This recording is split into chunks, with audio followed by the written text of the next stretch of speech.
The Blue Castle. By L. M. Montgomery. Chapter 1. If it had not rained on a certain May morning, Valancy Stirling's whole life would have been entirely different. She would have gone, with the rest of her clan, to Aunt Wellington's engagement picnic, and Dr. Trent would have gone to Montreal. But it did rain, and you shall hear what happened to her because of it. Valancy wakened early, in the lifeless, hopeless hour just preceding dawn. She had not slept very well. One does not sleep well, sometimes, when one is 29 on the morrow, and unmarried, in a community in connection where the unmarried are simply those who have failed to get a man. Deerwood and the Stirlings had long since relegated Valancy to hopeless old maidenhood. But Valancy herself had never quite relinquished a certain pitiful, shamed, little hope that romance would come her way yet, never, until this wet, horrible morning, when she wakened to the fact that she was 29 and unsought by any man. Aye, there lay the sting. Valancy did not mind so much being an old maid. After all, she thought, being an old maid couldn't possibly be as dreadful as being married to an Uncle Wellington or an Uncle Benjamin, or even an Uncle Herbert. What hurt her was that she had never had a chance to be anything but an old maid. No man had ever desired her. The tears came into her eyes as she lay there alone in the faintly graying darkness. She dared not let herself cry as hard as she wanted to, for two reasons. She was afraid that crying might bring on another attack of that pain around the heart. She had had a spell of it after she had got into bed, rather worse than any she had had yet. And she was afraid her mother would notice her red eyes at breakfast and keep at her with persistent, mosquito-like questions regarding the cause thereof. Suppose, thought Valancy with a ghastly grin, I answered with the plain truth, I am crying because I cannot get married. How horrified mother would be, though she is ashamed every day of her life of her old maid daughter. But of course appearances should be kept up. It is not, Valancy could hear her mother's prim, dictatorial voice asserting, it is not maidenly to think about men. The thought of her mother's expression made Valancy laugh, for she had a sense of humor nobody in her clan suspected. For that matter, there were a good many things about Valancy that nobody suspected. But her laughter was very superficial, and presently she lay there, a huddled, futile little figure, listening to the rain pouring down outside and watching, with a sick distaste, the chill, merciless light creeping into her ugly, sordid room. She knew the ugliness of that room by heart, knew it and hated it. The yellow-painted floor, with one hideous, hooked rug by the bed, with a grotesque, hooked dog on it, always grinning at her when she awoke, the faded, dark red paper. The ceiling discolored by old leaks and crossed by cracks, the narrow, pinched little washstand, the brown paper lambrequin with purple roses on it. The spotted old looking-glass with the crack across it, propped up on the inadequate dressing table, the jar of ancient potpourri made by her mother in her mythical honeymoon. The shell-covered box, with one burst corner, which Cousin Stickles had made in her equally mythical girlhood, the beaded pincushion with half its bead fringe gone, the one stiff, yellow chair. The faded old motto, gone but not forgotten, worked in colored yarns about great-grandmother Stirling's grim old face, the old photographs of ancient relatives long banished from the rooms below. There were only two pictures that were not of relatives. One, an old chromo of a puppy sitting on a rainy doorstep. That picture always made Valancy unhappy. That forlorn little dog crouched on the doorstep in the driving rain. Why didn't someone open the door and let him in? The other picture was a faded, passé-partout engraving of Queen Louise coming down a stairway, which Aunt Wellington had lavishly given her on her 10th birthday. For 19 years she had looked at it and hated it, beautiful, smug, self-satisfied Queen Louise. But she never dared destroy it or remove it. Mother and Cousin Stickles would have been aghast, or, as Valancy irreverently expressed it in her thoughts, would have had a fit. Every room in the house was ugly, of course. But downstairs appearances were kept up somewhat. There was no money for rooms nobody ever saw. Valancy sometimes felt that she could have done something for her room herself, even without money, if she were permitted. But her mother had negatived every timid suggestion and Valancy did not persist. Valancy never persisted. She was afraid to. Her mother could not brook opposition. Mrs. Stirling would sulk for days if offended, with the airs of an insulted duchess. The only thing Valancy liked about her room was that she could be alone there at night to cry if she wanted to. But, after all, what did it matter if a room, which you used for nothing except sleeping and dressing in, were ugly? Valancy was never permitted to stay alone in her room for any other purpose. People who wanted to be alone, so Mrs. Frederick Stirling and Cousin Stickles believed, could only want to be alone for some sinister purpose. But her room in the Blue Castle was everything a room should be.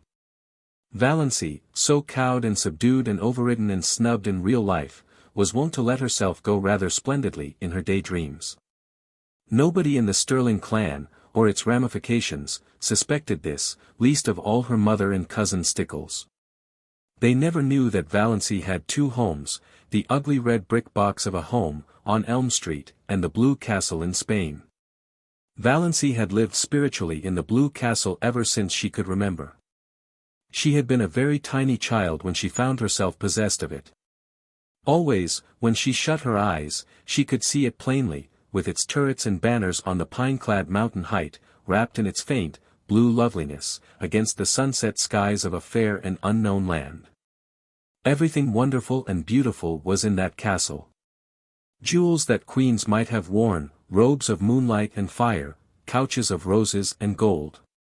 Long flights of shallow marble steps, with great, white urns, and with slender, mist-clad maidens going up and down them, courts, marble-pillared, where shimmering fountains fell and nightingales sang among the myrtles.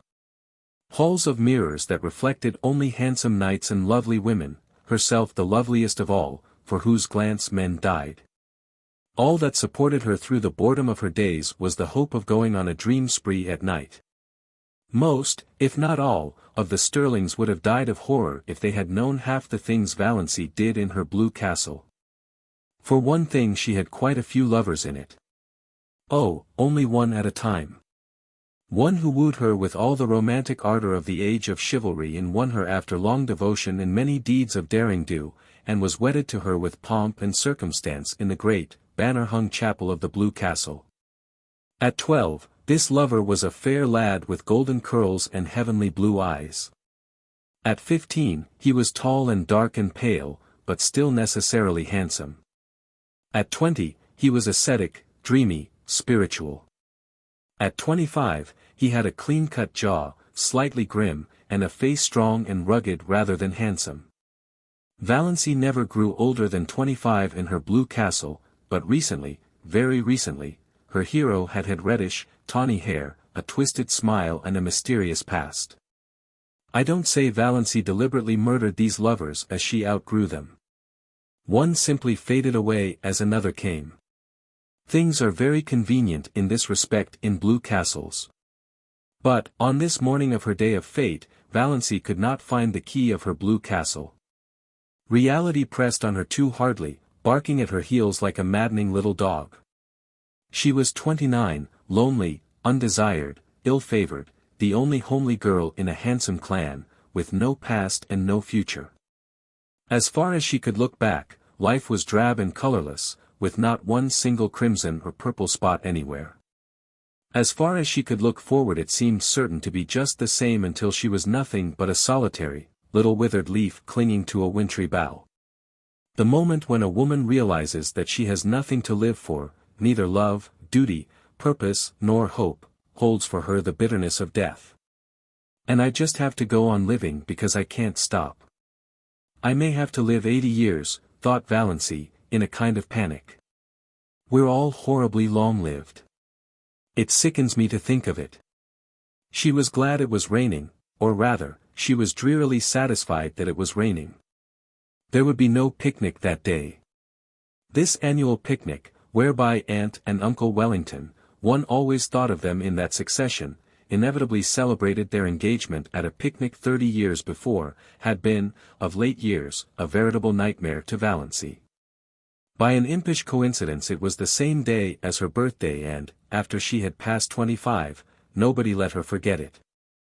Much as she hated going to the picnic, it would never have occurred to her to rebel against it. There seemed to be nothing of the revolutionary in her nature. And she knew exactly what everyone would say to her at the picnic. Uncle Wellington, whom she disliked and despised even though he had fulfilled the highest Stirling aspiration, marrying money, would say to her in a pig's whisper, "Not thinking of getting married yet, my dear?" And then go off into the bellow of laughter with which he invariably concluded his dull remarks. Aunt Wellington, of whom Valancy stood in abject awe, would tell her about Olive's new chiffon dress and Cecil's last devoted letter. Valancy would have to look as pleased and interested as if the dress and letter had been hers, or else Aunt Wellington would be offended. And Valancy had long ago decided that she would rather offend God than Aunt Wellington, because God might forgive her but Aunt Wellington never would. Aunt Alberta, enormously fat, with an amiable habit of always referring to her husband as he, as if he were the only male creature in the world, who could never forget that she had been a great beauty in her youth, would condole with Valancy on her sallow skin.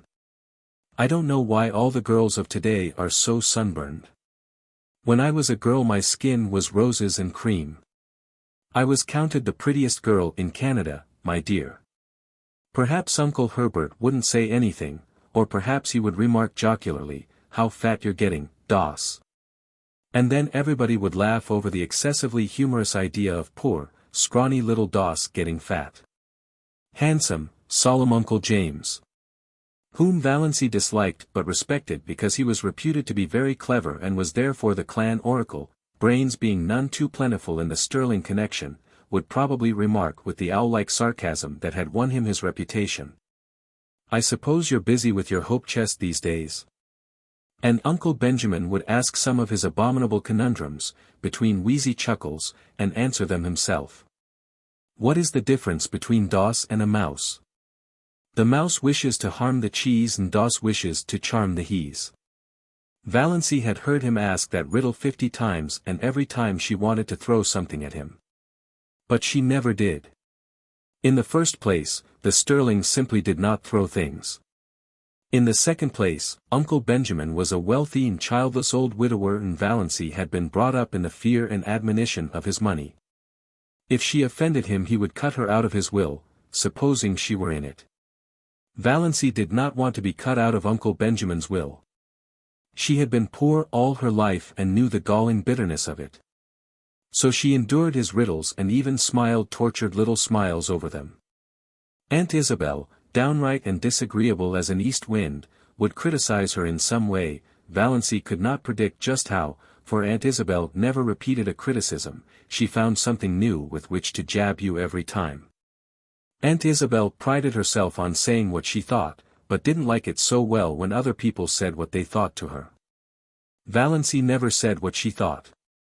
Cousin Georgiana, named after her great-great-grandmother, who had been named after George IV, would recount dolorously the names of all relatives and friends who had died since the last picnic and wonder which of us will be the first to go next. Oppressively competent, Aunt Mildred would talk endlessly of her husband and her odious prodigies of babies to Valancy, because Valancy would be the only one she could find to put up with it. For the same reason, Cousin Gladys, really first Cousin Gladys once removed, according to the strict way in which the Stirlings tabulated relationship, a tall, thin lady who admitted she had a sensitive disposition, would describe minutely the tortures of her neuritis. And Olive, the wonder girl of the whole Stirling clan, who had everything Valancy had not, beauty, popularity, love, would show off her beauty and presume on her popularity and flaunt her diamond insignia of love in Valancy's dazzled, envious eyes. There would be none of all this today. And there would be no packing up of teaspoons. The packing up was always left for Valancy and Cousin Stickles. And once, 6 years ago, a silver teaspoon from Aunt Wellington's wedding set had been lost. Valancy never heard the last of that silver teaspoon. Its ghost appeared Banquo-like at every subsequent family feast. Oh, yes, Valancy knew exactly what the picnic would be like and she blessed the rain that had saved her from it. There would be no picnic this year. If Aunt Wellington could not celebrate on the sacred day itself she would have no celebration at all. Thank whatever gods there were for that. Since there would be no picnic, Valancy made up her mind that, if the rain held up in the afternoon, she would go up to the library and get another of John Foster's books. Valancy was never allowed to read novels, but John Foster's books were not novels. They were nature books, so the librarian told Mrs. Frederick Stirling, all about the woods and birds and bugs and things like that, you know. So Valancy was allowed to read them, under protest, for it was only too evident that she enjoyed them too much. It was permissible, even laudable, to read to improve your mind and your religion, but a book that was enjoyable was dangerous. Valancy did not know whether her mind was being improved or not, but she felt vaguely that if she had come across John Foster's books years ago, life might have been a different thing for her. They seemed to her to yield glimpses of a world into which she might once have entered, though the door was forever barred to her now. It was only within the last year that John Foster's books had been in the Deerwood library, though the librarian told Valancy that he had been a well-known writer for several years. "Where does he live?" Valancy had asked. "Nobody knows. From his books he must be a Canadian, but no more information can be had. His publishers won't say a word. Quite likely John Foster is a nom de plume. His books are so popular we can't keep them in at all, though I really can't see what people find in them to rave over." "I think they're wonderful," said Valancy, timidly. "Oh, well," Miss Clarkson smiled in a patronizing fashion that relegated Valancy's opinions to limbo, "I can't say I care much for bugs myself. But certainly Foster seems to know all there is to know about them." Valancy didn't know whether she cared much for bugs either. It was not John Foster's uncanny knowledge of wild creatures and insect life that enthralled her. She could hardly say what it was, some tantalizing lure of a mystery never revealed, some hint of a great secret just a little further on, some faint, elusive echo of lovely, forgotten things. John Foster's magic was indefinable. Yes, she would get a new Foster book. It was a month since she had Thistle Harvest, so surely Mother could not object. Valancy had read it 4 times, she knew whole passages off by heart. And, she almost thought she would go and see Dr. Trent about that queer pain around the heart. It had come rather often lately, and the palpitations were becoming annoying, not to speak of an occasional dizzy moment and a queer shortness of breath. But could she go to see him without telling anyone? It was a most daring thought. None of the Stirlings ever consulted a doctor without holding a family council and getting Uncle James' approval. Then, they went to Dr. Ambrose Marsh of Port Lawrence, who had married second cousin Adelaide Stirling. But Valancy disliked Dr. Ambrose Marsh. And, besides, she could not get to Port Lawrence, 15 miles away, without being taken there. She did not want anyone to know about her heart. There would be such a fuss made and every member of the family would come down and talk it over and advise her and caution her and warn her and tell her horrible tales of great-aunts and cousins 40 times removed who had been, just like that, and, dropped dead without a moment's warning. My dear. Aunt Isabel would remember that she had always said Doss looked like a girl who would have heart trouble, so pinched and peaked always, and Uncle Wellington would take it as a personal insult, when no Stirling ever had heart disease before. And Georgiana would forebode in perfectly audible asides that, poor, dear little Doss isn't long for this world, I'm afraid. And Cousin Gladys would say, why, my heart has been like that for years, in a tone that implied no one else had any business even to have a heart. And Olive would merely look beautiful and superior and disgustingly healthy, as if to say, why all this fuss over a faded superfluity like Doss when you have me? Valancy felt that she couldn't tell anybody unless she had to. She felt quite sure there was nothing at all seriously wrong with her heart and no need of all the pother that would ensue if she mentioned it. She would just slip up quietly and see Dr. Trent that very day. As for his bill, she had the $200 that her father had put in the bank for her the day she was born. She was never allowed to use even the interest of this, but she would secretly take out enough to pay Dr. Trent. Dr.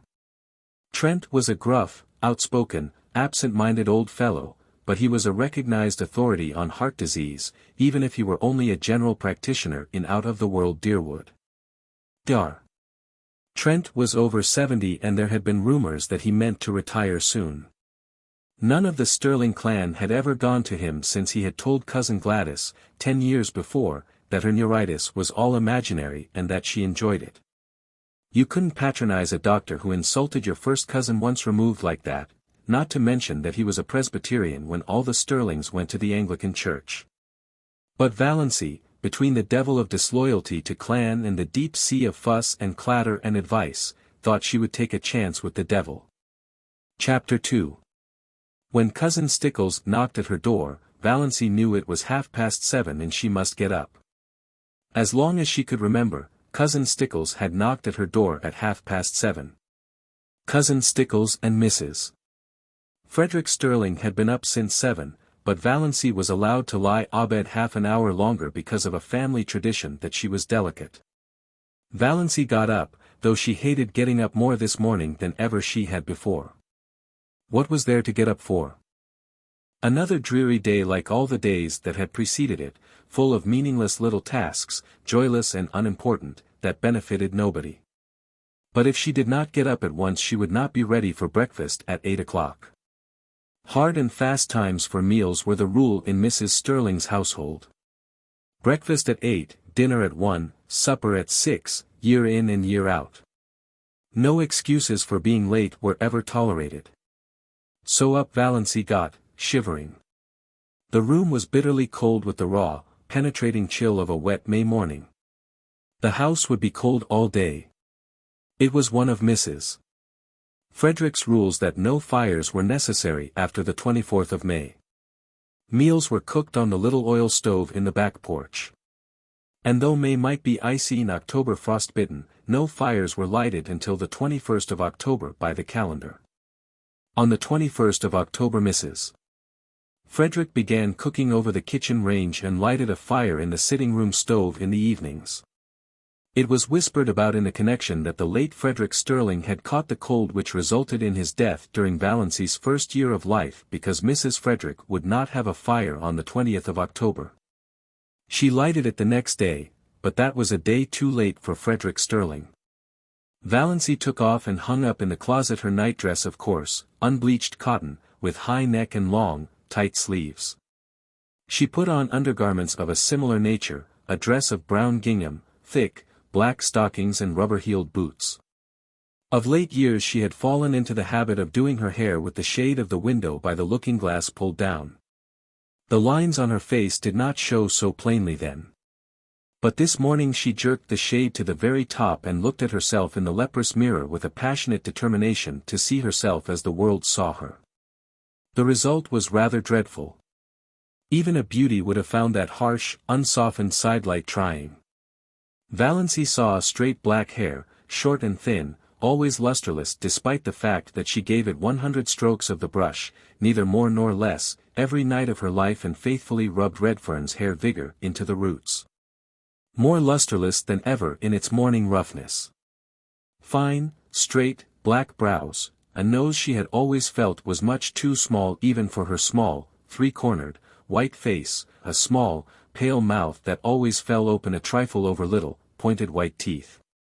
A figure thin and flat-breasted, rather below the average height. She had somehow escaped the family high cheekbones, and her dark brown eyes, too soft and shadowy to be black, had a slant that was almost oriental. Apart from her eyes she was neither pretty nor ugly, just insignificant looking, she concluded bitterly. How plain the lines around her eyes and mouth were in that merciless light.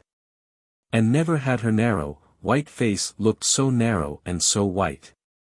She did her hair in a pompadour. Pompadours had long gone out of fashion, but they had been in when Valancy first put her hair up and Aunt Wellington had decided that she must always wear her hair so. It is the only way that becomes you. Your face is so small that you must add height to it by a pompadour effect, said Aunt Wellington, who always enunciated commonplaces as if uttering profound and important truths.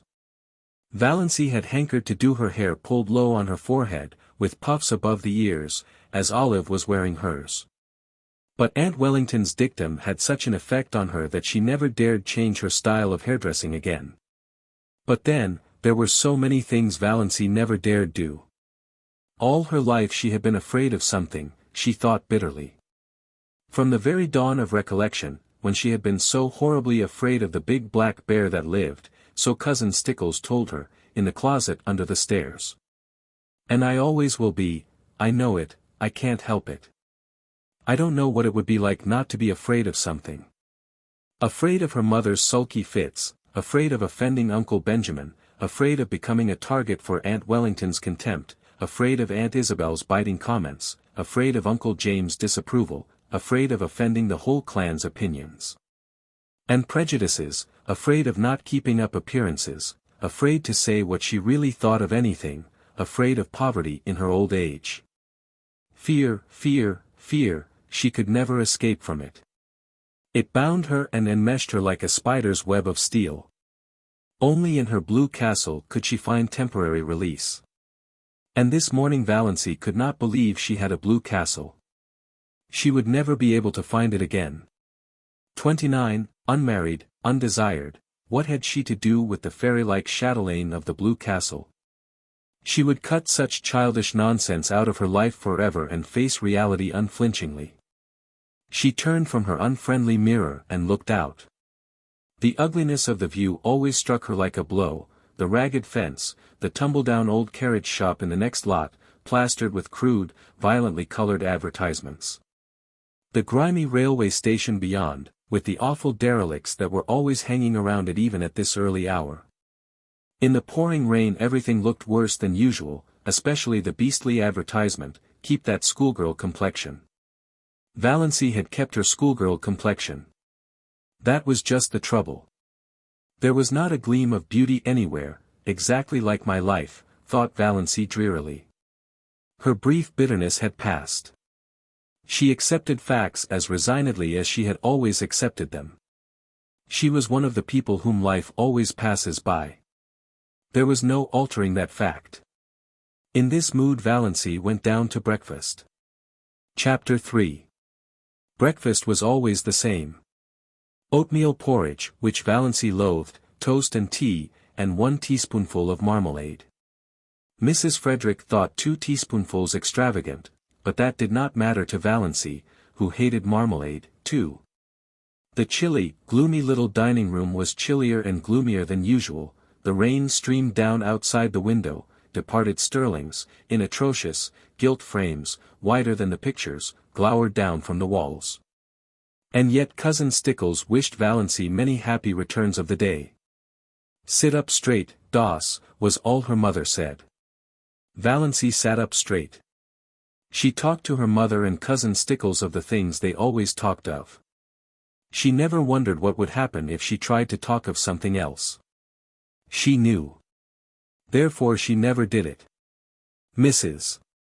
Frederick was offended with Providence for sending a rainy day when she wanted to go to a picnic, so she ate her breakfast in a sulky silence for which Valancy was rather grateful.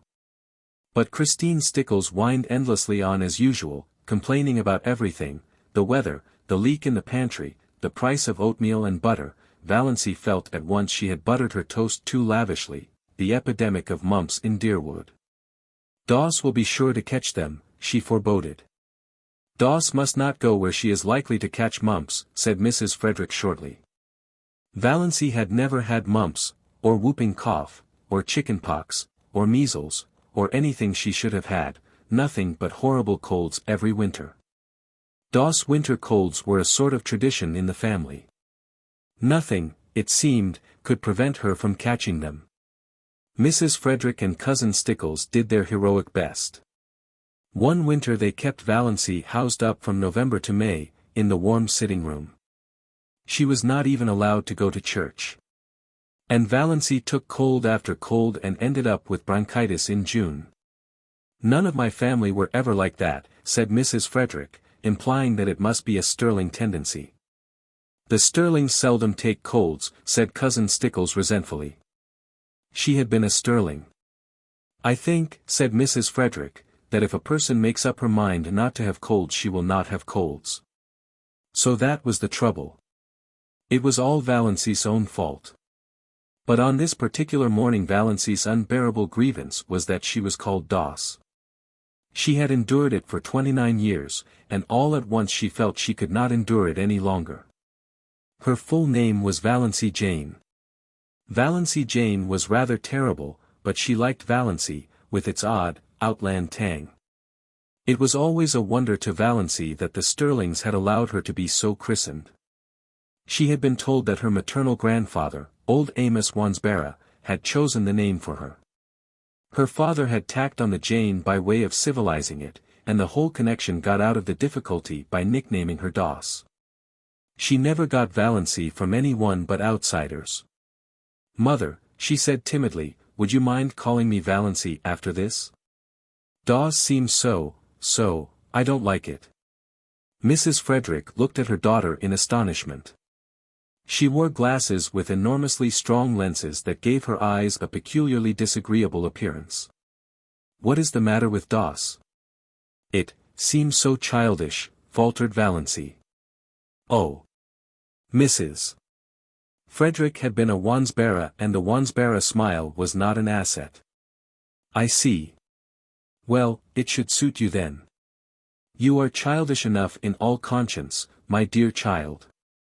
"I am 29, said the dear child desperately. "I wouldn't proclaim it from the housetops if I were you, dear," said Mrs. Frederick. 29.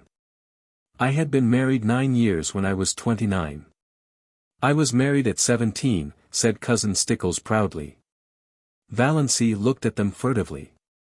Mrs. Frederick, except for those terrible glasses and the hooked nose that made her look more like a parrot than a parrot itself could look, was not ill-looking. At 20 she might have been quite pretty. But Cousin Stickles. And yet Christine Stickles had once been desirable in some man's eyes.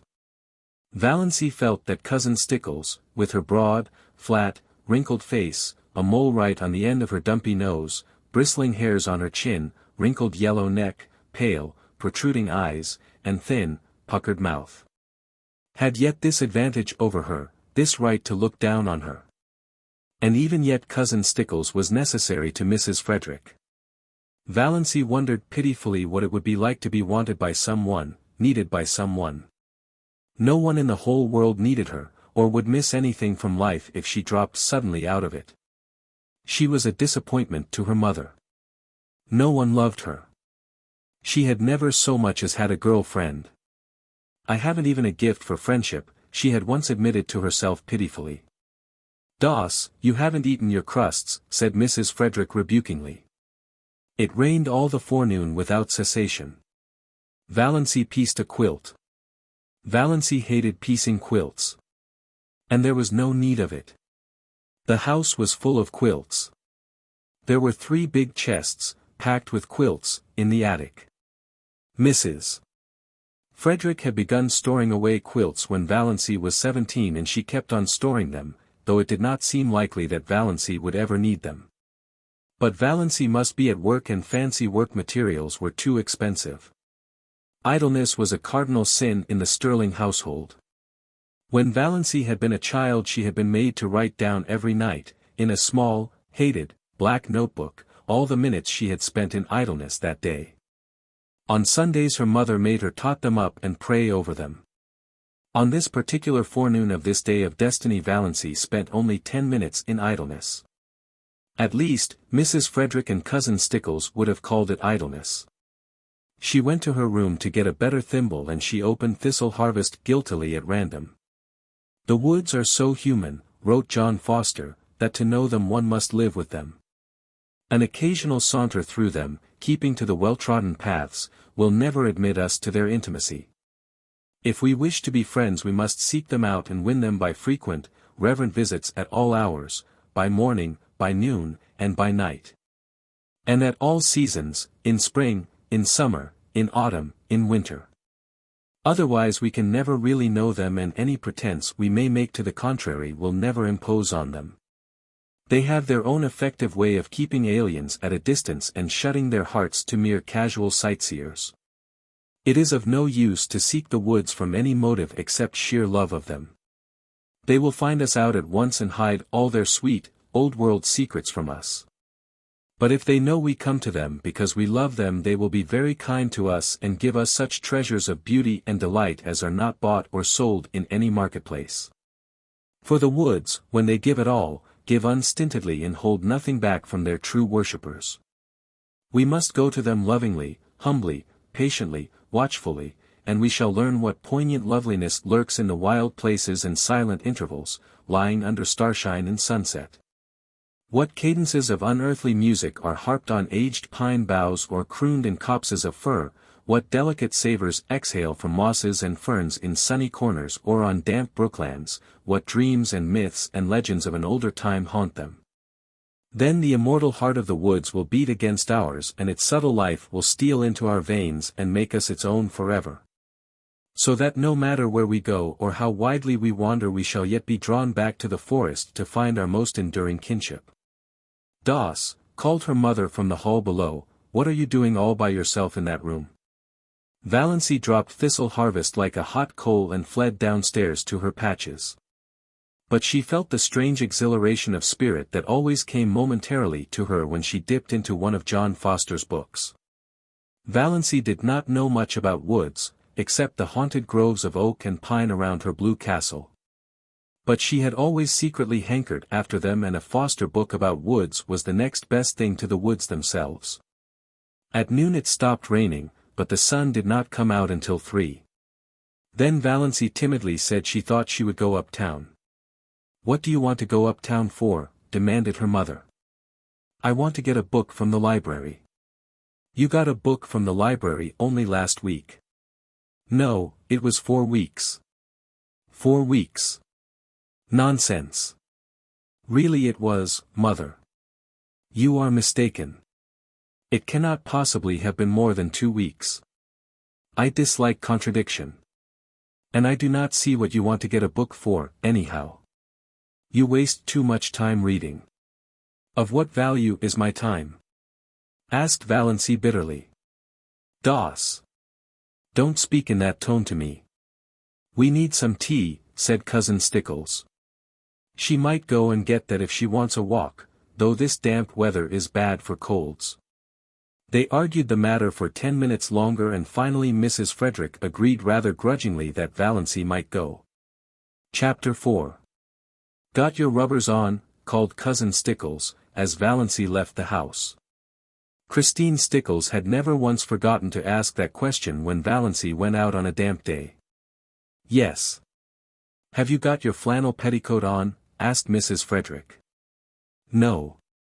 "Doss, I really do not understand you. Do you want to catch your death of cold again?" Her voice implied that Valancy had died of a cold several times already. "Go upstairs this minute and put it on." "Mother, I don't need a flannel petticoat. My sateen one is warm enough." "Doss, remember you had bronchitis 2 years ago. Go and do as you are told."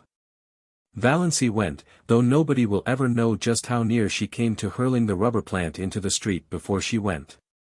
She hated that gray flannel petticoat more than any other garment she owned. Olive never had to wear flannel petticoats. Olive wore ruffled silk and sheer lawn and filmy laced flounces. But Olive's father had married money, and Olive never had bronchitis. So there you were. "Are you sure you didn't leave the soap in the water?" demanded Mrs. Frederick. But Valancy was gone. She turned at the corner and looked back down the ugly, prim, respectable street where she lived. The Stirling house was the ugliest on it, more like a red brick box than anything else. Too high for its breadth, and made still higher by a bulbous glass cupola on top. About it was the desolate, barren piece of an old house whose life is lived.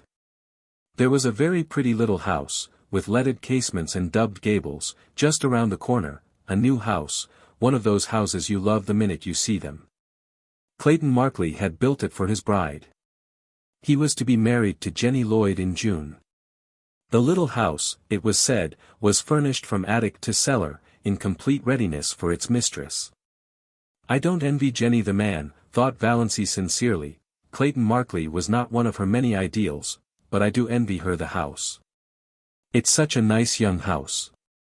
Oh, if I could only have a house of my own, ever so poor, so tiny, but my own.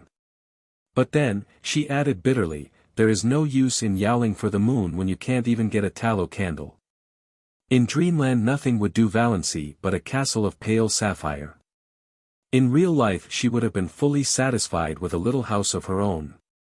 She envied Jenny Lloyd more fiercely than ever today. Jenny was not so much better looking than she was, and not so very much younger. Yet she was to have this delightful house.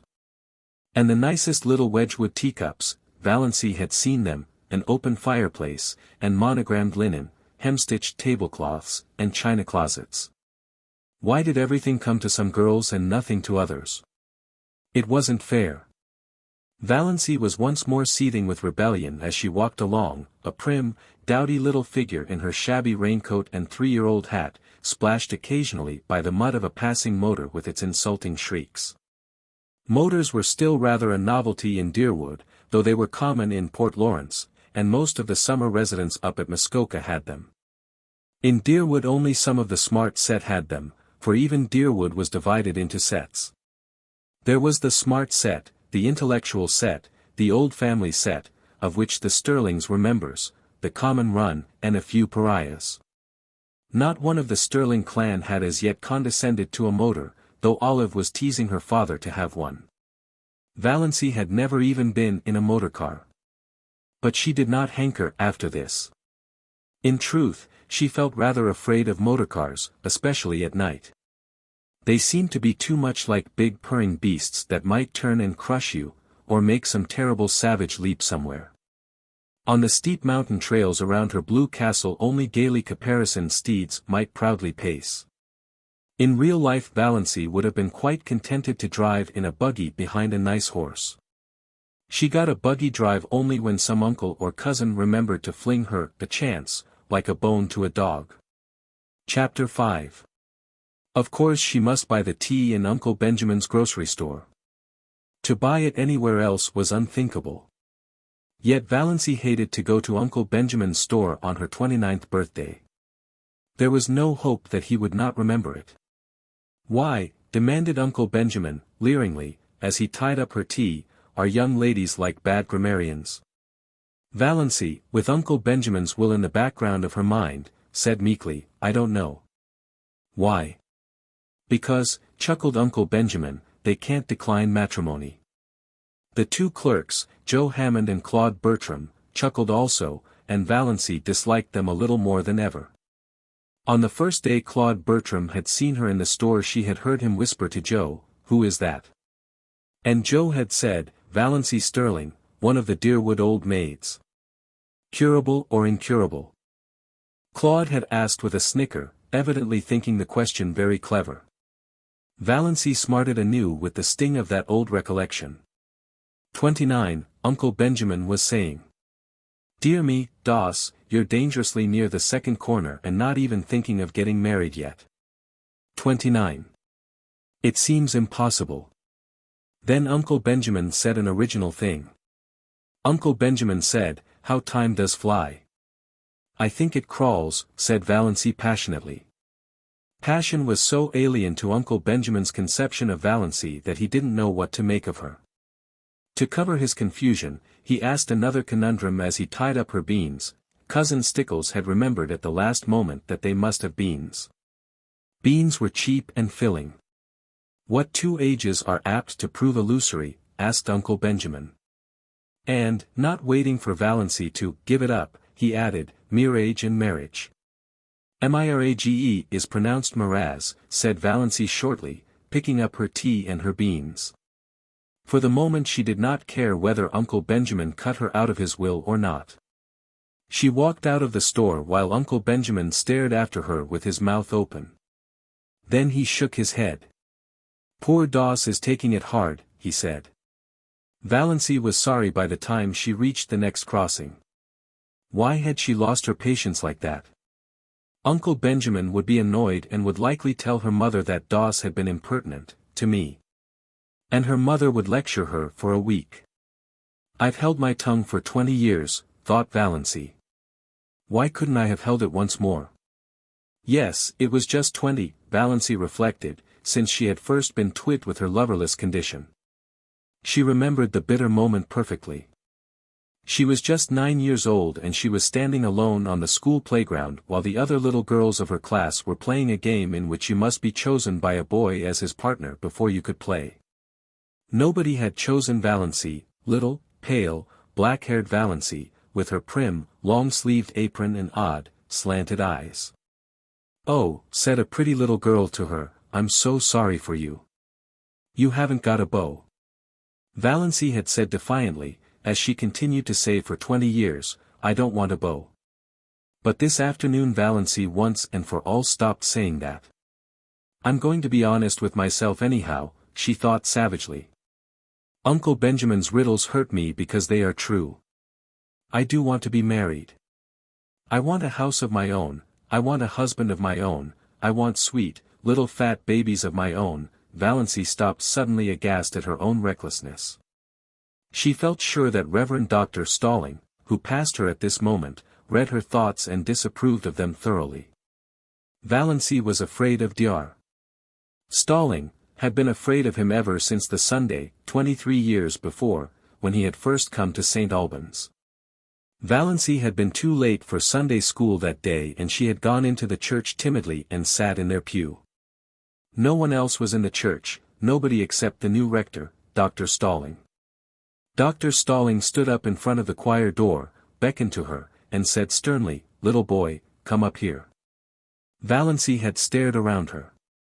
There was no little boy, there was no one in all the huge church but herself. This strange man with the blue glasses couldn't mean her. She was not a boy. "Little boy," repeated Dr.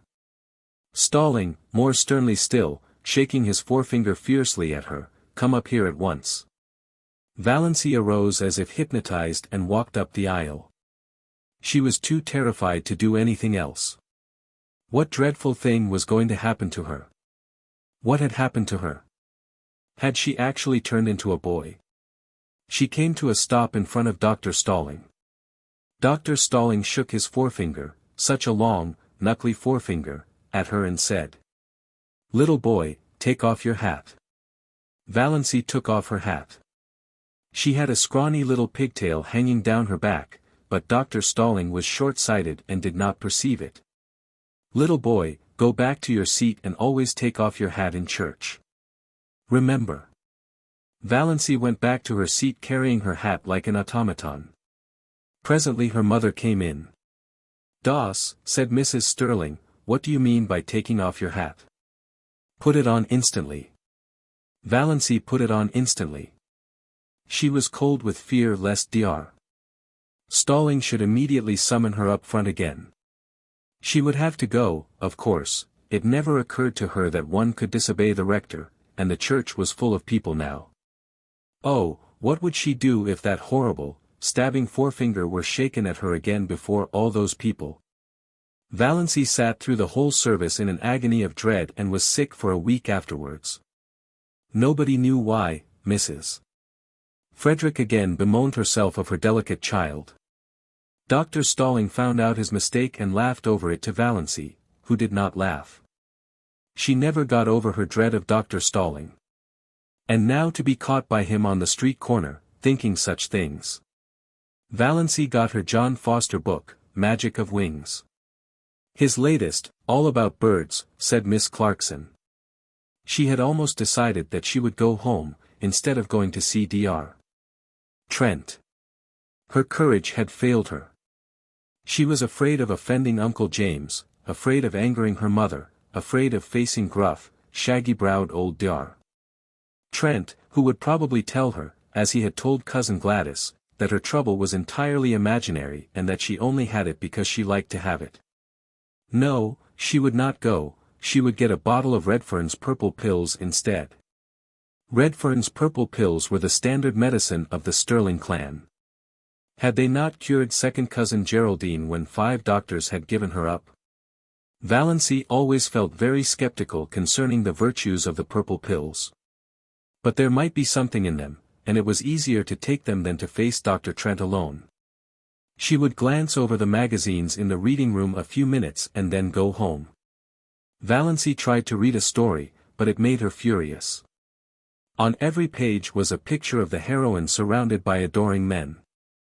And here was she, Valancy Stirling, who could not get a solitary beau. Valancy slammed the magazine shut. She opened Magic of Wings. Her eyes fell on the paragraph that changed her life. "Fear is the original sin," wrote John Foster. "Almost all the evil in the world has its origin in the fact that someone is afraid of something. It is a cold, slimy serpent coiling about you. It is horrible to live with fear, and it is of all things degrading." Valancy shut Magic of Wings and stood up. She would go and see Dr. Trent. Chapter 6. The ordeal was not so dreadful, after all. Dr. Trent was as gruff and abrupt as usual, but he did not tell her ailment was imaginary. After he had listened to her symptoms and asked a few questions and made a quick examination, he sat for a moment looking at her quite intently. Valancy thought he looked as if he were sorry for her. She caught her breath for a moment. Was the trouble serious? Oh, it couldn't be, surely. It really hadn't bothered her much, only lately it had got a little worse. Dr. Trent opened his mouth, but before he could speak the telephone at his elbow rang sharply. He picked up the receiver. Valancy, watching him, saw his face change suddenly as he listened. Low, yes, yes, what, yes, yes, a brief interval, my God. Dr. Trent dropped the receiver, dashed out of the room and upstairs without even a glance at Valancy. She heard him rushing madly about overhead, barking out a few remarks to somebody, presumably his housekeeper. Then he came tearing downstairs with a club bag in his hand, snatched his hat and coat from the rack, jerked open the street door and rushed down the street in the direction of the station. Valancy sat alone in the little office, feeling more absolutely foolish than she had ever felt before in her life. Foolish, and humiliated. So this was all that had come of her heroic determination to live up to John Foster and cast fear aside. Not only was she a failure as a relative and non-existent as a sweetheart or friend, but she was not even of any importance as a patient. Dr. Trent had forgotten her very presence in his excitement over whatever message had come by the telephone.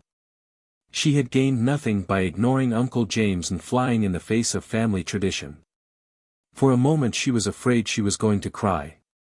It was all so ridiculous. Then she heard Dr. Trent's housekeeper coming down the stairs. Valancy rose and went to the office door. "The doctor forgot all about me," she said with a twisted smile.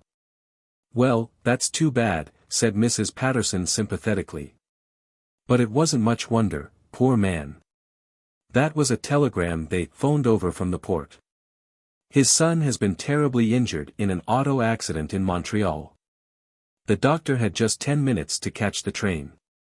I don't know what he'll do if anything happens to Ned, he's just bound up in the boy. You'll have to come again, Miss Stirling. I hope it's nothing serious." "Oh, no, nothing serious," agreed Valancy. She felt a little less humiliated. It was no wonder poor Dr. Trent had forgotten her at such a moment. Nevertheless, she felt very flat and discouraged as she went down the street. Valancy went home by the shortcut of Lover's Lane. She did not often go through Lover's Lane, but it was getting near supper time and it would never do to be late. Lover's Lane wound back of the village, under great elms and maples, and deserved its name. It was hard to go there at any time and not find some canoodling couple, or young girls in pairs, arms intertwined, earnestly talking over their little secrets. Valancy didn't know which made her feel more self-conscious and uncomfortable. This evening she encountered both. She met Connie Hale and Kate Bailey, in new pink organdy dresses with flowers stuck coquettishly in their glossy, bare hair. Valancy had never had a pink dress or worn flowers in her hair. Then she passed a young couple she didn't know, dandering along, oblivious to everything but themselves. The young man's arm was around the girl's waist quite shamelessly. Valancy had never walked with a man's arm about her. She felt that she ought to be shocked. They might leave that sort of thing for the screening twilight, at least, but she wasn't shocked. In another flash of desperate, stark honesty she owned to herself that she was merely envious. When she passed them she felt quite sure they were laughing at her, pitying her. There's that queer little old maid, Valancy Stirling. They say she never had a beau in her whole life. Valancy fairly ran to get out of Lover's Lane. Never had she felt so utterly colorless and skinny and insignificant. Just where Lover's Lane debouched on the street, an old car was parked. Valancy knew that car well, by sound, at least, and everybody in Deerwood knew it. This was before the phrase, Tin Lizzie, had come into circulation, in Deerwood, at least, but if it had been known, this car was the tinniest of Lizzies, though it was not a Ford but an old grey Slosson. Nothing more battered and disreputable could be imagined. It was Barney Snaith's car, and Barney himself was just scrambling up from under it, in overalls plastered with mud. Valancy gave him a swift, furtive look as she hurried by. This was only the second time she had ever seen the notorious Barney Snaith, though she had heard enough about him in the 5 years that he had been living up back in Muskoka. The first time had been nearly a year ago, on the Muskoka road. He had been crawling out from under his car then, too, and he had given her a cheerful grin as she went by, a little, whimsical grin that gave him the look of an amused gnome. He didn't look bad. She didn't believe he was bad, in spite of the wild yarns that were always being told of him.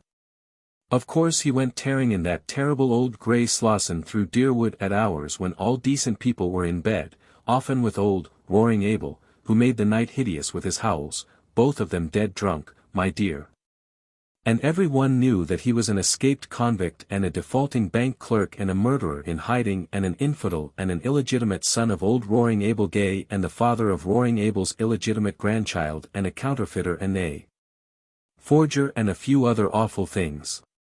But still Valancy didn't believe he was bad. Nobody with a smile like that could be bad, no matter what he had done. It was that night the Prince of the Blue Castle changed from a being of grim jaw and hair with a dash of premature grey to a rakish individual with overlong, tawny hair, dashed with red, dark brown eyes. And ears that stuck out just enough to give him an alert look but not enough to be called flying jibs. But he still retained something a little grim about the jaw. Barney Snaith looked even more disreputable than usual just now. It was very evident that he hadn't shaved for days, and his hands and arms, bare to the shoulders, were black with grease. But he was whistling gleefully to himself and he seemed so happy that Valancy envied him. She envied him his light-heartedness and his irresponsibility and his mysterious little cabin up on an island in Lake Mistawis, even his rackety old grey Slosson. Neither he nor his car had to be respectable and live up to traditions. When he rattled past her a few minutes later, bareheaded, leaning back in his Lizzie at a raffish angle, his longish hair blowing in the wind, a villainous-looking old black pipe in his mouth, she envied him again. Men had the best of it, no doubt about that. This outlaw was happy, whatever he was or wasn't. She, Valancy Stirling, respectable, well-behaved to the last degree, was unhappy and had always been unhappy. So there you were. Valancy was just in time for supper. The sun had clouded over, and a dismal, drizzling rain was falling again. Cousin Stickles had the neuralgia. Valancy had to do the family darning and there was no time for magic of wings. "Can't the darning wait till tomorrow?" she pleaded. "Tomorrow will bring its own duties," said Mrs. Frederick inexorably. Valancy darned all the evening and listened to Mrs. Frederick and Cousin Stickles talking the eternal, niggling gossip of the clan, as they knitted drearily at interminable black stockings. They discussed second cousin Lillian's approaching wedding in all its bearings. On the whole, they approved. Second cousin Lillian was doing well for herself. "Though she hasn't hurried," said Cousin Stickles. "She must be 25. There have not, fortunately, been many old maids in our connection," said Mrs. Frederick bitterly. Valancy flinched. She had run the darning needle into her finger. Third cousin Aaron Gray had been scratched by a cat and had blood poisoning in his finger. "Cats are most dangerous animals," said Mrs. Frederick. "I would never have a cat about the house." She glared significantly at Valancy through her terrible glasses. Once, 5 years ago, Valancy had asked if she might have a cat. She had never referred to it since, but Mrs. Frederick still suspected her of harboring the unlawful desire in her heart of hearts. Once Valancy sneezed. Now, in the Stirling Code, it was very bad form to sneeze in public. You can always repress a sneeze by pressing your finger on your upper lip, said Mrs. Frederick rebukingly. 9:30 and so, as Mr. Pepys would say, to bed. But first Cousin Stickles' neuralgic back must be rubbed with Redfern's liniment. Valancy did that. Valancy always had to do it. She hated the smell of Redfern's liniment, she hated the smug, beaming, portly, bewhiskered, bespectacled picture of Dr. Redfern on the bottle. Her fingers smelled of the horrible stuff after she got into bed, in spite of all the scrubbing she gave them. Valancy's day of destiny had come and gone. She ended it as she had begun it, in tears. Chapter 7. There was a rosebush on the little Stirling lawn, growing beside the gate.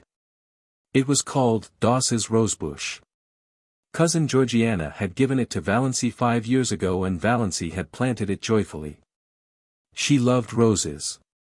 But, of course, the rosebush never bloomed. That was her luck. Valancy did everything she could think of and took the advice of everybody in the clan, but still the rosebush would not bloom. It throve and grew luxuriantly, with great leafy branches untouched of rust or spider, but not even a bud had ever appeared on it. Valancy, looking at it 2 days after her birthday, was filled with a sudden, overwhelming hatred for it. The thing wouldn't bloom, very well, then, she would cut it down. She marched to the tool room in the barn for her garden knife and she went at the rosebush viciously. A few minutes later horrified Mrs. Frederick came out to the veranda and beheld her daughter slashing insanely among the rosebush boughs. Half of them were already strewn on the walk.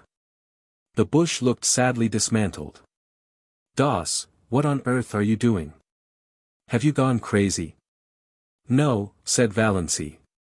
She meant to say it defiantly, but habit was too strong for her. She said it deprecatingly. I just made up my mind to cut this bush down. It is no good. It never blooms, never will bloom." "That is no reason for destroying it," said Mrs. Frederick sternly. "It was a beautiful bush and quite ornamental. You have made a sorry-looking thing of it." "Rose trees should bloom," said Valancy a little obstinately. "Don't argue with me, Doss. Clear up that mess and leave the bush alone. I don't know what Georgiana will say when she sees how you have hacked it to pieces. Really, I'm surprised at you. And to do it without consulting me." "The bush is mine," muttered Valancy. "What's that? What did you say, Doss?" "I only said the bush was mine," repeated Valancy humbly. Mrs. Frederick turned without a word and marched back into the house. The mischief was done now. Valancy knew she had offended her mother deeply and would not be spoken to or noticed in any way for 2 or 3 days. Cousin Stickles would see to Valancy's bringing up but Mrs. Frederick would preserve the stony silence of outraged majesty. Valancy sighed and put away her garden knife, hanging it precisely on its precise nail in the tool shop. She cleared away the severed branches and swept up the leaves. Her lips twitched as she looked at the straggling bush. It had an odd resemblance to its shaken, scrawny donor, little cousin Georgiana herself. "I certainly have made an awful-looking thing of it," thought Valancy. But she did not feel repentant, only sorry she had offended her mother. Things would be so uncomfortable until she was forgiven. Mrs. Frederick was one of those women who can make their anger felt all over a house. Walls and doors are no protection from it. "You'd better go uptown and get the mail," said Cousin Stickles, when Valancy went in. "I can't go, I feel all sorter peaky and piney this spring. I want you to stop at the drugstore and get me a bottle of Redfern's blood bitters. There's nothing like Redfern's bitters for building a body up.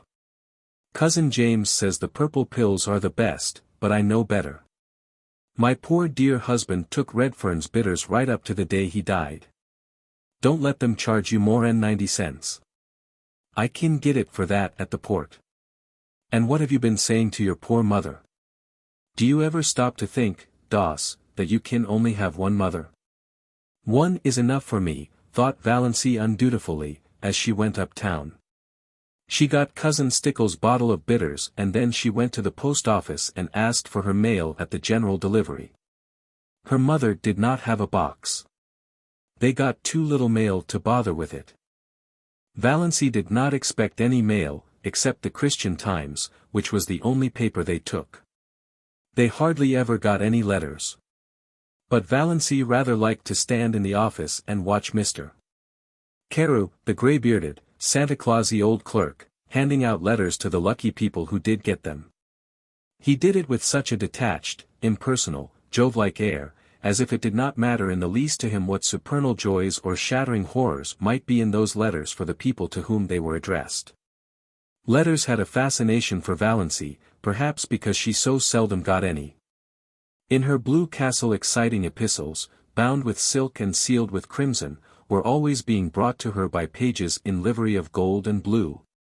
But in real life her only letters were occasional perfunctory notes from relatives or an advertising circular. Consequently she was immensely surprised when Mr. Carew, looking even more Jovian than usual, poked a letter out to her.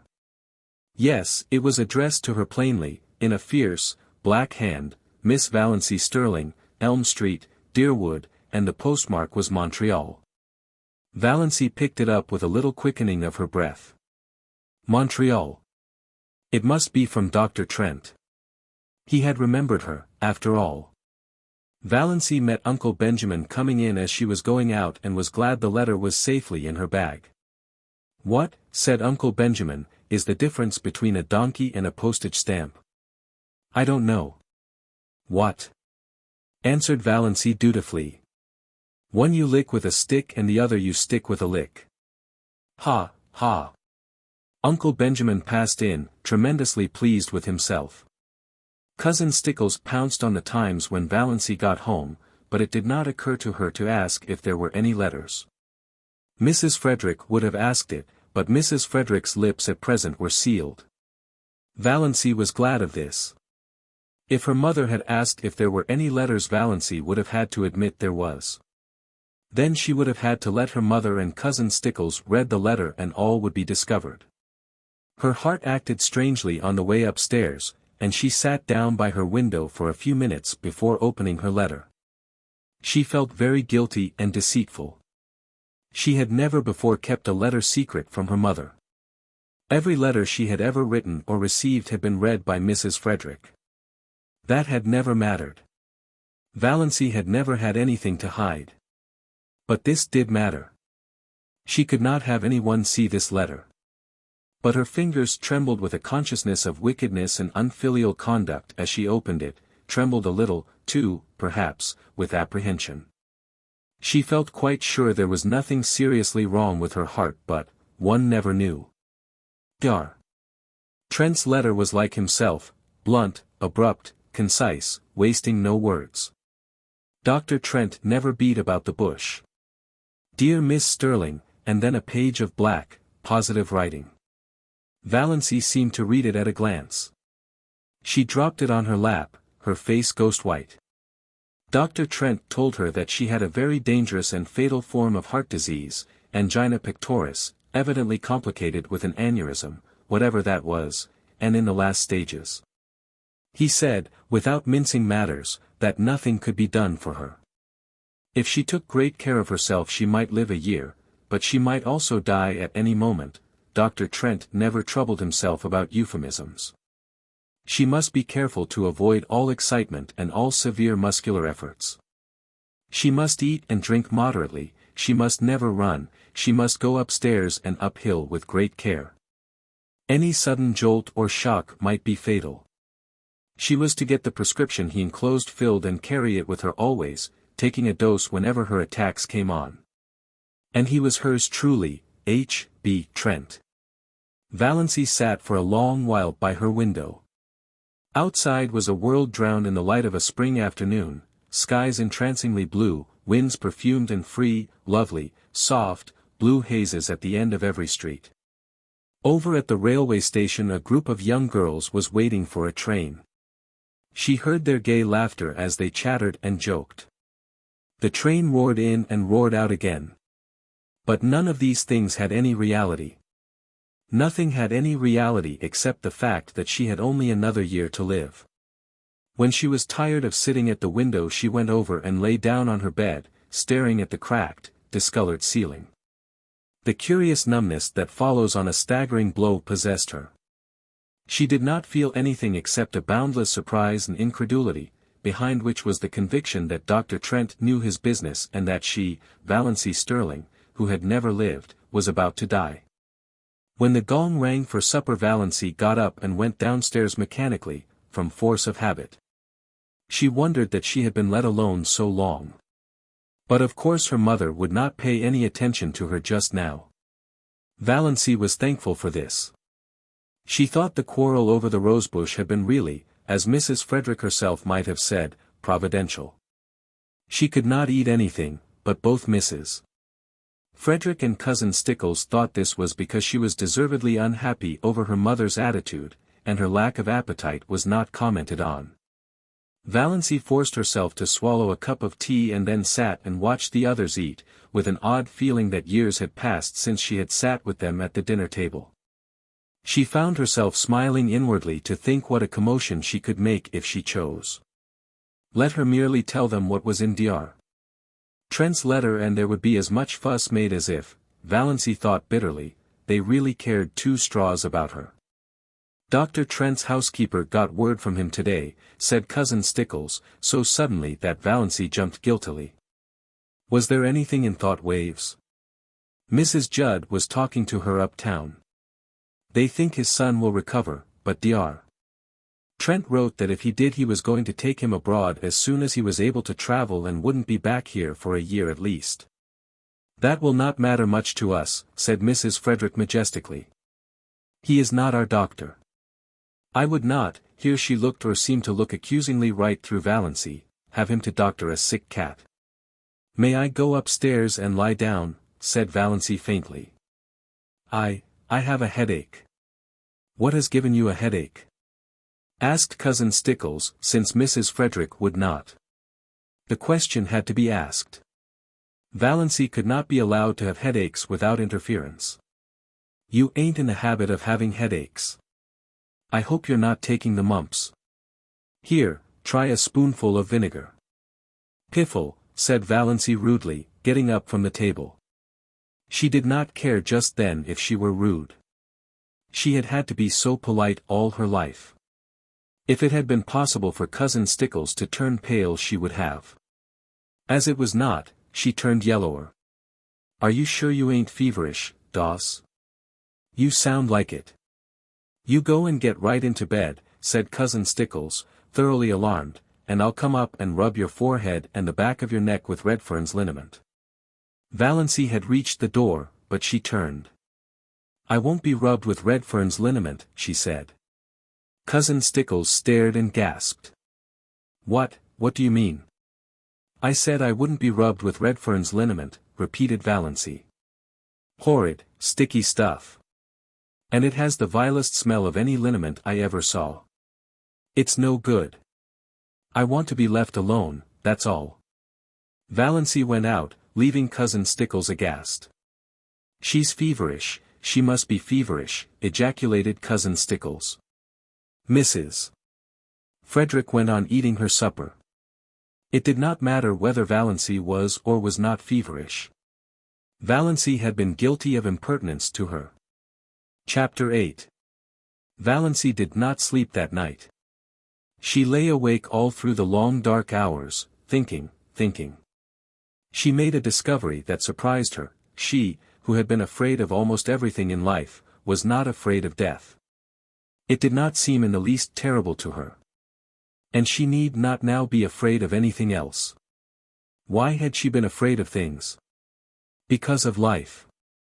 Afraid of Uncle Benjamin because of the menace of poverty in old age. But now she would never be old, neglected, tolerated. Afraid of being an old maid all her life. But now she would not be an old maid very long. Afraid of offending her mother and her clan because she had to live with and among them and couldn't live peaceably if she didn't give in to them. But now she hadn't. Valancy felt a curious freedom. But she was still horribly afraid of one thing, the fuss the whole jam fry of them would make when she told them. Valancy shuddered at the thought of it. She couldn't endure it. Oh, she knew so well how it would be. First there would be indignation, yes, indignation on the part of Uncle James because she had gone to a doctor, any doctor, without consulting him. Indignation on the part of her mother for being so sly and deceitful, to your own mother, Doss. Indignation on the part of the whole clan because she had not gone to Dr. Marsh. Then would come the solicitude. She would be taken to Dr. Marsh, and when Dr. Marsh confirmed Dr. Trent's diagnosis she would be taken to specialists in Toronto and Montreal. Uncle Benjamin would foot the bill with a splendid gesture of munificence in thus assisting the widow and orphan, and talk forever after of the shocking fees specialists charged for looking wise and saying they couldn't do anything. And when the specialists could do nothing for her, Uncle James would insist on her taking purple pills. I've known them to effect a cure when all the doctors had given up, and her mother would insist on Redfern's blood bitters. And Cousin Stickles would insist on rubbing her over the heart every night with Redfern's liniment on the grounds that it might do good and couldn't do harm. And everybody else would have some pet dope for her to take. Dr. Stirling would come to her and say solemnly, "You are very ill. Are you prepared for what may be before you?" Almost as if he were going to shake his forefinger at her, the forefinger that had not grown any shorter or less knobbly with age. And she would be watched and checked like a baby and never let do anything or go anywhere alone. Perhaps she would not even be allowed to sleep alone lest she die in her sleep.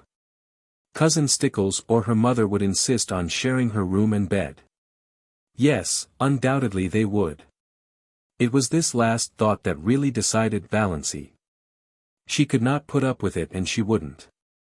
As the clock in the hall below struck 12 Valancy suddenly and definitely made up her mind that she would not tell anybody. She had always been told, ever since she could remember, that she must hide her feelings.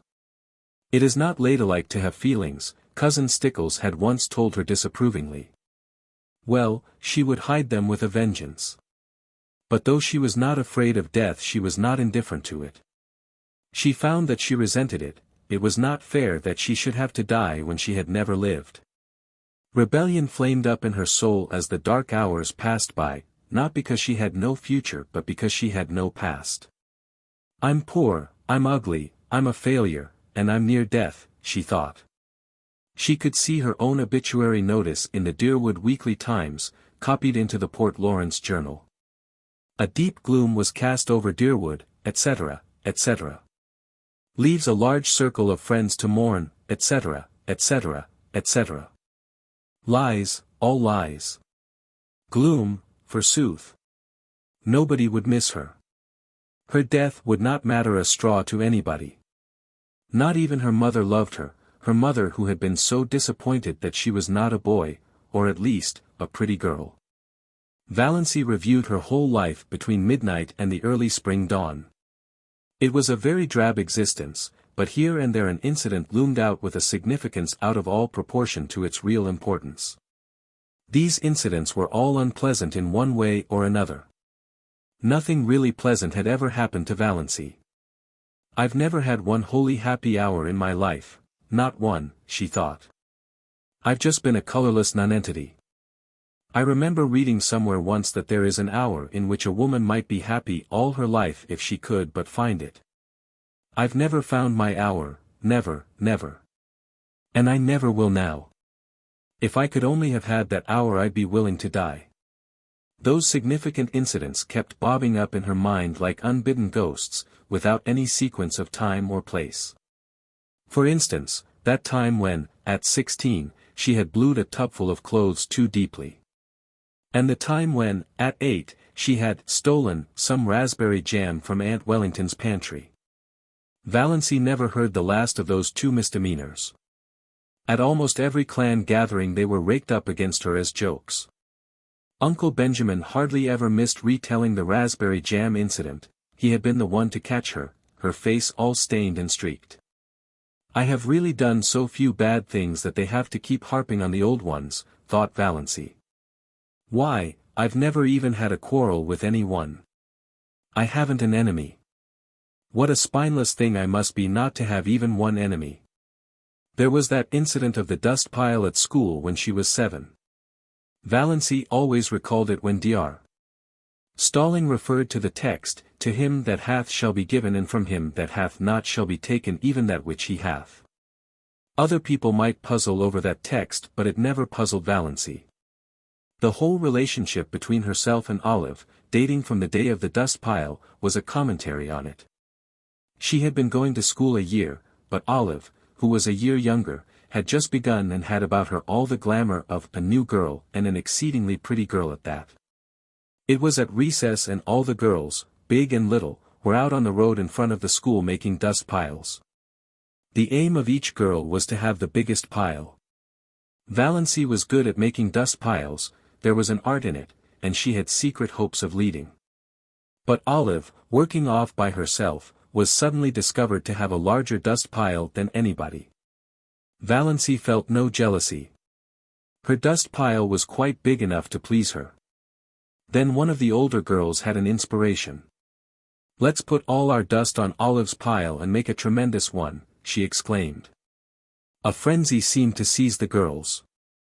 They swooped down on the dust piles with pails and shovels and in a few seconds Olive's pile was a veritable pyramid. In vain Valancy, with scrawny, outstretched little arms, tried to protect hers. She was ruthlessly swept aside, her dust pile scooped up and poured on Olive's. Valancy turned away resolutely and began building another dust pile. Again a bigger girl pounced on it. Valancy stood before it, flushed, indignant, arms outspread. "Don't take it," she pleaded. "Please don't take it." "But why?" demanded the older girl. "Why won't you help to build Olive's bigger?"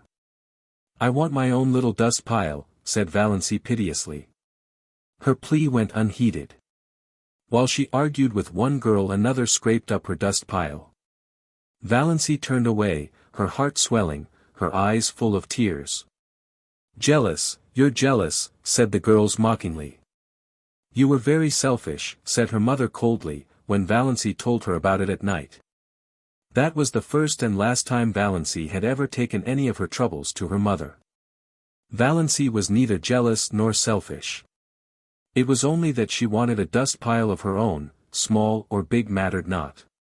A team of horses came down the street, Olive's dust pile was scattered over the roadway, the bell rang, the girls trooped into school and had forgotten the whole affair before they reached their seats. Valancy never forgot it. To this day she resented it in her secret soul. But was it not symbolical of her life? "I've never been able to have my own dust pile," thought Valancy. The enormous red moon she had seen rising right at the end of the street one autumn evening of her 6th year. She had been sick and cold with the awful, uncanny horror of it. So near to her. So big. She had run in trembling to her mother and her mother had laughed at her. She had gone to bed and hidden her face under the clothes in terror lest she might look at the window and see that horrible moon glaring in at her through it. The boy who had tried to kiss her at a party when she was 15. She had not let him, she had evaded him and run. He was the only boy who had ever tried to kiss her. Now, 14 years later, Valancy found herself wishing that she had let him. The time she had been made to apologize to Olive for something she hadn't done. Olive had said that Valancy had pushed her into the mud and spoiled her new shoes on purpose. Valancy knew she hadn't. It had been an accident, and even that wasn't her fault, but nobody would believe her. She had to apologize, and kiss Olive to make up. The injustice of it burned in her soul tonight. That summer when Olive had the most beautiful hat, trimmed with creamy yellow net, with a wreath of red roses and little ribbon bows under the chin. Valancy had wanted a hat like that more than she had ever wanted anything. She pleaded for one and had been laughed at, all summer she had to wear a horrid little brown sailor with elastic that cut behind her ears. None of the girls would go around with her because she was so shabby, nobody but Olive. People had thought Olive so sweet and unselfish. I was an excellent foil for her, thought Valancy. Even then she knew that. Valancy had tried to win a prize for attendance in Sunday school once. But Olive won it. There were so many Sundays Valancy had to stay home because she had colds. She had once tried to say a piece in school one Friday afternoon and had broken down in it. Olive was a good reciter and never got stuck. The night she had spent in Port Lawrence with Aunt Isabel when she was 10. Byron Stirling was there, from Montreal, 12 years old, conceited, clever. At family prayers in the morning Byron had reached across and given Valancy's thin arm such a savage pinch that she screamed out with pain. After prayers were over she was summoned to Aunt Isabel's bar of judgment. But when she said Byron had pinched her Byron denied it. He said she cried out because the kitten scratched her. He said she had put the kitten up on her chair and was playing with it when she should have been listening to Uncle David's prayer. He was believed. In the Stirling clan the boys were always believed before the girls. Valancy was sent home in disgrace because of her exceedingly bad behavior during family prayers and she was not asked to Aunt Isabel's again for many moons. The time cousin Betty Stirling was married. Somehow Valancy got wind of the fact that Betty was going to ask her to be one of her bridesmaids. Valancy was secretly uplifted. It would be a delightful thing to be a bridesmaid. And of course she would have to have a new dress for it, a pretty new dress, a pink dress. Betty wanted her bridesmaids to dress in pink. But Betty had never asked her, after all. Valancy couldn't guess why, but long after her secret tears of disappointment had been dried Olive told her. Betty, after much consultation and reflection, had decided that Valancy was too insignificant, she would spoil the effect. That was 9 years ago. But tonight Valancy caught her breath with the old pain and sting of it. That day in her 11th year when her mother had badgered her into confessing something she had never done.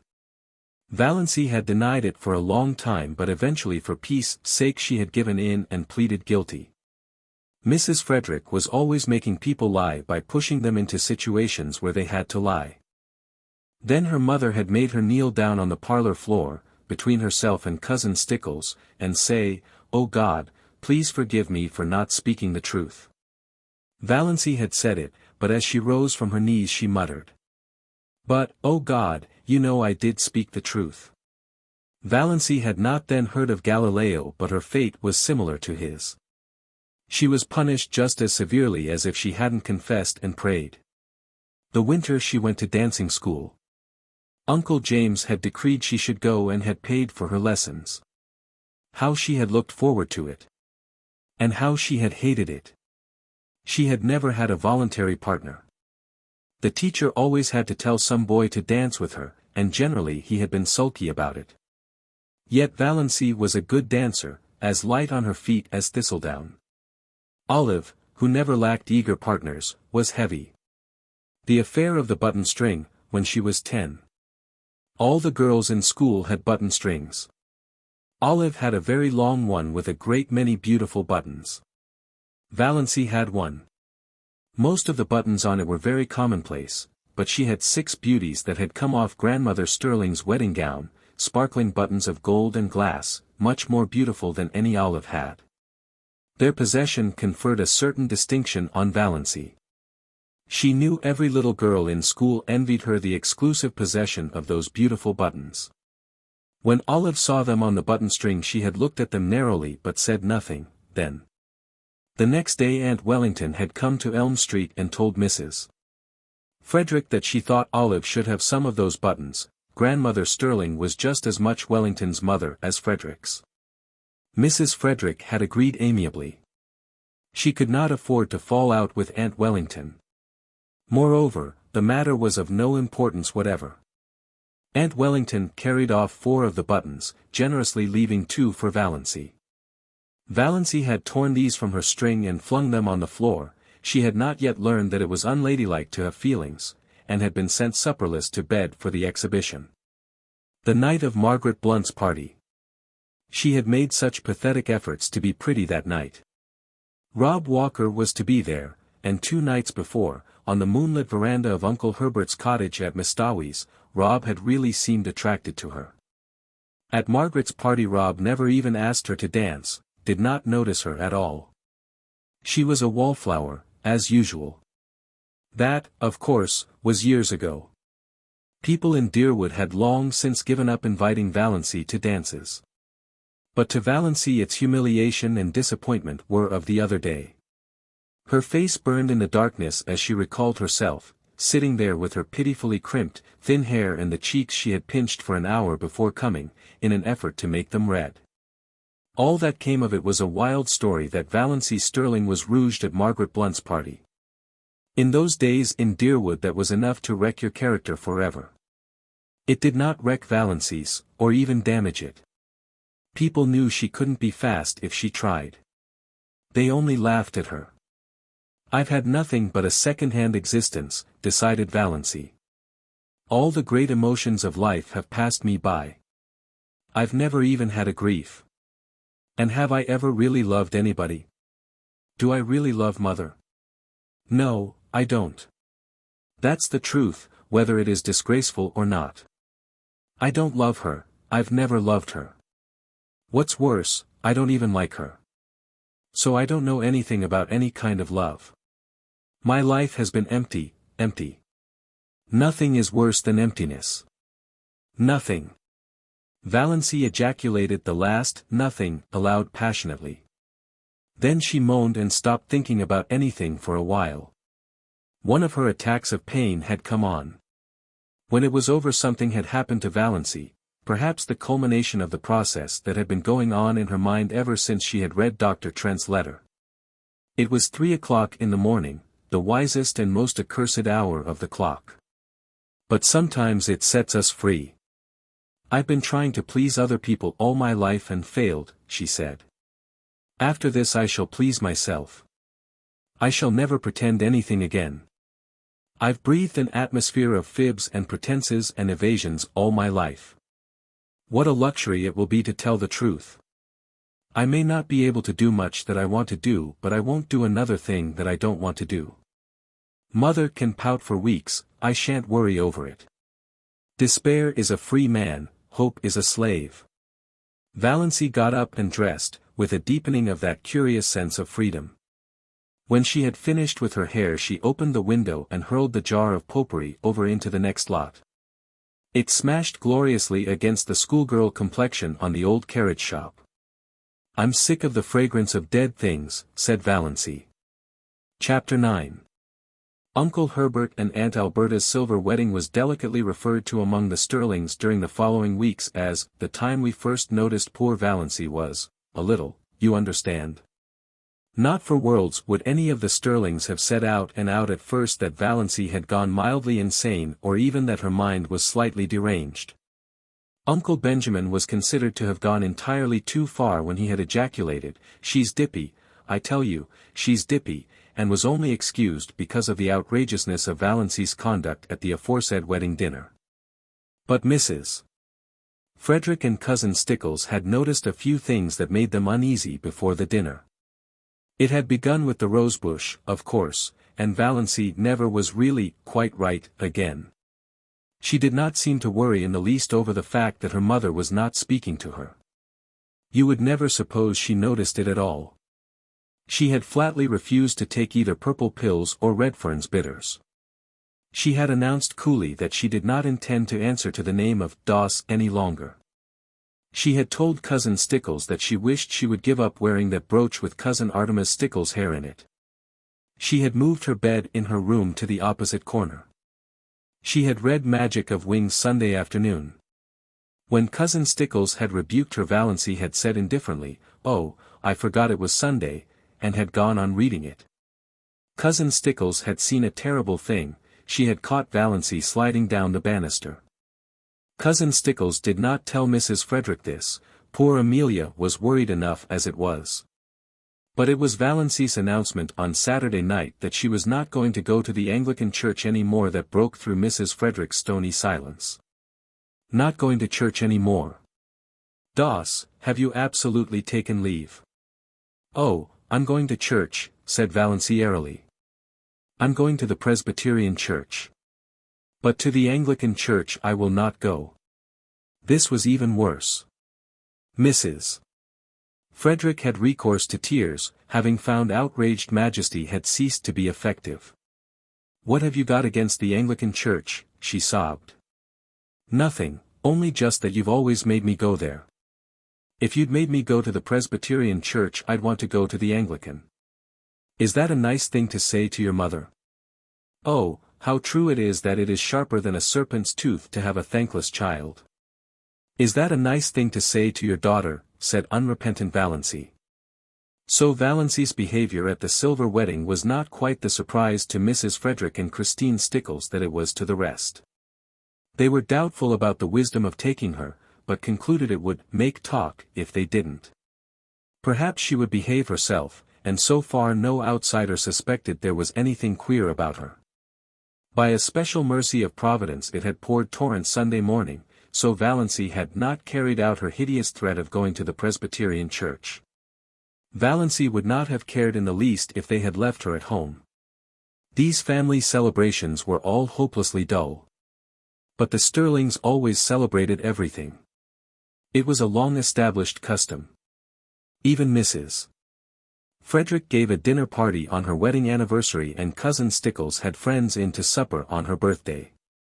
Valancy hated these entertainments because they had to pinch and save and contrive for weeks afterwards to pay for them. But she wanted to go to the silver wedding. It would hurt Uncle Herbert's feelings if she stayed away, and she rather liked Uncle Herbert. Besides, she wanted to look over all her relatives from her new angle. It would be an excellent place to make public her declaration of independence if occasion offered. Put on your brown silk dress, said Mrs. Stirling. As if there were anything else to put on. Valancy had only the one festive dress, that snuffy brown silk Aunt Isabel had given her. Aunt Isabel had decreed that Valancy should never wear colors. They did not become her. When she was young they allowed her to wear white, but that had been tacitly dropped for some years. Valancy put on the brown silk. It had a high collar and long sleeves. She had never had a dress with low neck and elbow sleeves, although they had been worn, even in Deerwood, for over a year. But she did not do her hair pompadour.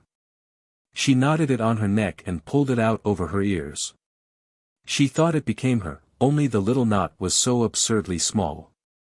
Mrs. Frederick resented the hair but decided it was wisest to say nothing on the eve of the party. It was so important that Valancy should be kept in good humor, if possible, until it was over. Mrs. Frederick did not reflect that this was the first time in her life that she had thought it necessary to consider Valancy's humors. But then Valancy had never been queer before. On their way to Uncle Herbert's, Mrs. Frederick and Cousin Stickles walking in front, Valancy trotting meekly along behind, Roaring Abel drove past them. Drunk as usual but not in the roaring stage. Just drunk enough to be excessively polite. He raised his disreputable old tartan cap with the air of a monarch saluting his subjects and swept them a grand bow. Mrs. Frederick and Cousin Stickles dared not cut Roaring Abel altogether. He was the only person in Deerwood who could be got to do odd jobs of carpentering and repairing when they needed to be done, so it would not do to offend him. But they responded with only the stiffest, slightest of bows. Roaring Abel must be kept in his place.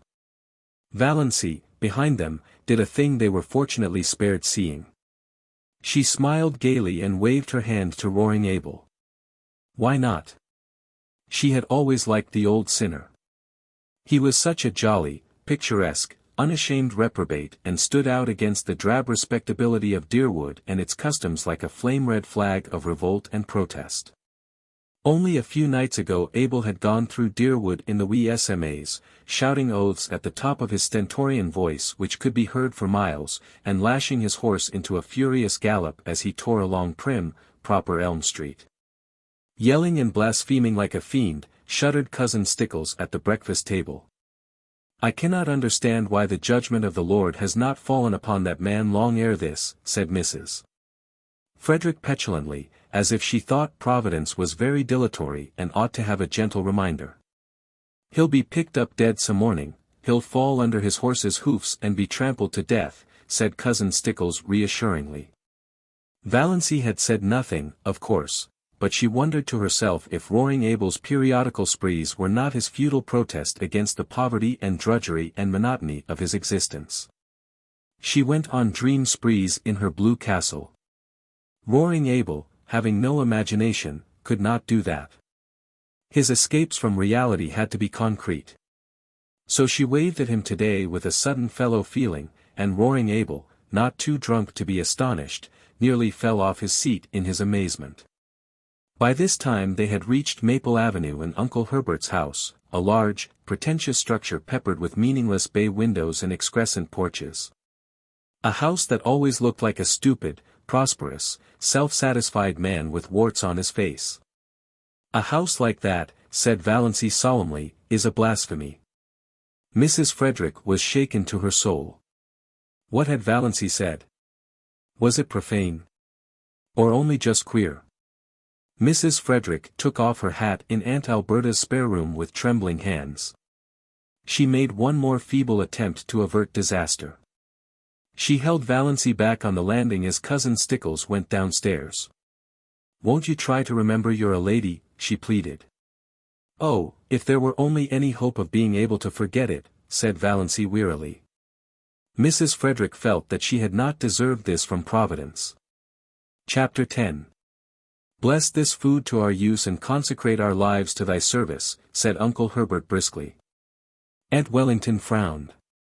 She always considered Herbert's graces entirely too short and flippant. A grace, to be a grace in Aunt Wellington's eyes, had to be at least 3 minutes long and uttered in an unearthly tone, between a groan and a chant. As a protest she kept her head bent a perceptible time after all the rest had been lifted. When she permitted herself to sit upright she found Valancy looking at her. Ever afterwards Aunt Wellington averred that she had known from that moment that there was something wrong with Valancy. In those queer, slanted eyes of hers, we should always have known she was not entirely right with eyes like that. There was an odd gleam of mockery and amusement, as if Valancy were laughing at her. Such a thing was unthinkable, of course. Aunt Wellington at once ceased to think it. Valancy was enjoying herself.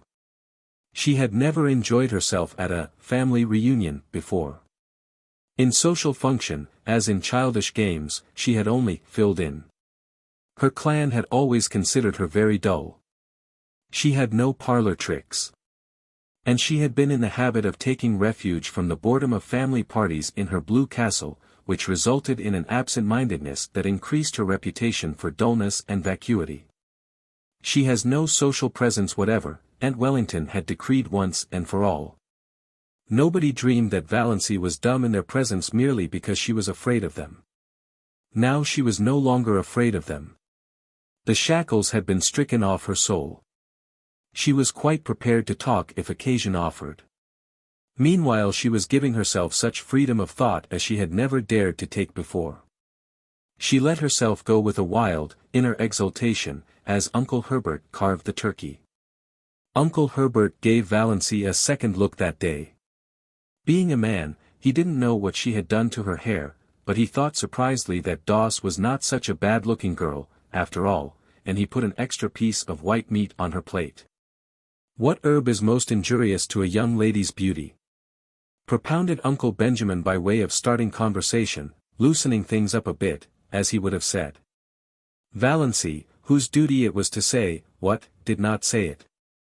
Nobody else said it, so Uncle Benjamin, after an expectant pause, had to answer, time, and felt that his riddle had fallen flat. He looked resentfully at Valancy, who had never failed him before, but Valancy did not seem even to be aware of him. She was gazing around the table, examining relentlessly everyone in this depressing assembly of sensible people and watching their little squirms with a detached, amused smile. So these were the people she had always held in reverence and fear. She seemed to see them with new eyes. Big, capable, patronizing, voluble Aunt Mildred, who thought herself the cleverest woman in the clan, her husband a little lower than the angels and her children wonders. Had not her son, Howard, been all through teething at 11 months? And could she not tell you the best way to do everything, from cooking mushrooms to picking up a snake? What a bore she was! What ugly moles she had on her face! Cousin Gladys, who was always praising her son, who had died young, and always fighting with her living one. She had neuritis, or what she called neuritis. It jumped about from one part of her body to another. It was a convenient thing. If anybody wanted her to go somewhere she didn't want to go, she had neuritis in her legs. And always if any mental effort was required she could have neuritis in her head. You can't think with neuritis in your head, my dear. What an old humbug you are, thought Valancy impiously. Aunt Isabel. Valancy counted her chins. Aunt Isabel was the critic of the clan. She had always gone about squashing people flat. More members of it than Valancy were afraid of her. She had, it was conceded, a biting tongue. I wonder what would happen to your face if you ever smiled, speculated Valancy, unblushingly. Second cousin Sarah Taylor, with her great, pale, expressionless eyes, who was noted for the variety of her pickle recipes and for nothing else. So afraid of saying something indiscreet that she never said anything worth listening to. So proper that she blushed when she saw the advertisement picture of a corset and had put a dress on her Venus de Milo statuette which made it look real tasty. Little cousin Georgiana. Not such a bad little soul. But dreary, very. Always looking as if she had just been starched and ironed. Always afraid to let herself go.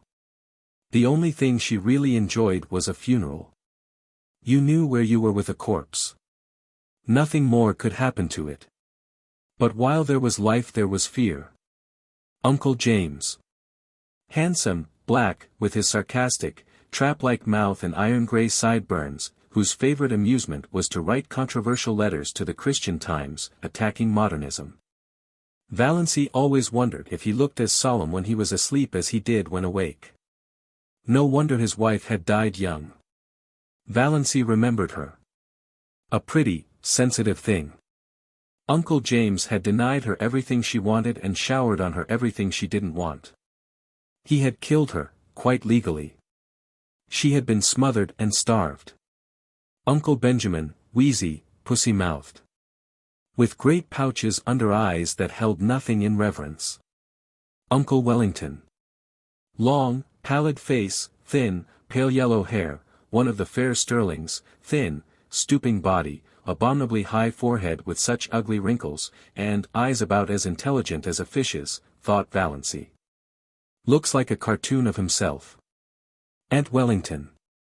Named Mary but called by her husband's name to distinguish her from Great Aunt Mary.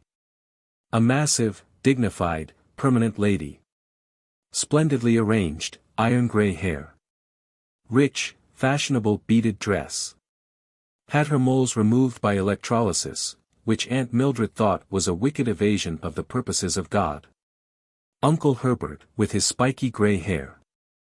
Aunt Alberta, who twisted her mouth so unpleasantly in talking and had a great reputation for unselfishness because she was always giving up a lot of things she didn't want. Valancy let them off easily in her judgment because she liked them, even if they were in Milton's expressive phrase, stupidly good. But she wondered for what inscrutable reason Aunt Alberta had seen fit to tie a black velvet ribbon around each of her chubby arms above the elbow. Then she looked across the table at Olive. Olive, who had been held up to her as a paragon of beauty, behavior and success as long as she could remember. Why can't you hold yourself like Olive, Doss? Why can't you stand correctly like Olive, Doss? Why can't you speak prettily like Olive, Doss? Why can't you make an effort, Doss? Valancy's elfin eyes lost their mocking glitter and became pensive and sorrowful. You could not ignore or disdain Olive. It was quite impossible to deny that she was beautiful and effective, and sometimes she was a little intelligent. Her mouth might be a trifle heavy, she might show her fine, white, regular teeth rather too lavishly when she smiled. But when all was said and done, Olive justified Uncle Benjamin's summing up, a stunning girl. Yes, Valancy agreed in her heart, Olive was stunning. Rich, golden brown hair, elaborately dressed, with a sparkling bandeau holding its glossy puffs in place, large, brilliant blue eyes and thick silken lashes, face of rose and bare neck of snow, rising above her gown, great pearl bubbles in her ears. The blue-white diamond flame on her long, smooth, waxen finger with its rosy, pointed nail. Arms of marble, gleaming through green chiffon and shadow lace. Valancy felt suddenly thankful that her own scrawny arms were decently swathed in brown silk. Then she resumed her tabulation of Olive's charms. Tall. Queenly. Confident. Everything that Valancy was not. Dimples, too, in cheeks and chin. A woman with dimples always gets her own way, thought Valancy, in a recurring spasm of bitterness at the fate which had denied her even one dimple. Olive was only a year younger than Valancy, though a stranger would have thought that there was at least 10 years between them. But nobody ever dreaded old maidenhood for her. Olive had been surrounded by a crowd of eager beaux since her early teens, just as her mirror was always surrounded by a fringe of cards, photographs, programs and invitations. At 18, when she had graduated from Havergal College, Olive had been engaged to Will Desmond, lawyer in embryo. Will Desmond had died and Olive had mourned for him properly for 2 years. When she was 23 she had a hectic affair with Donald Jackson. But Aunt and Uncle Wellington disapproved of that and in the end Olive dutifully gave him up. Nobody in the Stirling clan, whatever outsiders might say, hinted that she did so because Donald himself was cooling off. However that might be, Olive's third venture met with everybody's approval. Cecil Price was clever and handsome and one of the Port Lawrence Prices. Olive had been engaged to him for 3 years. He had just graduated in civil engineering and they were to be married as soon as he landed a contract. Olive's hope chest was full to overflowing with exquisite things and Olive had already confided to Valancy what her wedding dress was to be. Ivory silk draped with lace, white satin court train, lined with pale green georgette, heirloom veil of Brussels lace. Valancy knew also, though Olive had not told her, that the bridesmaids were selected and that she was not among them. Valancy had, after a fashion, always been Olive's confidante, perhaps because she was the only girl in the connection who could not bore Olive with return confidences. Olive always told Valancy all the details of her love affairs, from the days when the little boys in school used to persecute her with love letters. Valancy could not comfort herself by thinking these affairs mythical. Olive really had them. Many men had gone mad over her besides the 3 fortunate ones. I don't know what the poor idiots see in me, that drives them to make such double idiots of themselves, Olive was wont to say. Valancy would have liked to say, I don't either, but truth and diplomacy both restrained her. She did know, perfectly well. Olive Stirling was one of the girls about whom men do go mad just as indubitably as she, Valancy, was one of the girls at whom no man ever looked twice. And yet, thought Valancy, summing her up with a new and merciless conclusiveness, she's like a dewless morning. There's something lacking. Chapter 11. Meanwhile the dinner in its earlier stages was dragging its slow length along true to Stirling form. The room was chilly, in spite of the calendar, and Aunt Alberta had the gas logs lighted. Everybody in the clan envied her those gas logs except Valancy. Glorious open fires blazed in every room of her blue castle when autumnal nights were cool, but she would have frozen to death in it before she would have committed the sacrilege of a gas log. Uncle Herbert made his hearty perennial joke when he helped Aunt Wellington to the cold meat, Mary, will you have a little lamb? Aunt Mildred told the same old story of once finding a lost ring in a turkey's crop. Uncle Benjamin told his favorite prosy tale of how he had once chased and punished a now famous man for stealing apples. Second cousin Jane described all her sufferings with an ulcerating tooth. Aunt Wellington admired the pattern of Aunt Alberta's silver teaspoons and lamented the fact that one of her own had been lost. It spoiled the set. I could never get it matched. And it was my wedding present from dear old Aunt Matilda. Aunt Isabel thought the seasons were changing and couldn't imagine what had become of our good, old-fashioned springs. Cousin Georgiana, as usual, discussed the last funeral and wondered, audibly, which of us will be the next to pass away. Cousin Georgiana could never say anything as blunt as, die. Valancy thought she could tell her, but didn't. Cousin Gladys, likewise as usual, had a grievance. Her visiting nephews had nipped all the buds off her houseplants and chivied her brood of fancy chickens, squeezed some of them actually to death, my dear. Boys will be boys, reminded Uncle Herbert tolerantly. But they needn't be rampageous animals, retorted Cousin Gladys, looking round the table for appreciation of her wit. Everybody smiled except Valancy. Cousin Gladys remembered that. A few minutes later, when Ellen Hamilton was being discussed, Cousin Gladys spoke of her as one of those shy, plain girls who can't get husbands, and glanced significantly at Valancy. Uncle James thought the conversation was sagging to a rather low plane of personal gossip. He tried to elevate it by starting an abstract discussion on the greatest happiness. Everybody was asked to state his or her idea of the greatest happiness. Aunt Mildred thought the greatest happiness, for a woman, was to be a loving and beloved wife and mother. Aunt Wellington thought it would be to travel in Europe. Olive thought it would be to be a great singer like Tetrazzini. Cousin Gladys remarked mournfully that her greatest happiness would be to be free, absolutely free, from neuritis. Cousin Georgiana's greatest happiness would be to have her dear, dead brother Richard back. Aunt Alberta remarked vaguely that the greatest happiness was to be found in the poetry of life, and hastily gave some directions to her maid to prevent anyone asking her what she meant. Mrs. Frederick said the greatest happiness was to spend your life in loving service for others, and Cousin Stickles and Aunt Isabel agreed with her, Aunt Isabel with a resentful air, as if she thought Mrs. Frederick had taken the wind out of her sails by saying it first. We are all too prone, continued Mrs. Frederick, determined not to lose so good an opportunity, to live in selfishness, worldliness and sin.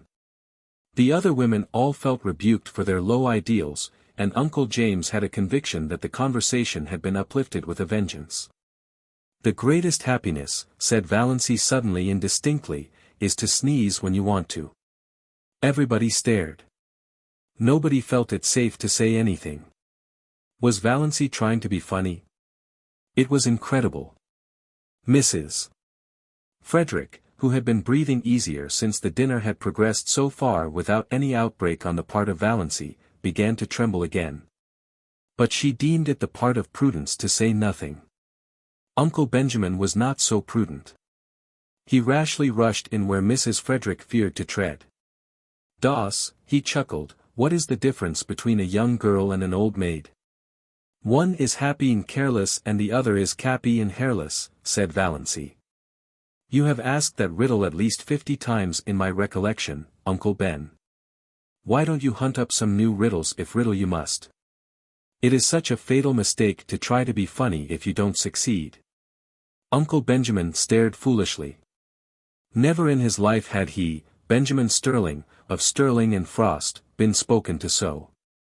And by Valancy of all people. He looked feebly around the table to see what the others thought of it. Everybody was looking rather blank. Poor Mrs. Frederick had shut her eyes. And her lips moved tremblingly, as if she were praying. Perhaps she was. The situation was so unprecedented that nobody knew how to meet it. Valancy went on calmly eating her salad as if nothing out of the usual had occurred. Aunt Alberta, to save her dinner, plunged into an account of how a dog had bitten her recently. Uncle James, to back her up, asked where the dog had bitten her. Just a little below the Catholic Church, said Aunt Alberta. At that point Valancy laughed. Nobody else laughed. What was there to laugh at? Is that a vital part? Asked Valancy. What do you mean? Said bewildered Aunt Alberta, and Mrs. Frederick was almost driven to believe that she had served God all her years for naught. Aunt Isabel concluded that it was up to her to suppress Valancy. "Doss, you are horribly thin," she said.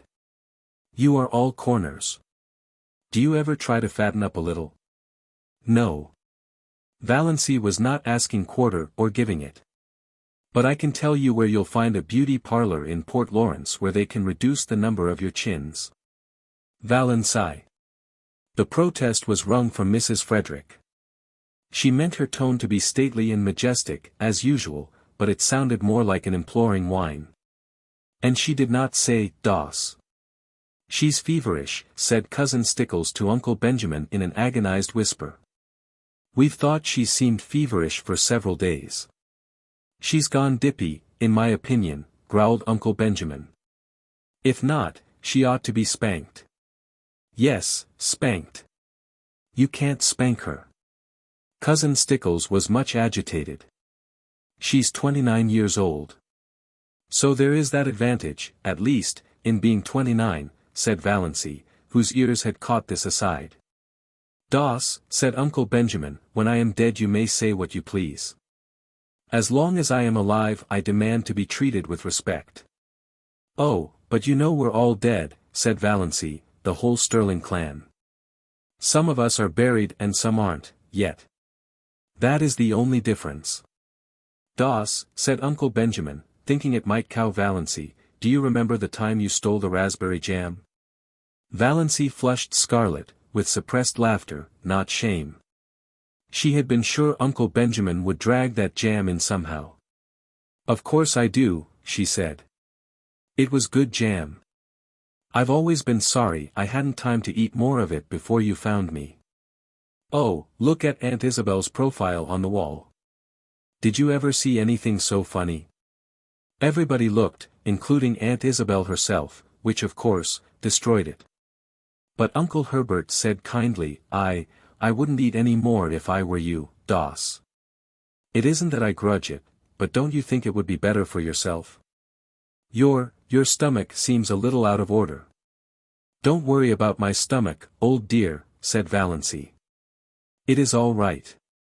I'm going to keep right on eating. It's so seldom I get the chance of a satisfying meal." It was the first time anyone had been called "old dear" in Deerwood. The Stirlings thought Valancy had invented the phrase and they were afraid of her from that moment. There was something so uncanny about such an expression. But in poor Mrs. Frederick's opinion the reference to a satisfying meal was the worst thing Valancy had said yet. Valancy had always been a disappointment to her.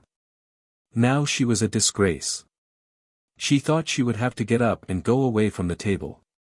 Yet she dared not leave Valancy there. Aunt Alberta's maid came in to remove the salad plates and bring in the dessert. It was a welcome diversion.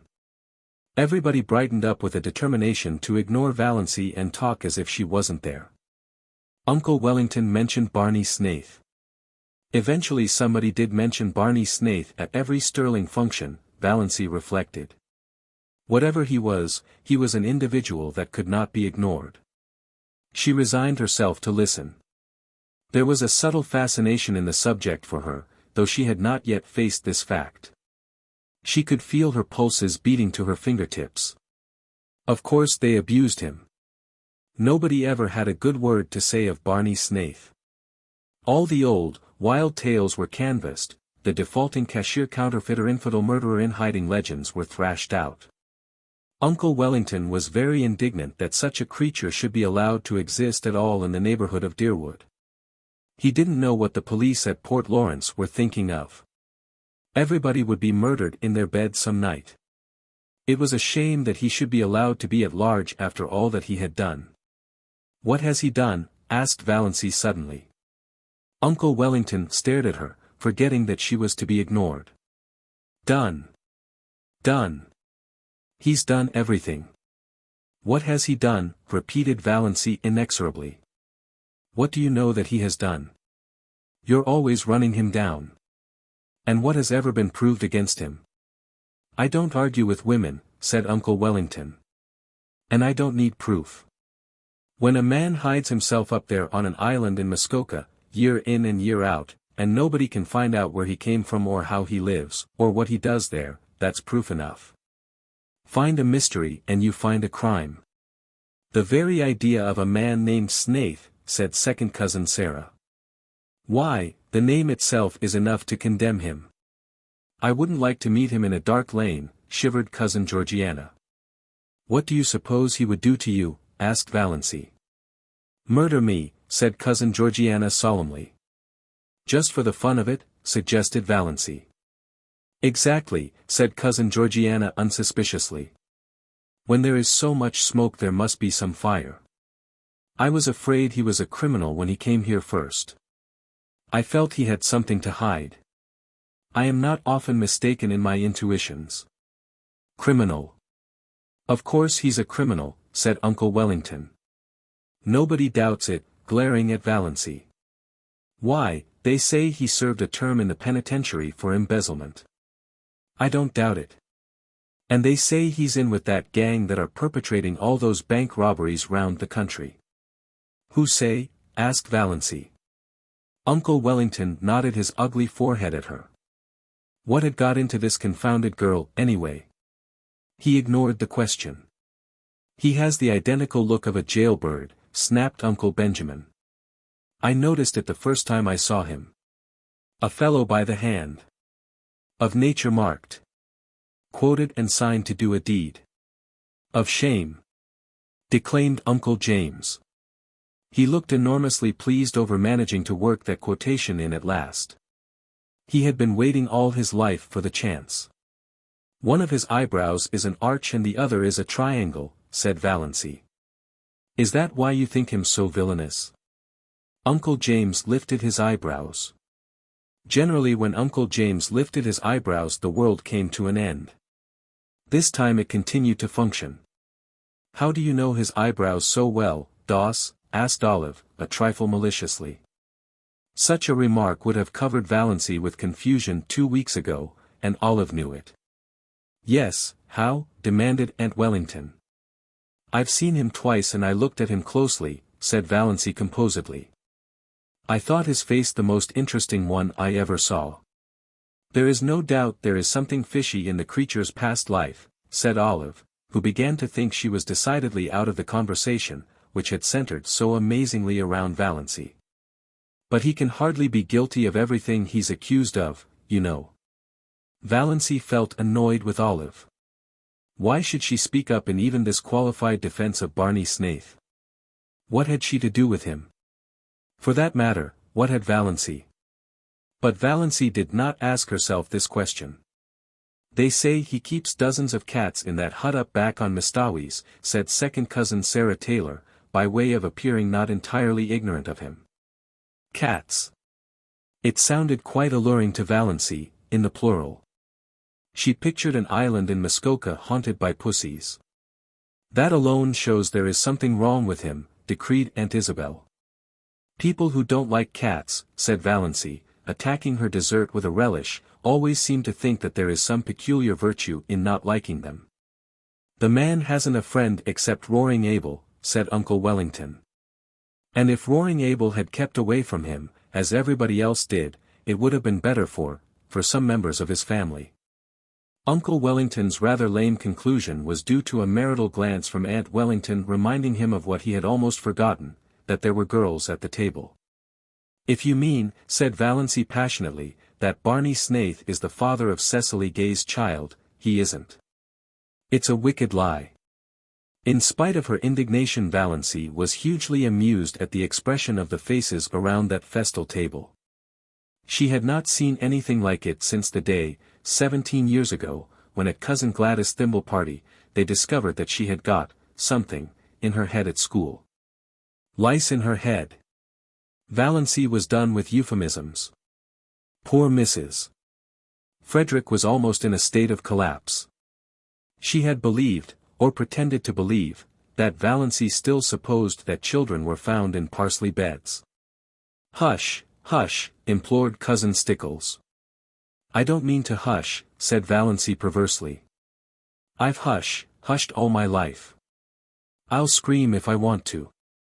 Don't make me want to. And stop talking nonsense about Barney Snaith. Valancy didn't exactly understand her own indignation. What did Barney Snaith's imputed crimes and misdemeanors matter to her? And why, out of them all, did it seem most intolerable that he should have been poor, pitiful little Cecily Gay's false lover? For it did seem intolerable to her. She did not mind when they called him a thief and a counterfeiter and jailbird, but she could not endure to think that he had loved and ruined Cecily Gay. She recalled his face on the 2 occasions of their chance meetings, his twisted, enigmatic, engaging smile, his twinkle, his thin, sensitive, almost ascetic lips, his general air of frank daredevil-try. A man with such a smile and lips might have murdered or stolen, but he could not have betrayed. She suddenly hated everyone who said it or believed it of him. "When I was a young girl I never thought or spoke about such matters, Doss," said Aunt Wellington, crushingly. "But I'm not a young girl," retorted Valancy, uncrushed. "Aren't you always rubbing that into me? And you are all evil-minded, senseless gossips. Can't you leave poor Cissy Gay alone? She's dying. Whatever she did, God or the devil has punished her enough for it. You needn't take a hand, too. As for Barney Snaith, the only crime he has been guilty of is living to himself and minding his own business. He can, it seems, get along without you. Which is an unpardonable sin, of course, in your little snobocracy." Valancy coined that concluding word suddenly and felt that it was an inspiration. That was exactly what they were, and not one of them was fit to mend another. "Valancy, your poor father would turn over in his grave if he could hear you," said Mrs. Frederick. "I dare say he would like that for a change," said Valancy brazenly. "Doss," said Uncle James heavily, "the 10 Commandments are fairly up to date still, especially the 5th. Have you forgotten that?" "No," said Valancy, "but I thought you had, especially the 9th. Have you ever thought, Uncle James, how dull life would be without the 10 Commandments? It is only when things are forbidden that they become fascinating." But her excitement had been too much for her. She knew, by certain unmistakable warnings, that one of her attacks of pain was coming on. It must not find her there. She rose from her chair. "I am going home now. I only came for the dinner. It was very good, Aunt Alberta, although your salad dressing is not salt enough and a dash of cayenne would improve it." None of the flabbergasted silver wedding guests could think of anything to say until the lawn gate clanged behind Valancy in the dusk. Then, "She's feverish, I've said right along she was feverish," moaned Cousin Stickles. Uncle Benjamin punished his pudgy left hand fiercely with his pudgy right. "She's dippy, I tell you she's gone dippy," he snorted angrily. "That's all there is about it. Clean dippy." "Oh, Benjamin," said Cousin Georgiana soothingly, "don't condemn her too rashly. We must remember what dear old Shakespeare says, that charity thinketh no evil." "Charity! Poppycock," snorted Uncle Benjamin. "I never heard a young woman talk such stuff in my life as she just did. Talking about things she ought to be ashamed to think of, much less mention. Blaspheming. Insulting us. What she wants is a generous dose of spankweed, and I'd like to be the one to administer it." XXIII. Uncle Benjamin gulped down the half of a scalding cup of coffee. "Do you suppose that the mumps could work on a person that way?" wailed Cousin Stickles. "I opened an umbrella in the house yesterday," sniffed Cousin Georgiana. "I knew it betokened some misfortune." "Have you tried to find out if she has a temperature?" asked Cousin Mildred. "She wouldn't let Amelia put the thermometer under her tongue," whimpered Cousin Stickles. Mrs. Frederick was openly in tears. All her defenses were down. "I must tell you," she sobbed, "that Valancy has been acting very strangely for over 2 weeks now. She hasn't been a bit like herself, Christine could tell you. I have hoped against hope that it was only one of her colds coming on. But it must be something worse. This is bringing on my neuritis again," said Cousin Gladys, putting her hand to her head. "Don't cry, Amelia," said Herbert kindly, pulling nervously at his spiky gray hair. He hated family ructions. Very inconsiderate of Doss to start one at his silver wedding. Who could have supposed she had it in her? You'll have to take her to a doctor. This may be only a brainstorm. There are such things as brainstorms nowadays, aren't there? I suggested consulting a doctor to her yesterday, moaned Mrs. Frederick. And she said she wouldn't go to a doctor, wouldn't. Oh, surely I have had trouble enough. And she won't take Redfern's bitters, said Cousin Stickles. Or anything, said Mrs. Frederick. And she's determined to go to the Presbyterian church, said Cousin Stickles, repressing, however, to her credit be it said, the story of the banister. That proves she's dippy, growled Uncle Benjamin. I noticed something strange about her the minute she came in today. I noticed it before today. Uncle Benjamin was thinking of XXIII. Everything she said today showed an unbalanced mind. That question, was it a vital part? Was there any sense at all in that remark? None whatever. There never was anything like that in the Stirlings. It must be from the Wansbarras. Poor Mrs. Frederick was too crushed to be indignant. I never heard of anything like that in the Wansbarras, she sobbed. Your father was odd enough, said Uncle Benjamin. Poor Pa was peculiar, admitted Mrs. Frederick tearfully, but his mind was never affected.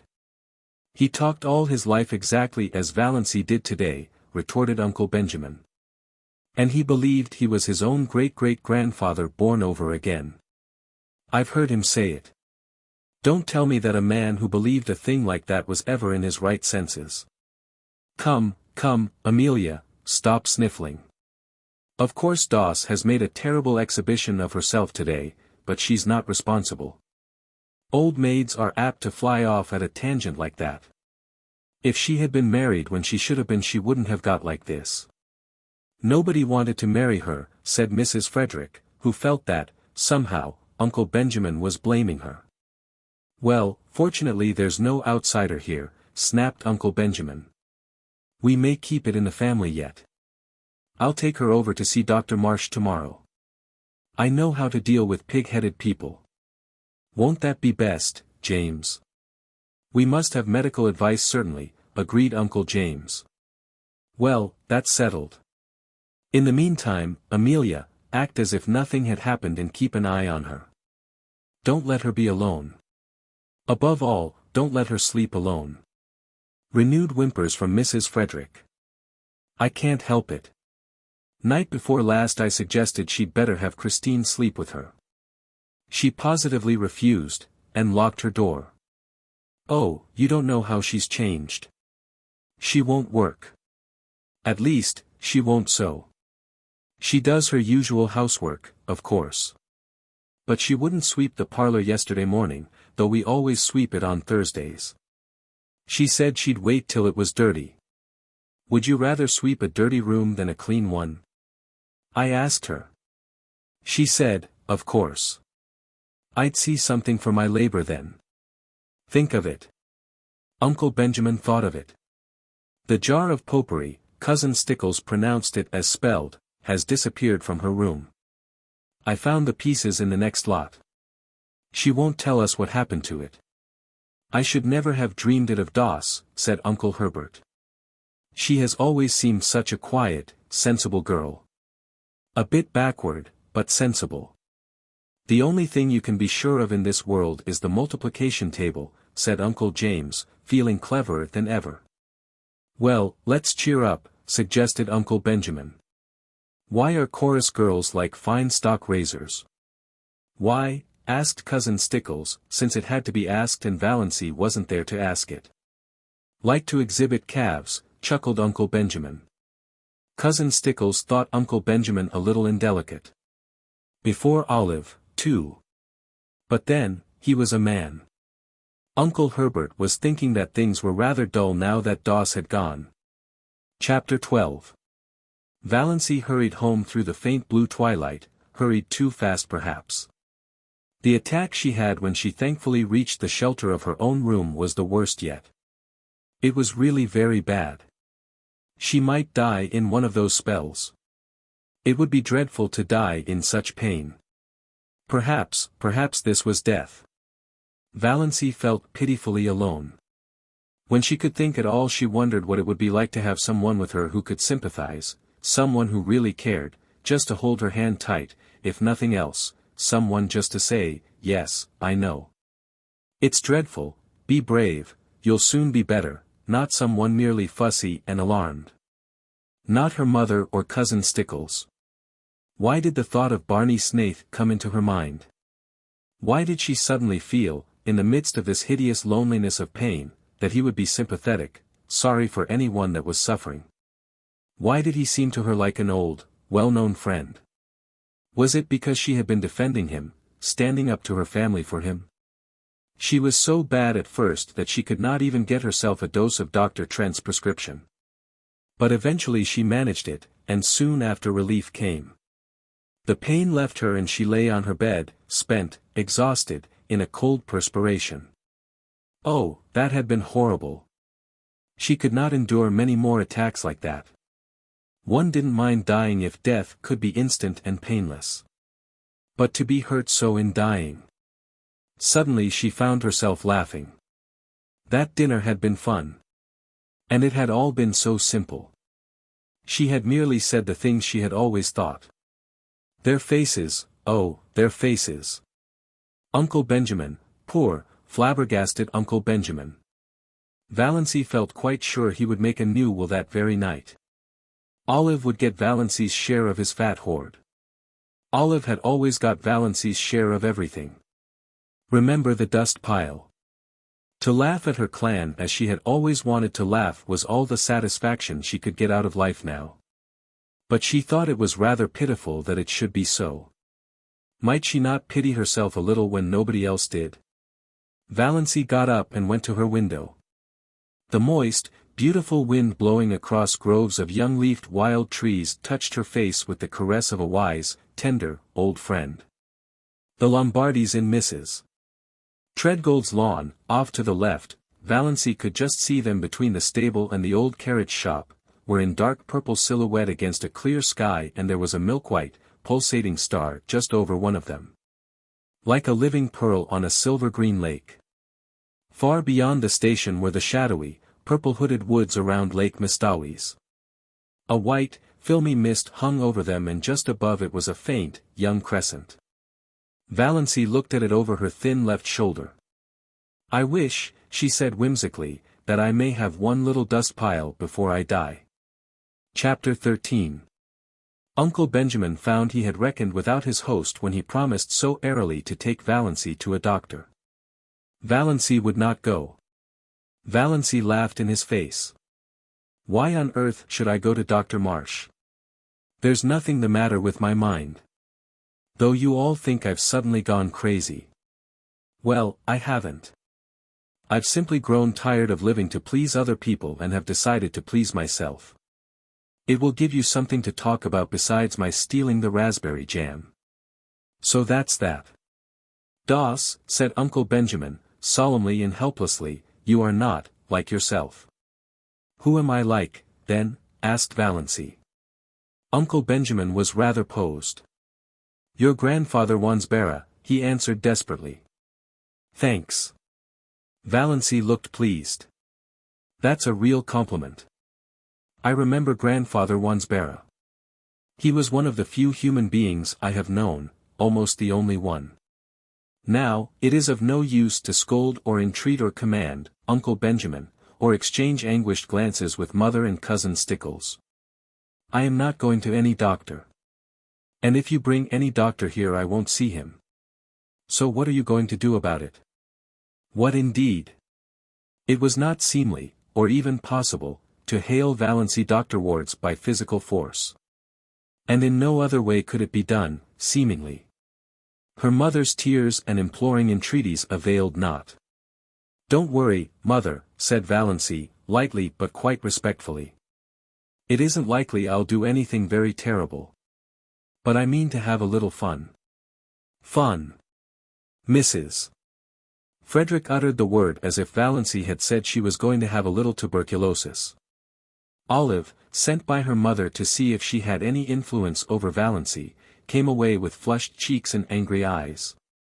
She told her mother that nothing could be done with Valancy. After she, Olive, had talked to her just like a sister, tenderly and wisely, all Valancy had said, narrowing her funny eyes to mere slips, was, "I don't show my gums when I laugh." More as if she were talking to herself than to me. Indeed, mother, all the time I was talking to her she gave me the impression of not really listening. And that wasn't all. When I finally decided that what I was saying had no influence over her, I begged her, when Cecil came next week, not to say anything queer before him, at least. "Mother, what do you think she said?" "I'm sure I can't imagine," groaned Aunt Wellington, prepared for anything. "She said, I'd rather like to shock Cecil. His mouth is too red for a man's." "Mother, I can never feel the same to Valancy again." "Her mind is affected, Olive," said Aunt Wellington solemnly. "You must not hold her responsible for what she says." When Aunt Wellington told Mrs. Frederick what Valancy had said to Olive, Mrs. Frederick wanted Valancy to apologize. "You made me apologize to Olive 15 years ago for something I didn't do," said Valancy. "That old apology will do for now." Another solemn family conclave was held. They were all there except Cousin Gladys, who had been suffering such tortures of neuritis in her head ever since poor Doss went queer, that she couldn't undertake any responsibility. They decided, that is, they accepted a fact that was thrust in their faces, that the wisest thing was to leave Valancy alone for a while, give her her head, as Uncle Benjamin expressed it, keep a careful eye on her but let her pretty much alone. The term of watchful waiting had not been invented then, but that was practically the policy Valancy's distracted relatives decided to follow. "We must be guided by developments," said Uncle Benjamin. "It is, solemnly, easier to scramble eggs than unscramble them. Of course, if she becomes violent."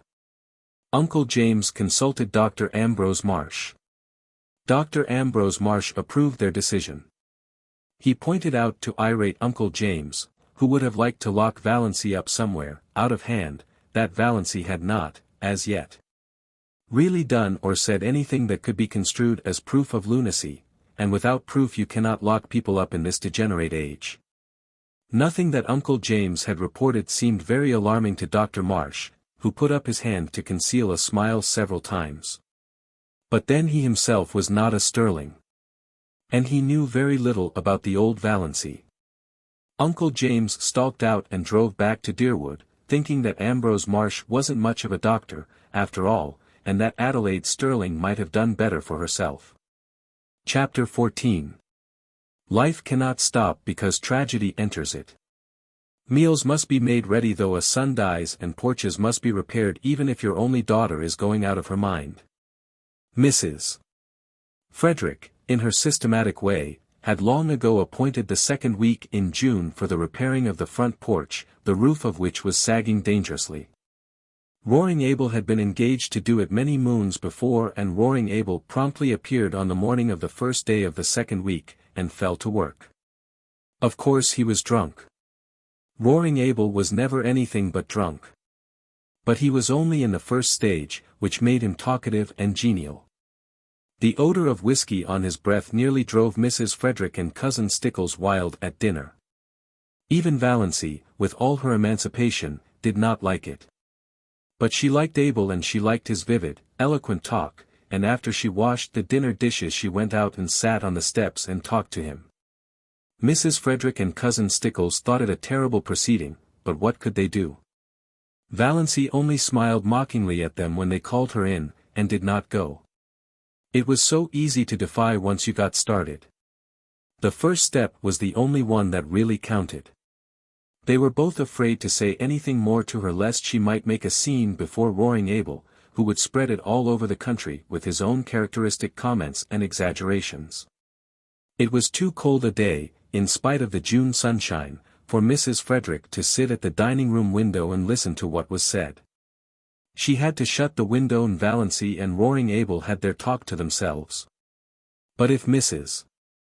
Frederick had known what the outcome of that talk was to be she would have prevented it, if the porch was never repaired.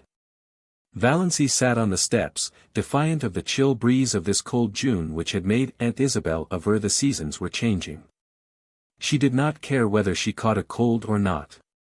It was delightful to sit there in that cold, beautiful, fragrant world and feel free.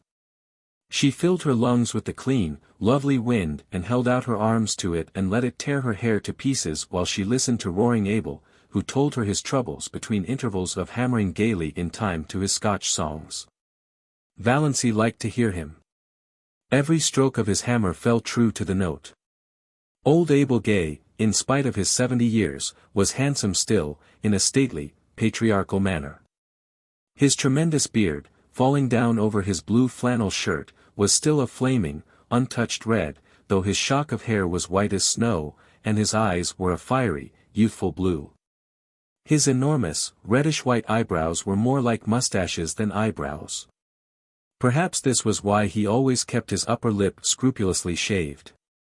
His cheeks were red and his nose ought to have been, but wasn't. It was a fine, upstanding, aquiline nose, such as the noblest Roman of them all might have rejoiced in. Abel was 6'2" in his stockings, broad-shouldered, lean-hipped. In his youth he had been a famous lover, finding all women too charming to bind himself to one. His years had been a wild, colorful panorama of follies and adventures, gallantries, fortunes and misfortunes. He had been 45 before he married, a pretty slip of a girl whom his goings-on killed in a few years. Abel was piously drunk at her funeral and insisted on repeating the 55th chapter of Isaiah. Abel knew most of the Bible and all the Psalms by heart, while the minister, whom he disliked, prayed or tried to pray. Thereafter his house was run by an untidy old cousin who cooked his meals and kept things going after a fashion. In this unpromising environment little Cecilia Gay had grown up. Valancy had known Sissy Gay fairly well in the democracy of the public school, though Sissy had been 3 years younger than she. After they left school their paths diverged and she had seen nothing of her. Old Abel was a Presbyterian. That is, he got a Presbyterian preacher to marry him, baptize his child and bury his wife, and he knew more about Presbyterian theology than most ministers, which made him a terror to them in arguments. But Roaring Abel never went to church. Every Presbyterian minister who had been in Deerwood had tried his hand, once, at reforming Roaring Abel. But he had not been pestered of late. Reverend Mr. Bentley had been in Deerwood for 8 years, but he had not sought out Roaring Abel since the first 3 months of his pastorate. He had called on Roaring Abel then and found him in the theological stage of drunkenness, which always followed the sentimental maudlin one, and preceded the roaring, blasphemous one. The eloquently prayerful one, in which he realized himself temporarily and intensely as a sinner in the hands of an angry God, was the final one.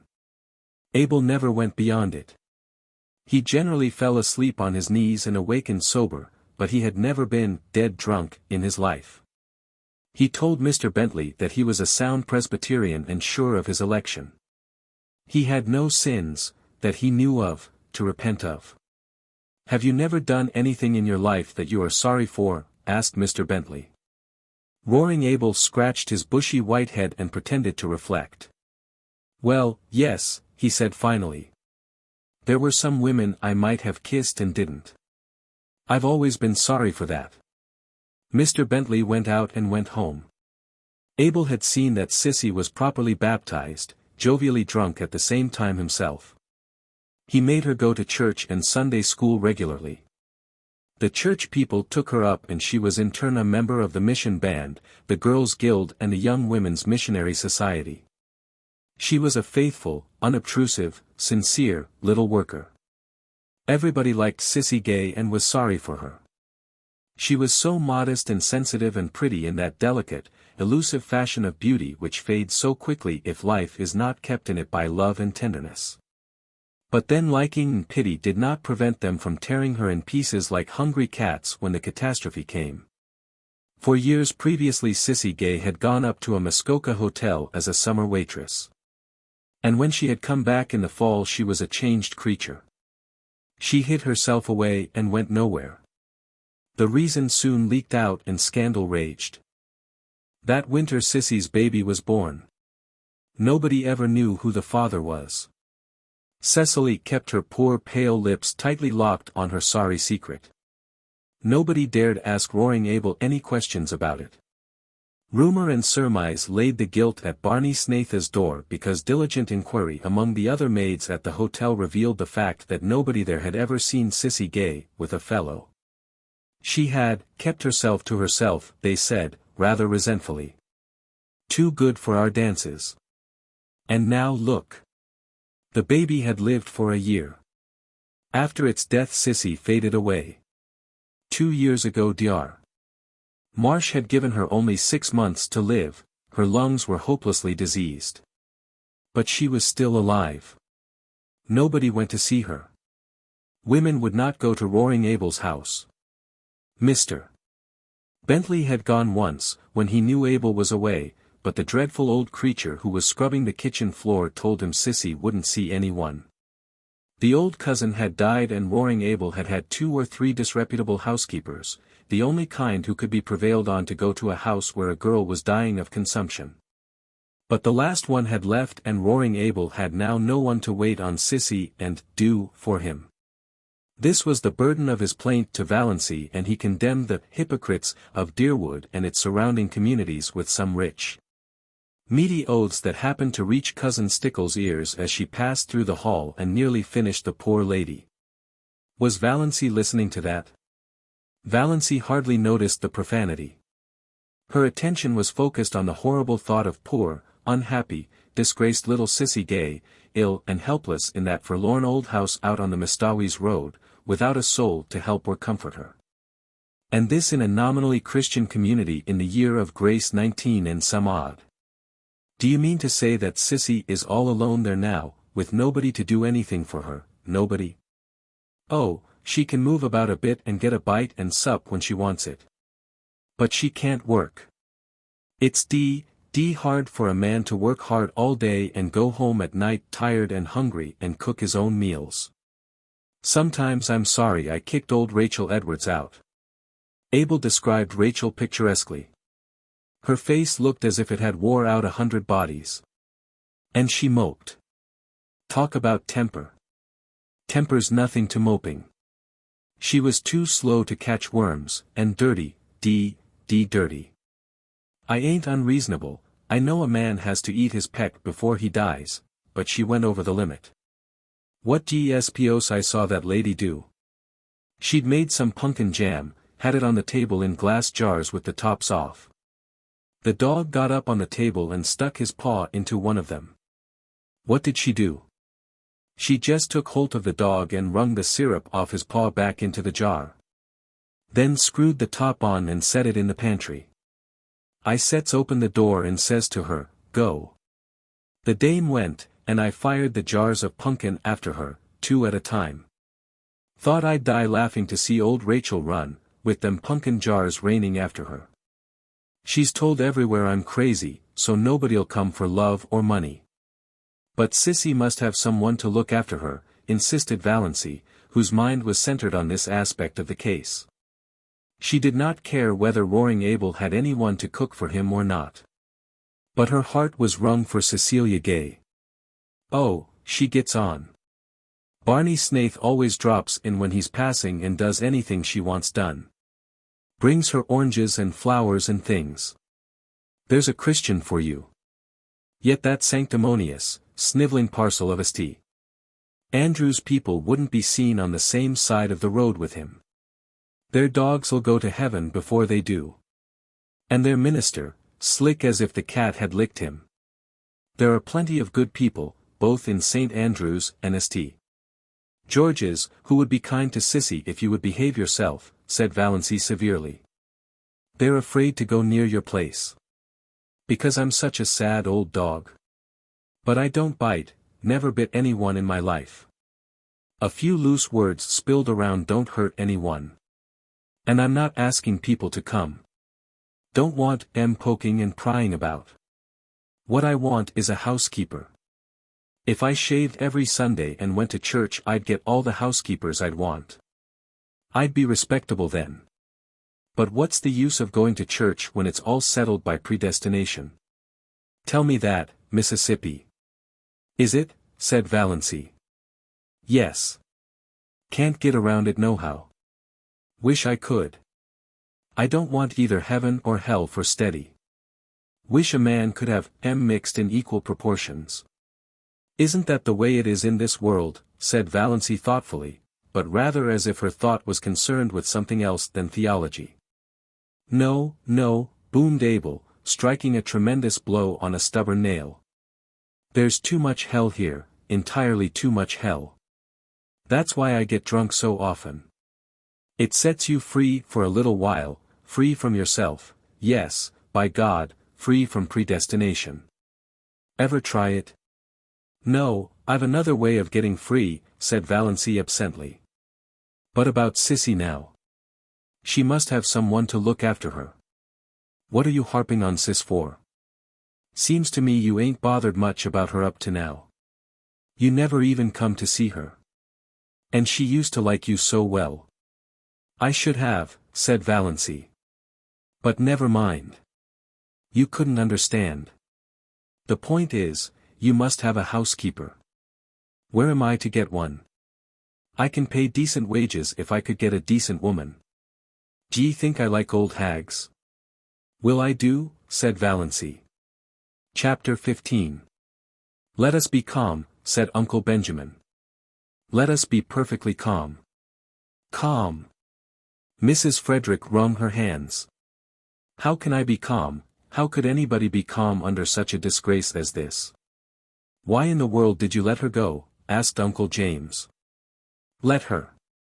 How could I stop her, James? It seems she packed the big valise and sent it away with Roaring Abel when he went home after supper, while Christine and I were out in the kitchen. Then Doss herself came down with her little satchel, dressed in her green serge suit. I felt a terrible premonition. I can't tell you how it was, but I seemed to know that Doss was going to do something dreadful. It's a pity you couldn't have had your premonition a little sooner, said Uncle Benjamin drily. I said, Doss, where are you going? And she said, I am going to look for my blue castle. Wouldn't you think that would convince Marsh that her mind is affected? Interjected Uncle James. And I said, Valancy, what do you mean? And she said, I am going to keep house for Roaring Abel and Nurse Sissy. He will pay me $30 a month. I wonder I didn't drop dead on the spot. You shouldn't have let her go, you shouldn't have let her out of the house, said Uncle James. You should have locked the door, anything. She was between me and the front door. And you can't realize how determined she was. She was like a rock. That's the strangest thing of all about her. She used to be so good and obedient, and now she's neither to hold nor bind. But I said everything I could think of to bring her to her senses. I asked her if she had no regard for her reputation. I said to her solemnly, Doss, when a woman's reputation is once smirched, nothing can ever make it spotless again. Your character will be gone forever if you go to Roaring Abel's to wait on a bad girl like Sis Gay. And she said, I don't believe Sissy was a bad girl, but I don't care if she was. Those were her very words, I don't care if she was. She has lost all sense of decency, exploded Uncle Benjamin. Sissy Gay is dying, she said, and it's a shame and disgrace that she is dying in a Christian community with no one to do anything for her. Whatever she's been or done, she's a human being. Well, you know, when it comes to that, I suppose she is, said Uncle James with the air of one making a splendid concession. I asked Doss if she had no regard for appearances. She said, I've been keeping up appearances all my life. Now I'm going in for realities. Appearances can go hang. Go hang. An outrageous thing, said Uncle Benjamin violently. An outrageous thing. Which relieved his feelings, but didn't help anyone else. Mrs. Frederick wept. Cousin Stickles took up the refrain between her moans of despair. I told her, we both told her, that Roaring Abel had certainly killed his wife in one of his drunken rages and would kill her. She laughed and said, I'm not afraid of Roaring Abel. He won't kill me, and he's too old for me to be afraid of his gallantries. What did she mean? What are gallantries? Mrs. Frederick saw that she must stop crying if she wanted to regain control of the conversation. I said to her, Valancy, if you have no regard for your own reputation and your family's standing, have you none for my feelings? She said, none. Just like that, none. Insane people never do have any regard for other people's feelings, said Uncle Benjamin. That's one of the symptoms. I broke out into tears then, and she said, Come now, mother, be a good sport. I'm going to do an act of Christian charity, and as for the damage it will do my reputation, why, you know I haven't any matrimonial chances anyhow, so what does it matter? And with that she turned and went out. The last words I said to her, said Cousin Stickles pathetically, were, Who will rub my back at nights now? And she said, but no, I cannot repeat it. Nonsense, said Uncle Benjamin. Out with it. This is no time to be squeamish. She said, Cousin Stickles' voice was little more than a whisper, she said, Oh, darn. To think I should have lived to hear my daughter swearing, sobbed Mrs. Frederick. It was only imitation swearing, faltered Cousin Stickles, desirous of smoothing things over now that the worst was out. But she had never told about the banister. It will be only a step from that to real swearing, said Uncle James sternly. The worst of this, Mrs. Frederick hunted for a dry spot on her handkerchief, is that everyone will know now that she is deranged. We can't keep it a secret any longer. Oh, I cannot bear it. You should have been stricter with her when she was young, said Uncle Benjamin. I don't see how I could have been, said Mrs. Frederick, truthfully enough. The worst feature of the case is that Snaith scoundrel is always hanging around Roaring Abel's, said Uncle James. I shall be thankful if nothing worse comes of this mad freak than a few weeks at Roaring Abel's. Sissy Gay can't live much longer. And she didn't even take her flannel petticoat, lamented Cousin Stickles. I'll see Ambrose Marsh again about this, said Uncle Benjamin, meaning Valancy, not the flannel petticoat. I'll see Lawyer Ferguson, said Uncle James. Meanwhile, added Uncle Benjamin, let us be calm. Chapter 16. Valancy had walked out to Roaring Abel's house on the Mistawys Road under a sky of purple and amber, with a queer exhilaration and expectancy in her heart. Back there, behind her, her mother and Cousin Stickles were crying, over themselves, not over her. But here the wind was in her face, soft, dew-wet, cool, blowing along the grassy roads. Oh, she loved the wind. The robins were whistling sleepily in the firs along the way and the moist air was fragrant with the tang of balsam. Big cars went purring past in the violet dusk, the stream of summer tourists to Muskoka had already begun, but Valancy did not envy any of their occupants. Muskoka cottages might be charming, but beyond, in the sunset skies, among the spires of the firs, her blue castle towered. She brushed the old years and habits and inhibitions away from her like dead leaves. She would not be littered with them. Roaring Abel's rambling, tumble-down old house was situated about 3 miles from the village, on the very edge of up-back, as the sparsely settled, hilly, wooded country around Mistawys was called vernacularly. It did not, it must be confessed, look much like a blue castle. It had once been a snug place enough in the days when Abel Gay had been young and prosperous, and the punning, arched sign over the gate, A. Gay, carpenter, had been fine and freshly painted. Now it was a faded, dreary old place, with a leprous, patched roof and shutters hanging askew. Abel never seemed to do any carpenter jobs about his own house. It had a listless air, as if tired of life. There was a dwindling grove of ragged, crone-like old spruces behind it. The garden, which Sissy used to keep neat and pretty, had run wild. On 2 sides of the house were fields full of nothing but mulleins. Behind the house was a long stretch of useless barrens, full of scrub pines and spruces, with here and there a blossoming bit of wild cherry, running back to a belt of timber on the shores of Lake Mistawys, 2 miles away. A rough, rocky, boulder-strewn lane ran through it to the woods, a lane white with pestiferous, beautiful daisies. Roaring Abel met Valancy at the door.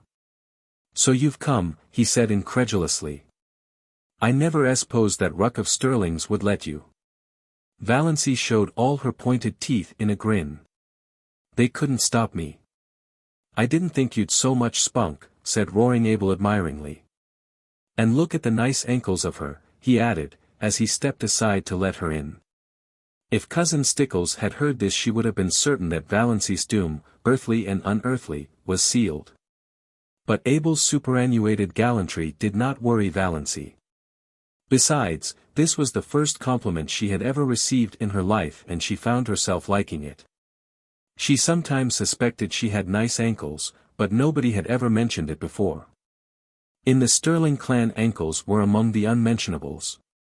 Roaring Abel took her into the kitchen, where Sissy Gay was lying on the sofa, breathing quickly, with little scarlet spots on her hollow cheeks. Valancy had not seen Cecilia Gay for years. Then she had been such a pretty creature, a slight, blossom-like girl, with soft, golden hair, clear-cut, almost waxen features, and large, beautiful blue eyes. She was shocked at the change in her. Could this be sweet Sissy, this pitiful little thing that looked like a tired, broken flower? She had wept all the beauty out of her eyes, they looked too big, enormous, in her wasted face. The last time Valancy had seen Cecilia Gay those faded, piteous eyes had been limpid, shadowy blue pools aglow with mirth. The contrast was so terrible that Valancy's own eyes filled with tears. She knelt down by Sissy and put her arms about her. "Sissy dear, I've come to look after you. I'll stay with you till, as long as you want me." "Oh." Sissy put her thin arms about Valancy's neck. "Oh, will you?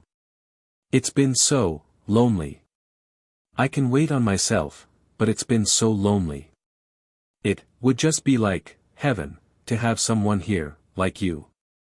You were always so sweet to me, long ago." Valancy held Sissy close. She was suddenly happy. Here was someone who needed her, someone she could help.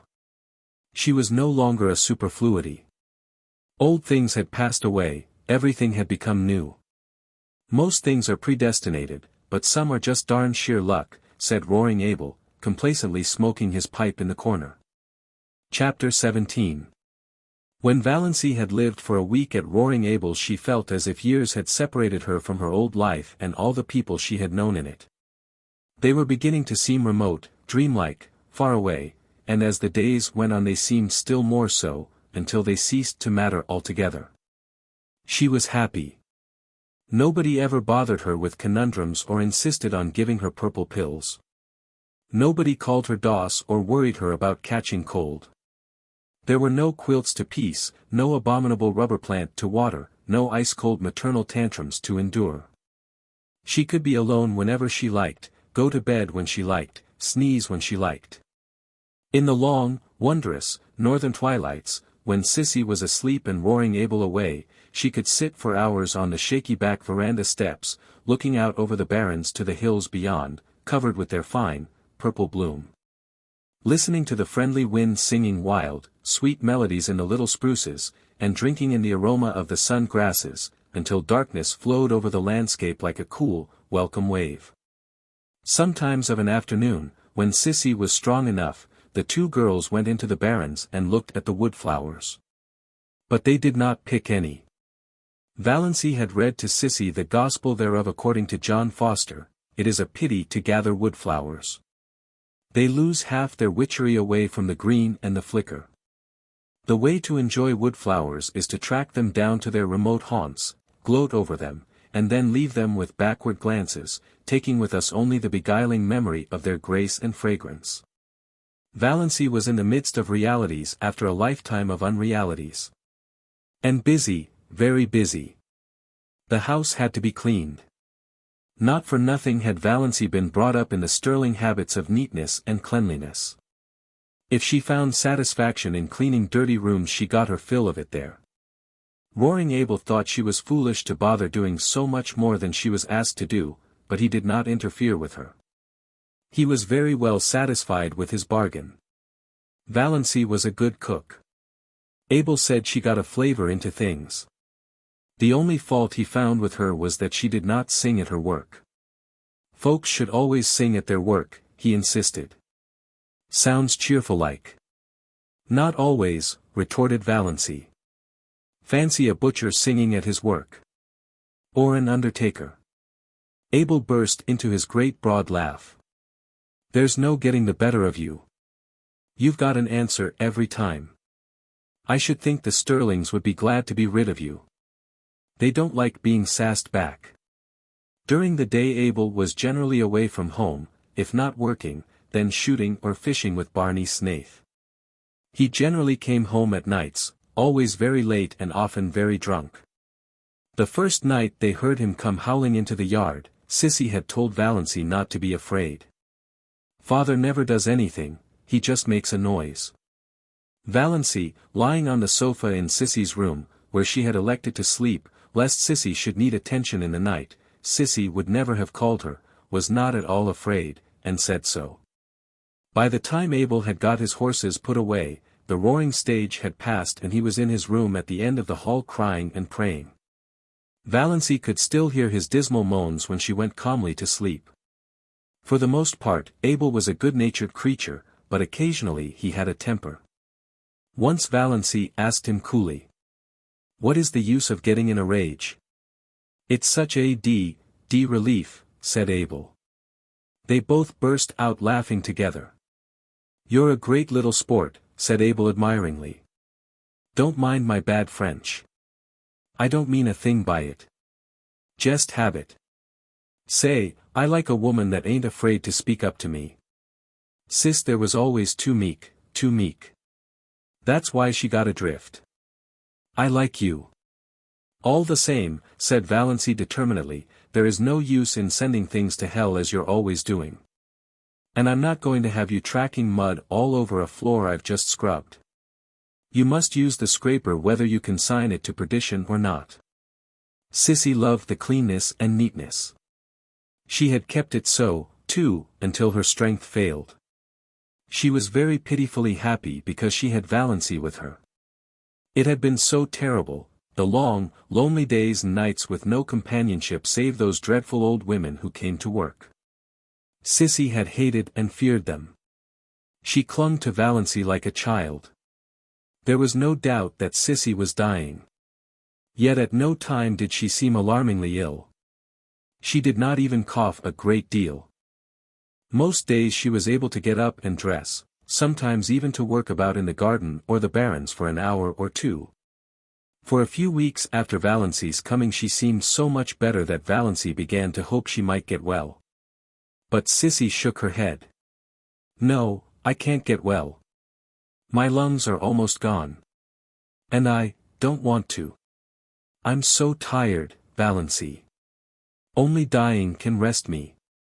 But it's lovely to have you here, you'll never know how much it means to me. But Valancy, you work too hard. You don't need to, Father only wants his meals cooked. I don't think you are strong yourself. You turn so pale sometimes. And those drops you take. Are you well, dear? I'm all right, said Valancy lightly. She would not have Sissy worried. And I'm not working hard. I'm glad to have some work to do, something that really wants to be done. Then, Sissy slipped her hand wistfully into Valancy's. Don't let's talk any more about my being sick. Let's just forget it. Let's pretend I'm a little girl again, and you have come here to play with me. I used to wish that long ago, wish that you could come. I knew you couldn't, of course. But how I did wish it. You always seemed so different from the other girls, so kind and sweet, and as if you had something in yourself nobody knew about, some dear, pretty secret. Had you, Valancy? I had my blue castle, said Valancy, laughing a little. She was pleased that Sissy had thought of her like this. She had never suspected that anybody liked or admired or wondered about her. She told Sissy all about her blue castle. She had never told anyone about it before. Everyone has a blue castle, I think, said Sissy softly. Only everyone has a different name for it. I had mine, once. She put her two thin little hands over her face. She did not tell Valancy, then, who had destroyed her blue castle. But Valancy knew that, whoever it was not Barney Snaith. Chapter 18. Valancy was acquainted with Barney by now, well acquainted, it seemed, though she had spoken to him only a few times. But then she had felt just as well acquainted with him the first time they had met. She had been in the garden at twilight, hunting for a few stalks of white narcissus for Sissy's room when she heard that terrible old grey Slosson coming down through the woods from Mistawey's. One could hear it miles away. Valancy did not look up as it drew near, thumping over the rocks in that crazy lane. She had never looked up, though Barney had gone racketing past every evening since she had been at Roaring Abel's. This time he did not racket past. The old grey Slosson stopped with even more terrible noises than it made going. Valancy was conscious that Barney had sprung from it and was leaning over the ramshackle gate.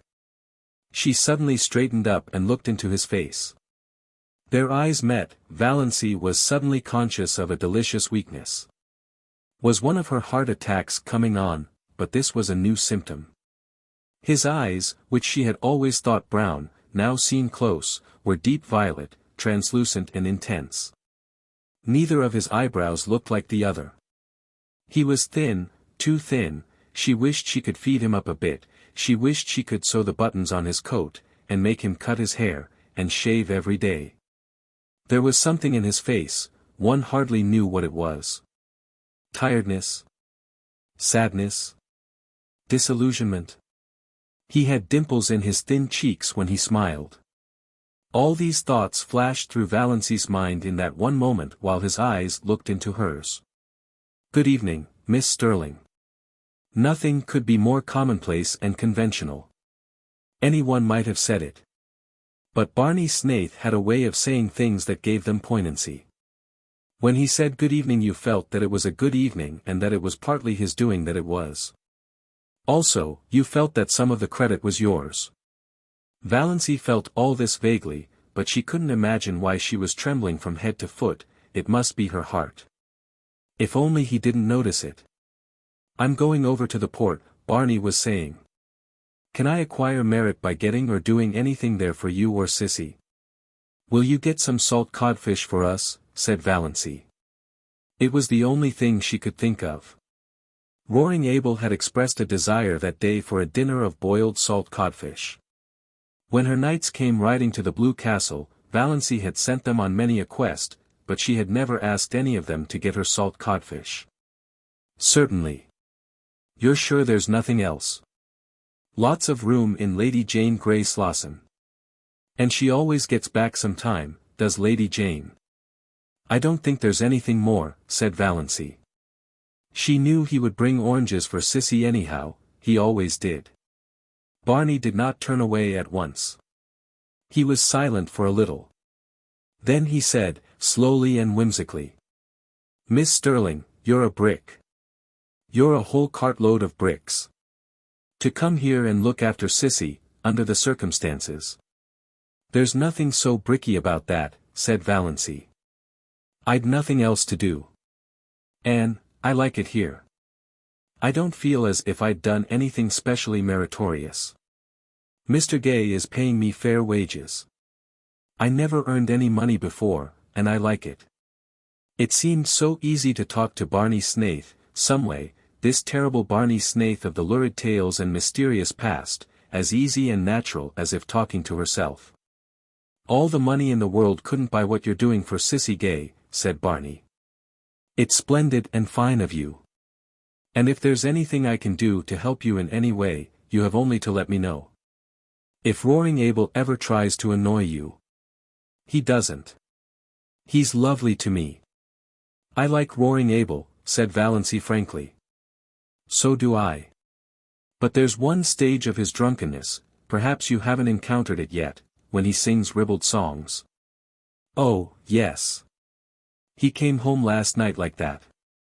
Sissy and I just went to our room and shut ourselves in where we couldn't hear him. He apologized this morning. I'm not afraid of any of Roaring Abel's stages." Well, I'm sure he'll be decent to you, apart from his inebriated yowls, said Barney. And I've told him he's got to stop damning things when you're around. Why? Asked Valancy slyly, with one of her odd, slanted glances and a sudden flake of pink on each cheek, born of the thought that Barney Snaith had actually done so much for her. I often feel like damning things myself. For a moment Barney stared. Was this elfin girl the little, old-maidish creature who had stood there 2 minutes ago? Surely there was magic and devilry going on in that shabby, weedy old garden. Then he laughed. It will be a relief to have someone to do it for you, then. So you don't want anything but salt codfish? Not tonight. But I dare say I'll have some errands for you very often when you go to Port Lawrence. I can't trust Mr. Gay to remember to bring all the things I want. Barney had gone away, then, in his Lady Jane, and Valancy stood in the garden for a long time. Since then he had called several times, walking down through the barrens, whistling. How that whistle of his echoed through the spruces on those June twilights. Valancy caught herself listening for it every evening, rebuked herself, then let herself go. Why shouldn't she listen for it? He always brought Sissy fruit and flowers. Once he brought Valancy a box of candy, the first box of candy she had ever been given. It seemed sacrilege to eat it. She found herself thinking of him in season and out of season. She wanted to know if he ever thought about her when she wasn't before his eyes, and, if so, what? She wanted to see that mysterious house of his back on the Mistawis Island. Sissy had never seen it. Sissy, though she talked freely of Barney and had known him for 5 years, really knew little more of him than Valancy herself. But he isn't bad, said Sissy. Nobody need ever tell me he is. He can't have done a thing to be ashamed of. Then why does he live as he does, asked Valancy, to hear somebody defend him. I don't know. He's a mystery. And of course there's something behind it, but I know it isn't disgrace. Barney Snaith simply couldn't do anything disgraceful, Valancy. Valancy was not so sure. Barney must have done something, sometime. He was a man of education and intelligence. She had soon discovered that, in listening to his conversations and wrangles with Roaring Abel, who was surprisingly well read and could discuss any subject under the sun when sober. Such a man wouldn't bury himself for 5 years in Muskoka and live and look like a tramp if there were not too good, or bad, a reason for it. But it didn't matter. All that mattered was that she was sure now that he had never been Sissy Gay's lover. There was nothing like that between them. Though he was very fond of Sissy and she of him, as anyone could see. But it was a fondness that didn't worry Valancy.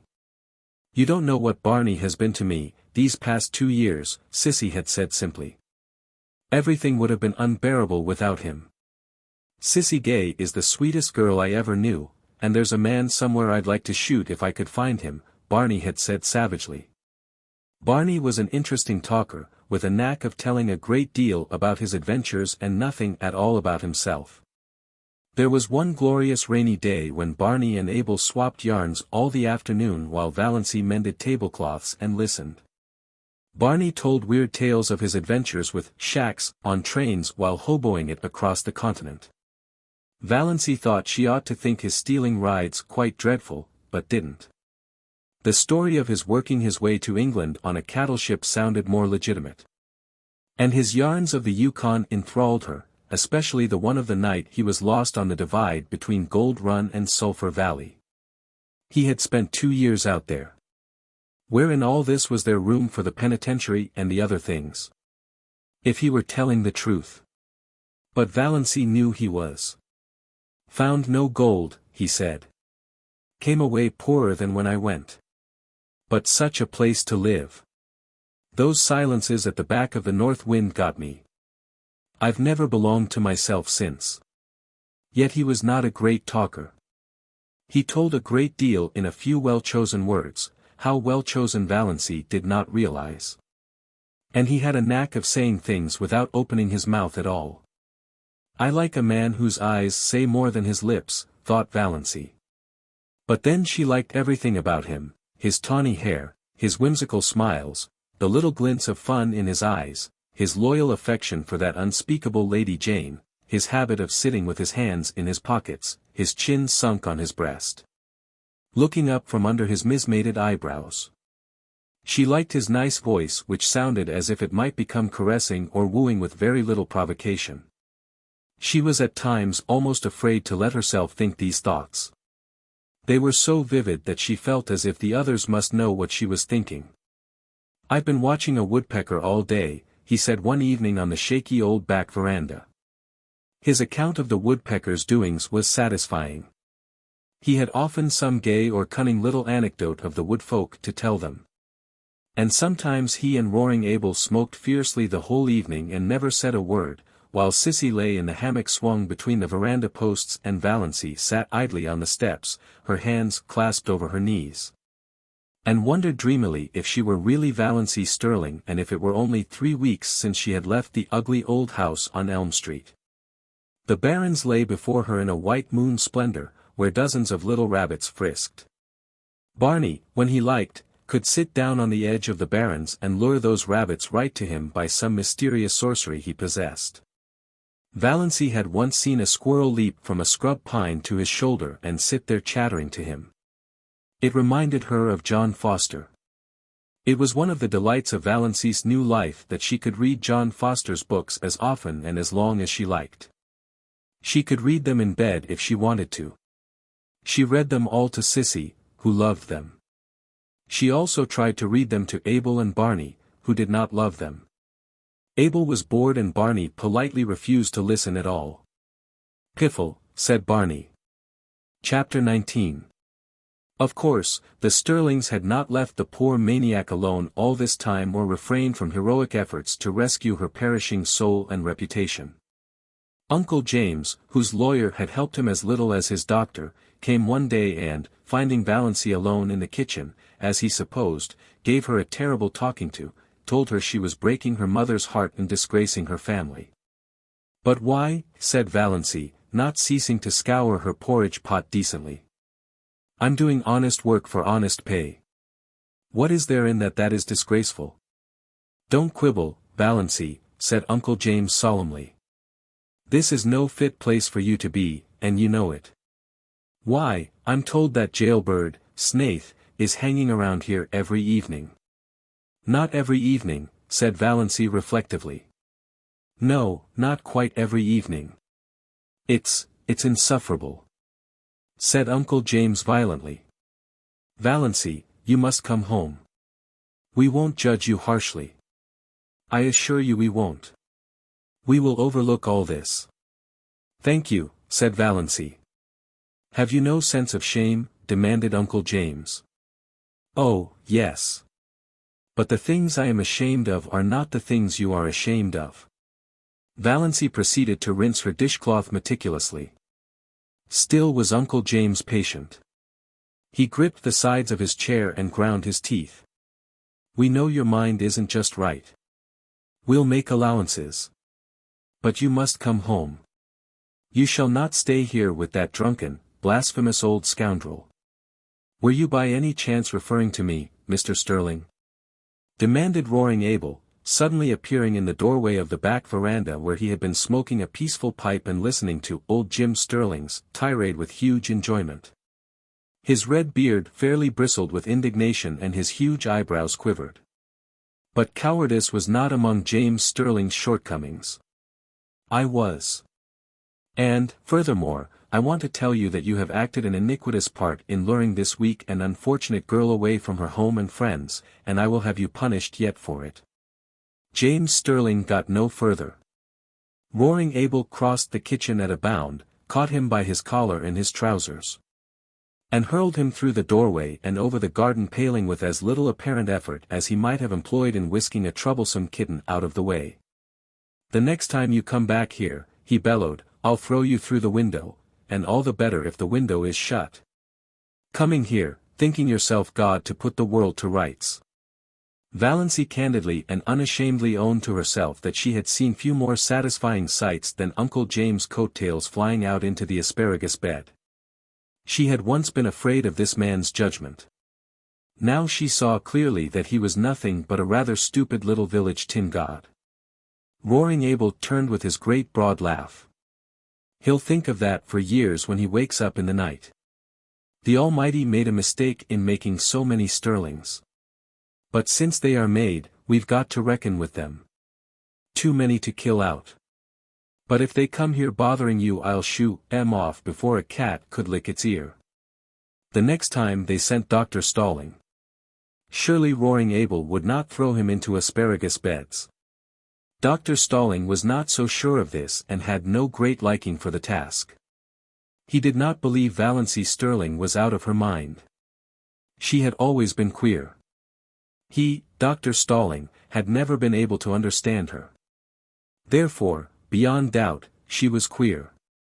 She was only just a little queerer than usual now. And Dr. Stirling had his own reasons for disliking Roaring Abel. When Dr. Stirling had first come to Deerwood, he had had a liking for long hikes around Mistawis and Muskoka. On one of these occasions he had got lost and after much wandering had fallen in with Roaring Abel with his gun over his shoulder. Dr. Stirling had contrived to ask his question in about the most idiotic manner possible. He said, "Can you tell me where I'm going?" "How the devil should I know where you're going, gosling?" retorted Abel contemptuously. Dr. Stirling was so enraged that he could not speak for a moment or two, and in that moment Abel had disappeared in the woods. Dr. Stirling had eventually found his way home, but he had never hankered to encounter Abel Gay again. Nevertheless he came now to do his duty. Valancy greeted him with a sinking heart. She had to own to herself that she was terribly afraid of Dr. Stirling still. She had a miserable conviction that if he shook his long, bony finger at her and told her to go home, she dared not disobey. "Mr. Gay," said Dr. Stirling politely and condescendingly, "may I see Miss Stirling alone for a few minutes?" Roaring Abel was a little drunk, just drunk enough to be excessively polite and very cunning. He had been on the point of going away when Dr. Stirling arrived, but now he sat down in a corner of the parlor and folded his arms. "No, no, mister," he said solemnly. "That wouldn't do at all. I've got the reputation of my household to keep up. I've got to chaperone this young lady. Can't have any sparkin going on here behind my back." Outraged Dr. Stirling looked so terrible that Valancy wondered how Abel could endure his aspect. But Abel was not worried at all. "D'ye know anything about it, anyway?" he asked genially. "About what?" "Sparking," said Abel coolly. Poor Dr. Stirling, who had never married because he believed in a celibate clergy, would not notice this ribald remark. He turned his back on Abel and addressed himself to Valancy. "Miss Stirling, I am here in response to your mother's wishes. She begged me to come. I am charged with some messages from her. Will you," he wagged his forefinger, "will you hear them?" "Yes," said Valancy faintly, eyeing the forefinger. It had a hypnotic effect on her. "The first is this. If you will leave this house," interjected Roaring Abel. "House troubled with an impediment in your speech, ain't you, mister? This place and return to your home, mister. James Stirling will himself pay for a good nurse to come here and wait on Miss Gay." Back of her terror Valancy smiled in secret. Uncle James must indeed regard the matter as desperate when he would loosen his purse strings like that. At any rate, her clan no longer despised her or ignored her. She had become important to them. "That's my business, mister," said Abel. "Miss Stirling can go if she pleases, or stay if she pleases. I made a fair bargain with her, and she's free to conclude it when she likes. She gives me meals that stick to my ribs. She don't forget to put salt in the porridge. She never slams doors, and when she has nothing to say she don't talk. That's uncanny in a woman, you know, mister. I'm satisfied. If she isn't, she's free to go. But no woman comes here in Jim Stirling's pay. If anyone does." Abel's voice was uncannily bland and polite, I'll spatter the road with her brains. Tell him that with Gay's compliments. Dr. Stirling, a nurse is not what Sissy needs, said Valancy earnestly. She isn't so ill as that, yet. What she wants is companionship, somebody she knows and likes just to live with her. You can understand that, I'm sure. I understand that your motive is quite, commendable. Dr. Stirling felt that he was very broad-minded indeed, especially as in his secret soul he did not believe Valancy's motive was commendable. He hadn't the least idea what she was up to, but he was sure her motive was not commendable. When he could not understand a thing he straightway condemned it. Simplicity itself. But your first duty is to your mother. She needs you. She implores you to come home, she will forgive everything if you will only come home. That's a pretty little thought, remarked Abel meditatively, as he ground some tobacco up in his hand. Dr. Stirling ignored him. She entreats, but Miss Stirling, Dr. Stirling remembered that he was an ambassador of Jehovah, I command. As your pastor and spiritual guide, I command you to come home with me, this very day. Get your hat and coat and come now. Dar. Stirling shook his finger at Valancy. Before that pitiless finger she drooped and wilted visibly. She's giving in, thought roaring Abel. She'll go with him. Beats all, the power these preacher fellows have over women. Valancy was on the point of obeying Dr. Stirling. She must go home with him, and give up. She would lapse back to Dawes Stirling again and for her few remaining days or weeks be the cowed, futile creature she had always been. It was her fate, typified by that relentless, uplifted forefinger. She could no more escape from it than roaring Abel from his predestination. She eyed it as the fascinated bird eyes the snake. Another moment. Fear is the original sin, suddenly said a still, small voice away back of Valancy's consciousness. Almost all the evil in the world has its origin in the fact that someone is afraid of something. Valancy stood up. She was still in the clutches of fear, but her soul was her own again. She would not be false to that inner voice. Dr. Stirling, she said slowly, I do not at present owe any duty to my mother. She is quite well. She has all the assistance and companionship she requires, she does not need me at all. I am needed here. I am going to stay here. There's spunk for you, said roaring Abel admiringly. Dr. Stirling dropped his forefinger. One could not keep on shaking a finger forever. Miss Stirling, is there nothing that can influence you? Do you remember your childhood days? Perfectly. And hate them. Do you realize what people will say? What they are saying? I can imagine it, said Valancy, with a shrug of her shoulders. She was suddenly free of fear again. I haven't listened to the gossip of Deerwood tea parties and sewing circles 20 years for nothing. But, Dr. Stirling, it doesn't matter in the least to me what they say, not in the least. Dr. Stirling went away then. A girl who cared nothing for public opinion. Over whom sacred family ties had no restraining influence. Who hated her childhood memories.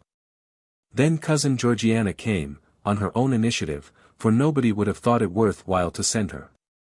She found Valancy alone, weeding the little vegetable garden she had planted, and she made all the platitudinous pleas she could think of. Valancy heard her patiently. Cousin Georgiana wasn't such a bad old soul. Then she said. And now that you have got all that out of your system, Cousin Georgiana, can you tell me how to make creamed codfish so that it will not be as thick as porridge and as salt as the Dead Sea? We'll just have to wait, said Uncle Benjamin. After all, Sissy Gay can't live long. Dr. Marsh tells me she may drop off any day. Mrs. Frederick wept. It would really have been so much easier to bear if Valancy had died. She could have worn mourning then. Chapter 20. When Abel Gay paid Valancy her first month's wages, which he did promptly, in bills reeking with the odor of tobacco and whiskey, Valancy went into Deerwood and spent every cent of it. She got a pretty green crepe dress with a girdle of crimson beads, at a bargain sale, a pair of silk stockings, to match, and a little crinkled green hat with a crimson rose in it. She even bought a foolish little beribboned and belliced nightgown. She passed the house on Elm Street twice. Valancy never even thought about it as home, but saw no one. No doubt her mother was sitting in the room this lovely June evening playing solitaire, and cheating. Valancy knew that Mrs. Frederick always cheated. She never lost a game. Most of the people Valancy met looked at her seriously and passed her with a cool nod. Nobody stopped to speak to her. Valancy put on her green dress when she got home. Then she took it off again. She felt so miserably undressed in its low neck and short sleeves. And that low, crimson girdle around the hips seemed positively indecent. She hung it up in the closet, feeling flatly that she had wasted her money. She would never have the courage to wear that dress. John Foster's arraignment of fear had no power to stiffen her against this. In this one thing habit and custom were still all-powerful. Yet she sighed as she went down to meet Barney Snaith in her old snuff-brown silk. That green thing had been very becoming, she had seen so much in her one ashamed glance. Above it her eyes had looked like odd brown jewels and the girdle had given her flat figure an entirely different appearance. She wished she could have left it on. But there were some things John Foster did not know. Every Sunday evening Valancy went to the little Free Methodist church in a valley on the edge of Up Back, a spireless little grey building among the pines, with a few sunken graves and mossy gravestones in the small, paling-encircled, grass-grown square beside it. She liked the minister who preached there. He was so simple and sincere. An old man, who lived in Port Lawrence and came out by the lake in a little disappearing propeller boat to give a free service to the people of the small, stony farms back of the hills, who would otherwise never have heard any gospel message. She liked the simple service and the fervent singing. She liked to sit by the open window and look out into the pine woods. The congregation was always small. The Free Methodists were few in number, poor and generally illiterate. But Valancy loved those Sunday evenings. For the first time in her life she liked going to church. The rumor reached Deerwood that she had turned Free Methodist and sent Mrs. Frederick to bed for a day. But Valancy had not turned anything. She went to the church because she liked it and because in some inexplicable way it did her good. Old Mr. Towers believed exactly what he preached and somehow it made a tremendous difference. Oddly enough, Roaring Abel disapproved of her going to the Hill Church as strongly as Mrs. Frederick herself could have done. He had no use for Free Methodists. He was a Presbyterian. But Valancy went in spite of him. "We'll hear something worse than that about her soon," Uncle Benjamin predicted gloomily. They did. Valancy could not quite explain, even to herself, just why she wanted to go to that party. It was a dance up back at Chidley Corners. And dances at Chidley Corners were not, as a rule, the sort of assemblies where well-brought-up young ladies were found. Valancy knew it was coming off, for Roaring Abel had been engaged as one of the fiddlers. But the idea of going had never occurred to her until Roaring Abel himself broached it at supper. "You come with me to the dance," he ordered. "It'll do you good, put some color in your face. You look peaked, you want something to liven you up." Valancy found herself suddenly wanting to go. She knew nothing at all of what dances at Chidley Corners were apt to be like. Her idea of dances had been fashioned on the correct affairs that went by that name in Deerwood and Port Lawrence. Of course she knew the Corners dance wouldn't be just like them. Much more informal, of course. But so much the more interesting. Why shouldn't she go? Sissy was in a week of apparent health and improvement. She wouldn't mind staying alone in the least. She entreated Valancy to go if she wanted to. And Valancy did want to go. She went to her room to dress. A rage against the snuff-brown silk seized her. Wear that to a party? Never. She pulled her green crepe from its hanger and put it on feverishly. It was nonsense to feel so, naked, just because her neck and arms were bare.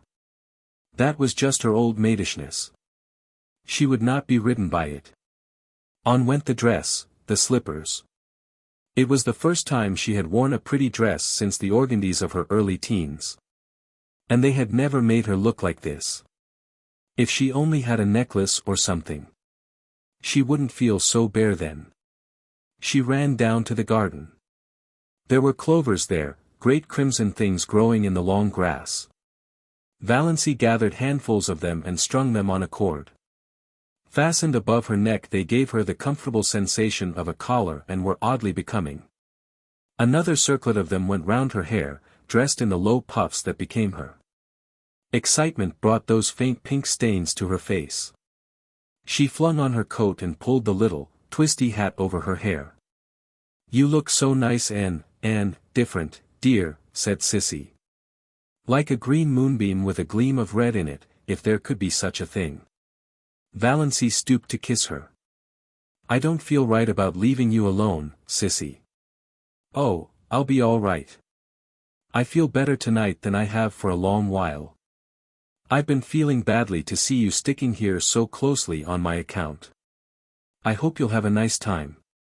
I never was at a party at the Corners, but I used to go sometimes, long ago, to dances up back. We always had good times. And you needn't be afraid of father being drunk tonight. He never drinks when he engages to play for a party. But, there may be liquor. What will you do if it gets rough? Nobody would molest me. Not seriously, I suppose. Father would see to that. But it might be noisy and unpleasant. I won't mind. I'm only going as a looker-on. I don't expect to dance. I just want to see what a party up back is like. I've never seen anything except decorous Deerwood." Sissy smiled rather dubiously. She knew much better than Valancy what a party up back might be like if there should be liquor. But again there mightn't be. "I hope you'll enjoy it, dear," she repeated. Valancy enjoyed the drive there. They went early, for it was 12 miles to Chidley Corners, and they had to go in Abel's old, ragged top buggy. The road was rough and rocky, like most Muskoka roads, but full of the austere charm of northern woods. It wound through beautiful, purring pines that were ranks of enchantment in the June sunset, and over the curious jade-green rivers of Muskoka, fringed by aspens that were always quivering with some supernal joy. Roaring Abel was excellent company, too. He knew all the stories and legends of the wild, beautiful, up back, and he told them to Valancy as they drove along. Valancy had several fits of inward laughter over what Uncle Benjamin and Aunt Wellington, et al., would feel and think and say if they saw her driving with Roaring Abel in that terrible buggy to a dance at Chidley Corners. At first the dance was quiet enough, and Valancy was amused and entertained. She even danced twice herself, with a couple of nice, up-back boys who danced beautifully and told her she did, too. Another compliment came her way, not a very subtle one, perhaps, but Valancy had had too few compliments in her life to be over-nice on that point. She overheard two of the up-back young men talking about her in the dark lean-to behind her. "Know who that girl in green is?" "Nope. Guess she's from out front. The port, maybe. Got a stylish look to her. No beaut but cute-looking, I'll say. J'ever see such eyes?" The big room was decorated with pine and fir boughs, and lighted by Chinese lanterns.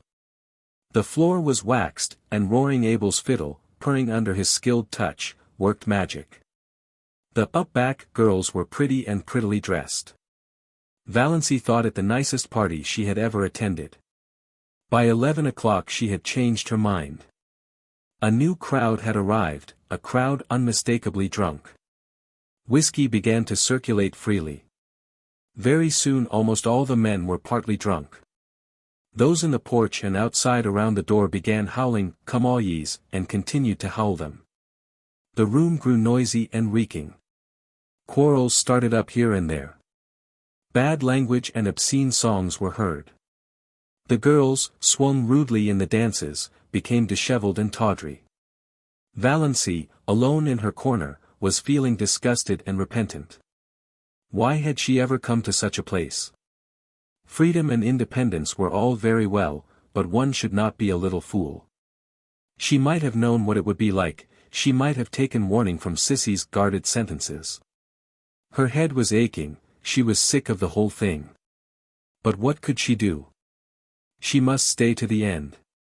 Abel could not leave till then. And that would probably be not till 3 or 4 in the morning. The new influx of boys had left the girls far in the minority and partners were scarce. Valancy was pestered with invitations to dance. She refused them all shortly, and some of her refusals were not well taken. There were muttered oaths and sullen looks. Across the room she saw a group of the strangers talking together and glancing meaningly at her. What were they plotting? It was at this moment that she saw Barney Snaith looking in over the heads of the crowd at the doorway. Valancy had two distinct convictions, one was that she was quite safe now, the other was that this was why she had wanted to come to the dance. It had been such an absurd hope that she had not recognized it before, but now she knew she had come because of the possibility that Barney might be there, too. She thought that perhaps she ought to be ashamed for this, but she wasn't. After her feeling of relief, her next feeling was one of annoyance with Barney for coming there unshaved. Surely he might have enough self-respect to groom himself up decently when he went to a party. There he was, bare-headed, bristly-chinned, in his old trousers and his blue homespun shirt. Not even a coat. Valancy could have shaken him in her anger. No wonder people believed everything bad of him. But she was not afraid any longer. One of the whispering group left his comrades and came across the room to her, through the whirling couples that now filled it uncomfortably. He was a tall, broad-shouldered fellow, not ill-dressed or ill-looking but unmistakably half-drunk. He asked Valancy to dance. Valancy declined civilly. His face turned livid. He threw his arm about her and pulled her to him. His hot, whiskied breath burned her face. "We won't have fine lady airs here, my girl. If you ain't too good to come here, you ain't too good to dance with us. Me and my pals have been watching you. You've got to give us each a turn and a kiss to boot." Valancy tried desperately and vainly to free herself. She was being dragged out into the maze of shouting, stamping, yelling dancers. The next moment the man who held her went staggering across the room from a neatly planted blow on the jaw, knocking down whirling couples as he went. Valancy felt her arm grasped. "This way, quick," said Barney Snaith. He swung her out through the open window behind them, vaulted lightly over the sill and caught her hand. "Quick, we must run for it, they'll be after us." Valancy ran as she had never run before, clinging tight to Barney's hand, wondering why she did not drop dead in such a mad scamper. Suppose she did. What a scandal it would make for her poor people. For the first time Valancy felt a little sorry for them. Also, she felt glad that she had escaped from that horrible row. Also, glad that she was holding tight to Barney's hand. Her feelings were badly mixed and she had never had so many in such a brief time in her life. They finally reached a quiet corner in the pine woods. The pursuit had taken a different direction and the whoops and yells behind them were growing faint.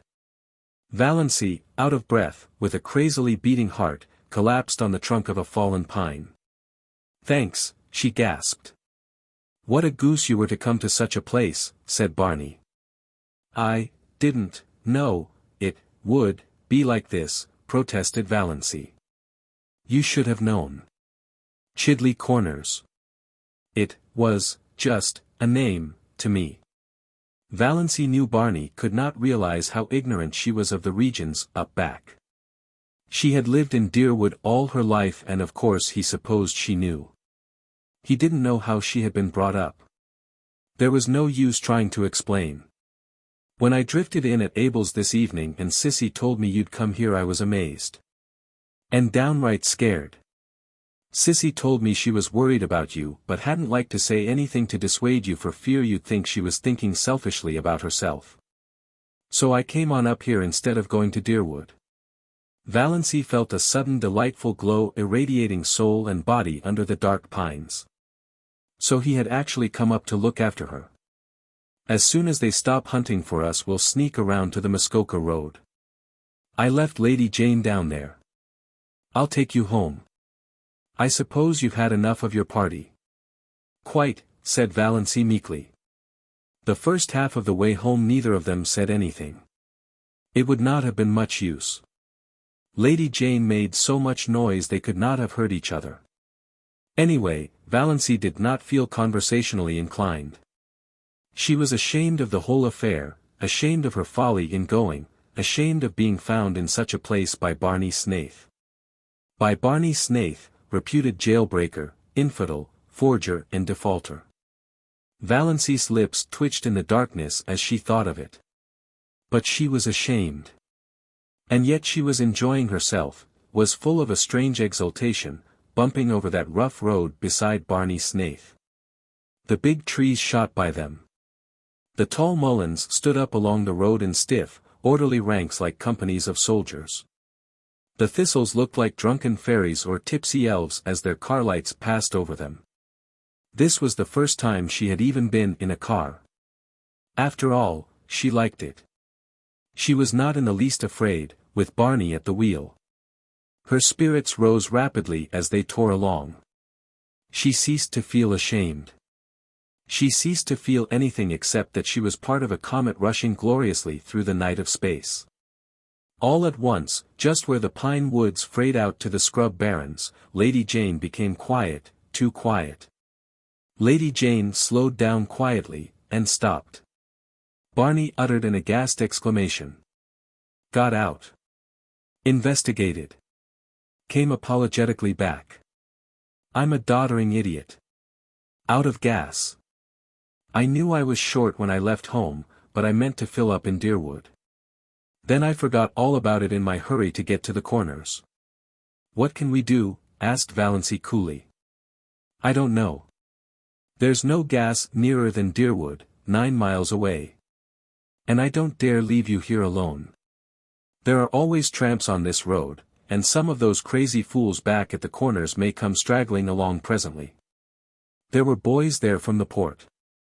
As far as I can see, the best thing to do is for us just to sit patiently here until some car comes along and lends us enough gas to get to Roaring Abels with. Well, what's the matter with that? Said Valancy. We may have to sit here all night, said Barney. I don't mind, said Valancy. Barney gave a short laugh. If you don't, I needn't. I haven't any reputation to lose. Nor I, said Valancy comfortably. Chapter 21. We'll just sit here, said Barney, and if we think of anything worth while saying we'll say it. Otherwise, not. Don't imagine you're bound to talk to me. John Foster says, quoted Valancy, if you can sit in silence with a person for half an hour and yet be entirely comfortable, you and that person can be friends.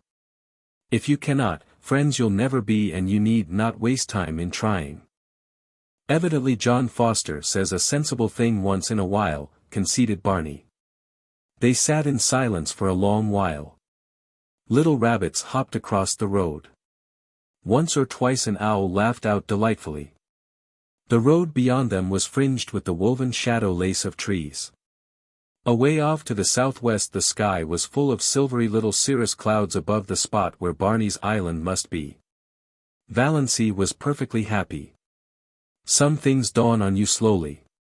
Some things come by lightning flashes. Valancy had had a lightning flash. She knew quite well now that she loved Barney. Yesterday she had been all her own. Now she was this man's. Yet he had done nothing, said nothing. He had not even looked at her as a woman. But that didn't matter. Nor did it matter what he was or what he had done. She loved him without any reservations. Everything in her went out wholly to him. She had no wish to stifle or disown her love. She seemed to be his so absolutely that thought apart from him, thought in which he did not predominate, was an impossibility. She had realized, quite simply and fully, that she loved him, in the moment when he was leaning on the car door, explaining that Lady Jane had no gas. She had looked deep into his eyes in the moonlight and had known. In just that infinitesimal space of time everything was changed. Old things passed away and all things became new. She was no longer unimportant, little, old maid Valancy Stirling. She was a woman, full of love and therefore rich and significant, justified to herself. Life was no longer empty and futile, and death could cheat her of nothing. Love had cast out her last fear. Love! What a searing, torturing, intolerably sweet thing it was, this possession of body, soul and mind. With something at its core as fine and remote and purely spiritual as the tiny blue spark in the heart of the unbreakable diamond. No dream had ever been like this. She was no longer solitary. She was one of a vast sisterhood, all the women who had ever loved in the world. Barney need never know it, though she would not in the least have minded his knowing. But she knew it and it made a tremendous difference to her. Just to love. She did not ask to be loved. It was rapture enough just to sit there beside him in silence, alone in the summer night in the white splendor of moonshine, with the wind blowing down on them out of the pine woods. She had always envied the wind. So free. Blowing where it listed. Through the hills. Over the lakes. What a tang, what a zip it had. What a magic of adventure. Valancy felt as if she had exchanged her shop-worn soul for a fresh one, fire new from the workshop of the gods. As far back as she could look, life had been dull, colorless, savorless. Now she had come to a little patch of violets, purple and fragrant, hers for the plucking. No matter who or what had been in Barney's past, no matter who or what might be in his future, no one else could ever have this perfect hour. She surrendered herself utterly to the charm of the moment. "Ever dream of ballooning?" said Barney suddenly. "No," said Valancy. "I do, often. Dream of sailing through the clouds, seeing the glories of sunset, spending hours in the midst of a terrific storm with lightning playing above and below you, skimming above a silver cloud floor under a full moon, wonderful." "It does sound so," said Valancy. "I've stayed on Earth in my dreams." She told him about her blue castle. It was so easy to tell Barney things. One felt he understood everything, even the things you didn't tell him. And then she told him a little of her existence before she came to Roaring Abel's. She wanted him to see why she had gone to the dance up back. "You see, I've never had any real life," she said. "I've just breathed. Every door has always been shut to me." "But you're still young," said Barney. "Oh, I know. Yes, I'm still young, but that's so different from young," said Valancy bitterly. For a moment she was tempted to tell Barney why her years had nothing to do with her future, but she did not. She was not going to think of death tonight. "Though I never was really young," she went on, "until tonight," she added in her heart. "I never had a life like other girls. You couldn't understand. Why, she had a desperate desire that Barney should know the worst about her. I didn't even love my mother. Isn't it awful that I don't love my mother?" "Rather awful, for her," said Barney drily. "Oh, she didn't know it. She took my love for granted. And I wasn't any use or comfort to her or anybody. I was just a vegetable. And I got tired of it. That's why I came to keep house for Mr. Gay and look after Sissy. And I suppose your people thought you'd gone mad." "They did, and do, literally," said Valancy. "But it's a comfort to them. They'd rather believe me mad than bad. There's no other alternative. But I've been living since I came to Mr. Gay's. It's been a delightful experience. I suppose I'll pay for it when I have to go back, but I'll have had it." "That's true," said Barney. "If you buy your experience it's your own. So it's no matter how much you pay for it. Somebody else's experience can never be yours." "Well, it's a funny old world." "Do you think it really is old?" asked Valancy dreamily. "I never believed that in June. It seems so young tonight, somehow. In that quivering moonlight, like a young, white girl, waiting. Moonlight here on the verge of up back is different from moonlight anywhere else, agreed Barney. It always makes me feel so clean, somehow, body and soul. And of course the age of gold always comes back in spring. It was 10 o'clock now. A dragon of black cloud ate up the moon. The spring air grew chill, Valancy shivered. Barney reached back into the innards of Lady Jane and clawed up an old, tobacco-scented overcoat. Put that on, he ordered. Don't you want it yourself? Protested Valancy. No. I'm not going to have you catching cold on my hands. Oh, I won't catch cold. I haven't had a cold since I came to Mr. Gay's, though I've done the foolishest things. It's funny, too, I used to have them all the time. I feel so selfish taking your coat. You've sneezed 3 times. No use winding up your experience up back with grippe or pneumonia. He pulled it up tight about her throat and buttoned it on her. Valancy submitted with secret delight. How nice it was to have someone look after you so. She snuggled down into the tobacco-y folds and wished the night could last forever. 10 minutes later a car swooped down on them from up back. Barney sprang from Lady Jane and waved his hand. The car came to a stop beside them. Valancy saw Uncle Wellington and Olive gazing at her in horror from it. So Uncle Wellington had got a car. And he must have been spending the evening up at Mistawi's with Cousin Herbert. Valancy almost laughed aloud at the expression on his face as he recognized her.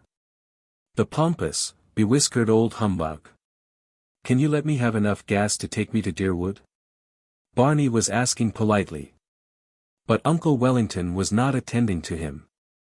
Valancy, how came you here? He said sternly. By chance or God's grace, said Valancy. With this jailbird, at 10 o'clock at night, said Uncle Wellington. Valancy turned to Barney. The moon had escaped from its dragon and in its light her eyes were full of deviltry. Are you a jailbird? Does it matter? Said Barney, gleams of fun in his eyes. Not to me. I only asked out of curiosity, continued Valancy. Then I won't tell you. I never satisfy curiosity. He turned to Uncle Wellington and his voice changed subtly. Mr. Stirling, I asked you if you could let me have some gas. If you can, well and good. If not, we are only delaying you unnecessarily. Uncle Wellington was in a horrible dilemma. To give gas to this shameless pair. But not to give it to them. To go away and leave them there in the Mistawi's woods, until daylight, likely. It was better to give it to them and let them get out of sight before anyone else saw them. Got anything to get gas in? He grunted surlily. Barney produced a 2-gallon measure from Lady Jane. The 2 men went to the rear of the Stirling car and began manipulating the tap. Valancy stole sly glances at Olive over the collar of Barney's coat. Olive was sitting grimly staring straight ahead with an outraged expression.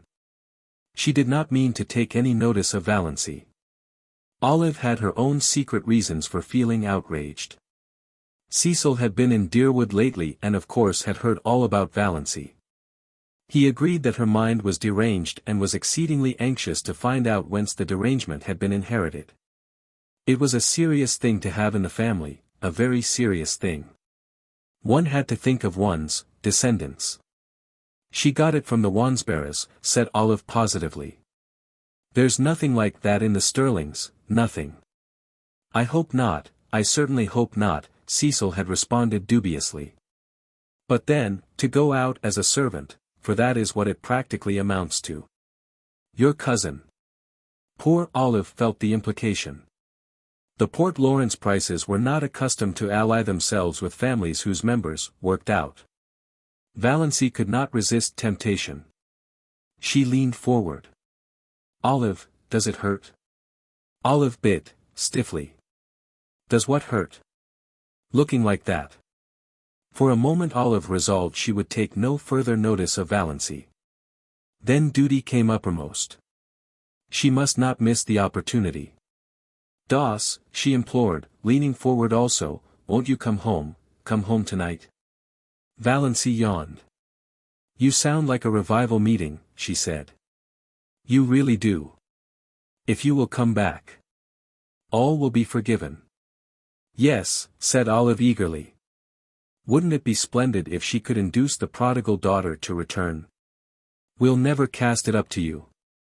Doss, there are nights when I cannot sleep for thinking of you. And me having the time of my life, said Valancy, laughing. Doss, I can't believe you're bad. I've always said you couldn't be bad. I don't believe I can be, said Valancy. I'm afraid I'm hopelessly proper. I've been sitting here for 3 hours with Barney Snaith and he hasn't even tried to kiss me. I wouldn't have minded if he had, Olive. Valancy was still leaning forward. Her little hat with its crimson rose was tilted down over one eye. Olive stared. In the moonlight Valancy's eyes, Valancy's smile, what had happened to Valancy?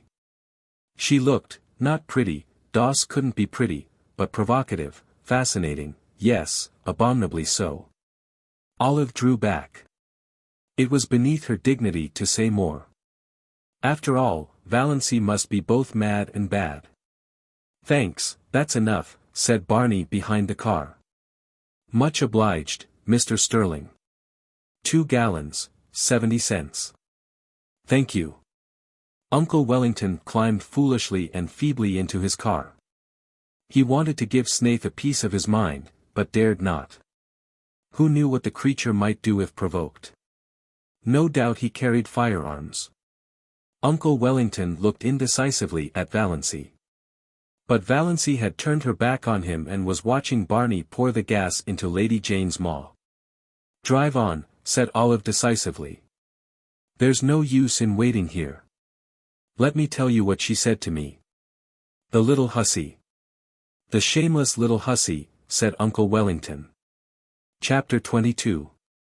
The next thing the Stirlings heard was that Valancy had been seen with Barney Snaith in a movie theater in Port Lawrence and after it at supper in a Chinese restaurant there.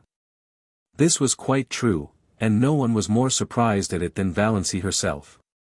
Barney had come along in Lady Jane one dim twilight and told Valancy unceremoniously if she wanted a drive to hop in. I'm going to the port. Will you go there with me? His eyes were teasing and there was a bit of defiance in his voice. Valancy, who did not conceal from herself that she would have gone anywhere with him to any place, hopped in without more ado. They tore into and through Deerwood. Mrs. Frederick and Cousin Stickles, taking a little air on the veranda, saw them whirl by in a cloud of dust and sought comfort in each other's eyes. Valancy, who in some dim pre-existence had been afraid of a car, was hatless and her hair was blowing wildly round her face. She would certainly come down with bronchitis, and die at Roaring Abel's. She wore a low-necked dress and her arms were bare. That Snaith creature was in his shirt sleeves, smoking a pipe. They were going at the rate of 40 miles an hour, 60, Cousin Stickles averred. Lady Jane could hit the pike when she wanted to. Valancy waved her hand gaily to her relatives. As for Mrs. Frederick, she was wishing she knew how to go into hysterics. Was it for this, she demanded in hollow tones, that I suffered the pangs of motherhood? I will not believe, said Cousin Stickles solemnly, that our prayers will not yet be answered. Who will protect that unfortunate girl when I am gone, moaned Mrs. Frederick. As for Valancy, she was wondering if it could really be only a few weeks since she had sat there with them on that veranda. Hating the rubber plant. Pestered with teasing questions like black flies. Always thinking of appearances. Cowed because of Aunt Wellington's teaspoons and Uncle Benjamin's money. Poverty-stricken. Afraid of everybody. Envying Olive. A slave to moth-eaten traditions. Nothing to hope for or expect. And now every day was a gay adventure. Lady Jane flew over the 15 miles between Deerwood and the port, through the port. The way Barney went past traffic policemen was not holy. The lights were beginning to twinkle out like stars in the clear, lemon-hued twilight air. This was the only time Valancy ever really liked the town, and she was crazy with the delight of speeding.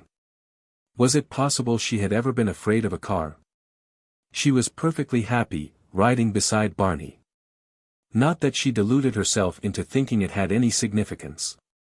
She knew quite well that Barney had asked her to go on the impulse of the moment, an impulse born of a feeling of pity for her and her starved little dreams. She was looking tired after a wakeful night with a heart attack, followed by a busy day. She had so little fun. He'd give her an outing for once. Besides, Abel was in the kitchen, at the point of drunkenness where he was declaring he did not believe in God and beginning to sing ribald songs. It was just as well she should be out of the way for a while. Barney knew Roaring Abel's repertoire. They went to the movie. Valancy had never been to a movie. And then, finding a nice hunger upon them, they went and had fried chicken, unbelievably delicious, in the Chinese restaurant. After which they rattled home again, leaving a devastating trail of scandal behind them. Mrs. Frederick gave up going to church altogether. She could not endure her friends' pitying glances and questions.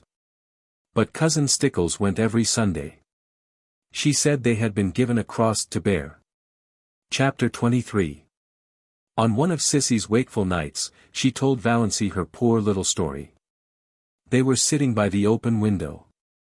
Sissy could not get her breath lying down that night. An inglorious gibbous moon was hanging over the wooded hills, and in its spectral light Sissy looked frail and lovely and incredibly young. A child. It did not seem possible that she could have lived through all the passion and pain and shame of her story. He was stopping at the hotel across the lake. He used to come over in his canoe at night. We met in the pines down the shore. He was a young college student. His father was a rich man in Toronto. Oh, Valancy, I didn't mean to be bad, I didn't, indeed. But I loved him so, I love him yet, I'll always love him. And I didn't know some things. I didn't understand. Then his father came and took him away. And, after a little, I found out, oh, Valancy, I was so frightened. I didn't know what to do. I wrote him, and he came. He said he would marry me, Valancy. And why, and why? Oh, Valancy, he didn't love me any more. I saw that at a glance. He was just offering to marry me because he thought he ought to, because he was sorry for me. He wasn't bad, but he was so young, and what was I that he should keep on loving me? Never mind making excuses for him, said Valancy a bit shortly. So you wouldn't marry him? I couldn't, not when he didn't love me any more.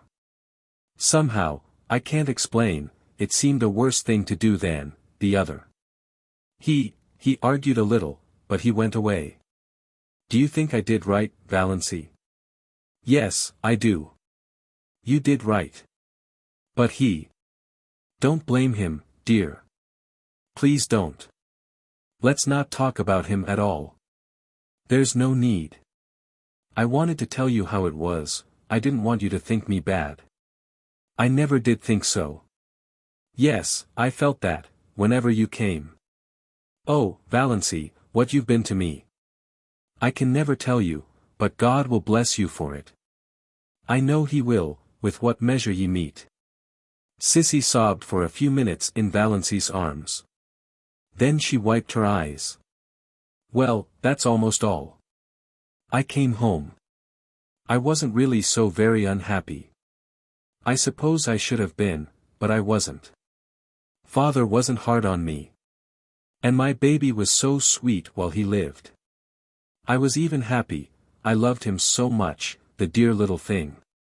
He was so sweet, Valancy, with such lovely blue eyes, and little rings of pale gold hair like silk floss, and tiny dimpled hands. I used to bite his satin-smooth little face all over, softly, so as not to hurt him, you know. I know, said Valancy, wincing. I know, a woman always knows, and dreams. And he was all mine. Nobody else had any claim on him. When he died, oh, Valancy, I thought I must die too, I didn't see how anybody could endure such anguish and live. To see his dear little eyes and know he would never open them again, to miss his warm little body nestled against mine at night and think of him sleeping alone and cold, his wee face under the hard frozen earth. It was so awful for the first year. After that it was a little easier. One didn't keep thinking, this day last year, but I was so glad when I found out I was dying. Who could endure life if it were not for the hope of death? Murmured Valancy softly. It was of course a quotation from some book of John Foster's. I'm glad I've told you all about it, sighed Sissy. I wanted you to know. Sissy died a few nights after that. Roaring Abel was away. When Valancy saw the change that had come over Sissy's face, she wanted to telephone for the doctor. But Sissy wouldn't let her. Valancy, why should you? He can do nothing for me. I've known for several days that this was near. Let me die in peace, dear, just holding your hand. Oh, I'm so glad you're here. Tell father goodbye for me. He's always been as good to me as he knew how, and Barney. Somehow, I think that Barney. But a spasm of coughing interrupted and exhausted her. She fell asleep when it was over, still holding to Valancy's hand. Valancy sat there in the silence. She was not frightened, or even sorry. At sunrise Sissy died. She opened her eyes and looked past Valancy at something that made her smile suddenly and happily. And, smiling, she died. Valancy crossed Sissy's hands on her breast and went to the open window. In the eastern sky, amid the fires of sunrise, an old moon was hanging, as slender and lovely as a new moon. Valancy had never seen an old moon before. She watched it pale and fade until it paled and faded out of sight in the living rose of day. A little pool in the barrens shone in the sunrise like a great golden lily. But the world suddenly seemed a colder place to Valancy. Again nobody needed her. She was not in the least sorry Cecilia was dead. She was only sorry for all her suffering in life. But nobody could ever hurt her again. Valancy had always thought death dreadful. But Sissy had died so quietly, so pleasantly. And at the very last, something had made up to her for everything. She was lying there now, in her white sleep, looking like a child. Beautiful. All the lines of shame and pain gone. Roaring Abel drove in, justifying his name. Valancy went down and told him. The shock sobered him at once. He slumped down on the seat of his buggy, his great head hanging. Sissy dead, he said vacantly. I didn't think it would, come so soon. Dead. She used to run down the lane to meet me with a little white rose stuck in her hair. Sissy used to be a pretty little girl. And a good little girl. She has always been a good little girl, said Valancy. Chapter 24. Valancy herself made Sissy ready for burial. No hands but hers should touch that pitiful, wasted little body. The old house was spotless on the day of the funeral. Barney Snaith was not there. He had done all he could to help Valancy before it. He had shrouded the pale Cecilia in white roses from the garden, and then had gone back to his island. But everybody else was there. All Deerwood and up back came. They forgave Sissy splendidly at last. Mr. Bradley gave a very beautiful funeral address. Valancy had wanted her old Free Methodist man, but Roaring Abel was obdurate. He was a Presbyterian and no one but a Presbyterian minister should bury his daughter. Mr. Bradley was very tactful. He avoided all dubious points and it was plain to be seen he hoped for the best. 6 reputable citizens of Deerwood bore Cecilia Gay to her grave in decorous Deerwood Cemetery. Among them was Uncle Wellington. The Stirlings all came to the funeral, men and women. They had had a family conclave over it. Surely now that Sissy Gay was dead Valancy would come home. She simply could not stay there with Roaring Abel. That being the case, the wisest course, decreed Uncle James, was to attend the funeral, legitimized the whole thing. So to speak, show Deerwood that Valancy had really done a most creditable deed in going to nurse poor Cecilia Gay and that her family backed her up in it. Death, the miracle worker, suddenly made the thing quite respectable. If Valancy would return to home and decency while public opinion was under its influence, all might yet be well. Society was suddenly forgetting all Cecilia's wicked doings and remembering what a pretty, modest little thing she had been, and motherless, you know, motherless. It was the psychological moment, said Uncle James. So the Stirlings went to the funeral. Even Cousin Gladys Neuritis allowed her to come. Cousin Stickles was there, her bonnet dripping all over her face, crying as woefully as if Sissy had been her nearest and dearest. Funerals always brought Cousin Stickles' own sad bereavement back. And Uncle Wellington was a pallbearer. Valancy, pale, subdued-looking, her slanted eyes smudged with purple, in her snuff-brown dress, moving quietly about, finding seats for people, consulting in undertones with minister and undertaker, marshalling the mourners into the parlor. Was so decorous and proper and Stirlingish that her family took heart of grace. This was not, could not be, the girl who had sat all night in the woods with Barney Snaith, who had gone tearing bareheaded through Deerwood and Port Lawrence. This was the Valancy they knew.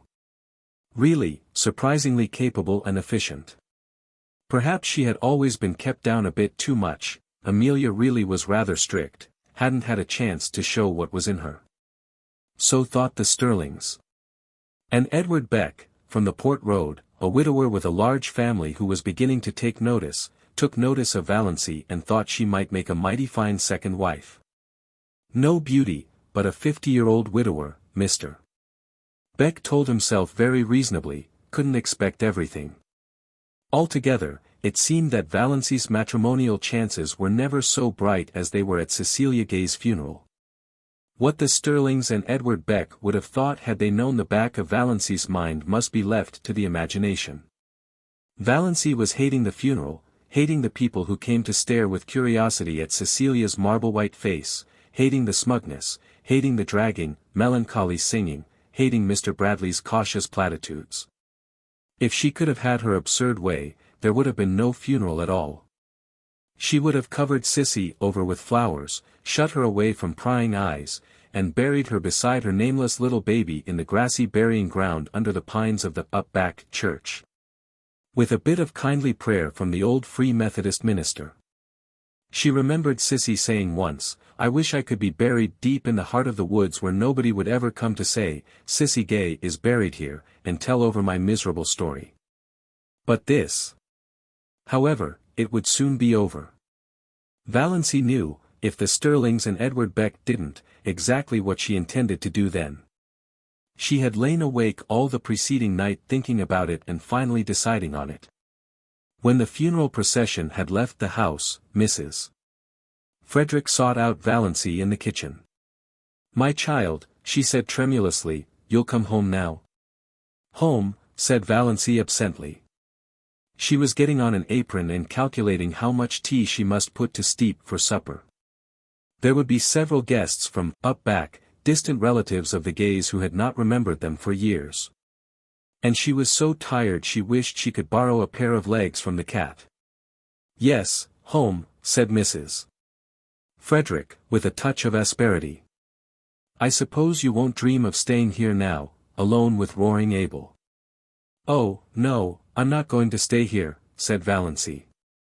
"Of course, I'll have to stay for a day or two, to put the house in order generally.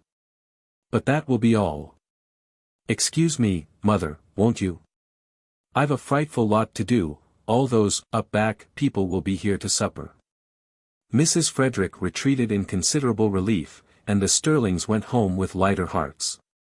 "We will just treat her as if nothing had happened when she comes back," decreed Uncle Benjamin. "That will be the best plan. Just as if nothing had happened." Chapter 25. On the evening of the day after the funeral, Roaring Abel went off for a spree. He had been sober for 4 whole days and could endure it no longer. Before he went, Valancy told him she would be going away the next day. Roaring Abel was sorry, and said so. A distant cousin from up back was coming to keep house for him, quite willing to do so now since there was no sick girl to wait on, but Abel was not under any delusions concerning her. "She won't be like you, my girl." "Well, I'm obliged to you. You helped me out of a bad hole and I won't forget it. And I won't forget what you did for Sissy. I'm your friend, and if you ever want any of the Stirlings spanked and sought in a corner send for me. I'm going to wet my whistle. Lord, but I'm dry. Don't reckon I'll be back afore tomorrow night, so if you're going home tomorrow, goodbye now." "I may go home tomorrow," said Valancy, "but I'm not going back to Deerwood." "Not going? You'll find the key on the woodshed nail," interrupted Valancy, politely and unmistakably. "The dog will be in the barn and the cat in the cellar. Don't forget to feed her till your cousin comes. The pantry is full and I made bread and pies today. Goodbye, Mr. Gay. You have been very kind to me and I appreciate it. We've had a decent time of it together, and that's a fact," said Roaring Abel. "You're the best small sport in the world, and your little finger is worth the whole Stirling clan tied together. Goodbye and good luck." Valancy went out to the garden. Her legs trembled a little, but otherwise she felt and looked composed. She held something tightly in her hand. The garden was lying in the magic of the warm, odorous July twilight. A few stars were out and the robins were calling through the velvety silences of the barrens. Valancy stood by the gate expectantly. Would he come? If he did not. He was coming. Valancy heard Lady Jane Grey far back in the woods. Her breath came a little more quickly. Nearer, and nearer, she could see Lady Jane now, bumping down the lane, nearer, nearer, he was there, he had sprung from the car and was leaning over the gate, looking at her. "Going home, Miss Stirling?" "I don't know, yet," said Valancy slowly. Her mind was made up, with no shadow of turning, but the moment was very tremendous. "I thought I'd run down and ask if there was anything I could do for you," said Barney. Valancy took it with a canter. "Yes, there is something you can do for me," she said, evenly and distinctly. "Will you marry me?" For a moment Barney was silent. There was no particular expression on his face. Then he gave an odd laugh. "Come, now. I knew luck was just waiting around the corner for me. All the signs have been pointing that way today. Wait." Valancy lifted her hand. "I'm in earnest, but I want to get my breath after that question. Of course, with my bringing up, I realize perfectly well that this is one of the things a lady should not do. But why? For two reasons." Valancy was still a little breathless, but she looked Barney straight in the eyes. While all the dead Stirlings revolved rapidly in their graves and the living ones did nothing because they did not know that Valancy was at that moment proposing lawful marriage to the notorious Barney Snaith. "The first reason is, Valancy tried to say, 'I love you,' but could not. She had to take refuge in a pretended flippancy. 'I'm crazy about you.' The second is, this." She handed him Dr. Trent's letter. Barney opened it with the air of a man thankful to find some safe, sane thing to do. As he read it his face changed. He understood, more perhaps than Valancy wanted him to. "Are you sure nothing can be done for you?" Valancy did not misunderstand the question. "Yes. You know Dr. Trent's reputation in regard to heart disease. I haven't long to live, perhaps only a few months, a few weeks. I want to live them. I can't go back to Deerwood, you know what my life was like there. And, she managed it this time, I love you. I want to spend the rest of my life with you. That's all." Barney folded his arms on the gate and looked gravely enough at a white, saucy star that was winking at him just over Roaring Abel's kitchen chimney. "You don't know anything about me. I may be a murderer. No, I don't. You may be something dreadful.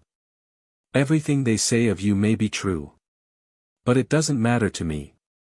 "You care that much for me, Valancy?" said Barney incredulously, looking away from the star and into her eyes, her strange, mysterious eyes. I care, that much, said Valancy in a low voice. She was trembling. He had called her by her name for the first time. It was sweeter than another man's caress could have been just to hear him say her name like that. If we are going to get married, said Barney, speaking suddenly in a casual, matter-of-fact voice, some things must be understood. Everything must be understood, said Valancy. I have things I want to hide, said Barney coolly. You are not to ask me about them. I won't, said Valancy. You must never ask to see my mail. Never. And we are never to pretend anything to each other. We won't, said Valancy. You won't even have to pretend you like me. If you marry me I know you're only doing it out of pity. And we'll never tell a lie to each other about anything, a big lie or a petty lie. Especially a petty lie, agreed Valancy. And you'll have to live back on my island. I won't live anywhere else. That's partly why I want to marry you, said Valancy. Barney peered at her. I believe you mean it. Well, let's get married, then. Thank you, said Valancy, with a sudden return of primness. She would have been much less embarrassed if he had refused her. I suppose I haven't any right to make conditions. But I'm going to make one. You are never to refer to my heart or my liability to sudden death. You are never to urge me to be careful. You are to forget, absolutely forget, that I'm not perfectly healthy. I have written a letter to my mother, here it is, you are to keep it. I have explained everything in it. If I drop dead suddenly, as I likely will do, it will exonerate me in the eyes of your kindred from the suspicion of having poisoned you, said Barney with a grin. Exactly. Valancy laughed gaily. Dear me, I'm glad this is over. It has been a bit of an ordeal. You see, I'm not in the habit of going about asking men to marry me. It is so nice of you not to refuse me, or offer to be a brother. I'll go to the port tomorrow and get a license. We can be married tomorrow evening. Dr. Stirling, I suppose. Heavens, no. Valancy shuddered. Besides, he wouldn't do it. He'd shake his forefinger at me and I'd jilt you at the altar. No, I want my old Mr. Towers to marry me. Will you marry me as I stand? Demanded Barney. A passing car, full of tourists, honked loudly, it seemed derisively. Valancy looked at him. Blue homespun shirt, nondescript hat, muddy overalls. Unshaved. Yes, she said. Barney put his hands over the gate and took her little, cold ones gently in his. Valancy, he said, trying to speak lightly, of course I'm not in love with you, never thought of such a thing as being in love. But, do you know, I've always thought you were a bit of a dear. Chapter 26. The next day passed for Valancy like a dream. She could not make herself or anything she did seem real. She saw nothing of Barney, though she expected he must go rattling past on his way to the port for a license. Perhaps he had changed his mind. But at dusk the lights of Lady Jane suddenly swooped over the crest of the wooded hill beyond the lane. Valancy was waiting at the gate for her bridegroom. She wore her green dress and her green hat because she had nothing else to wear. She did not look or feel at all bride-like, she really looked like a wild elf strayed out of the greenwood.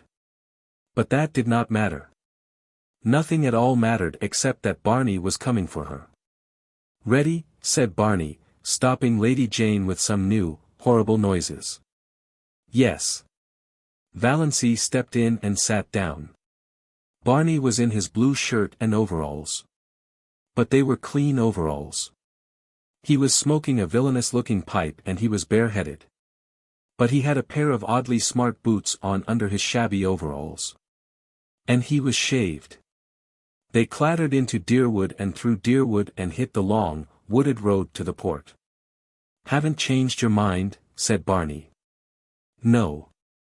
Have you? No. That was their whole conversation on the 15 miles. Everything was more dreamlike than ever. Valancy didn't know whether she felt happy.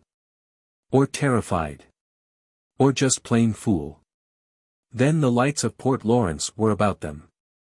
Valancy felt as if she were surrounded by the gleaming, hungry eyes of hundreds of great, stealthy panthers. Barney briefly asked where Mr. Towers lived, and Valancy as briefly told him. They stopped before the shabby little house in an unfashionable street. They went into the small, shabby parlor.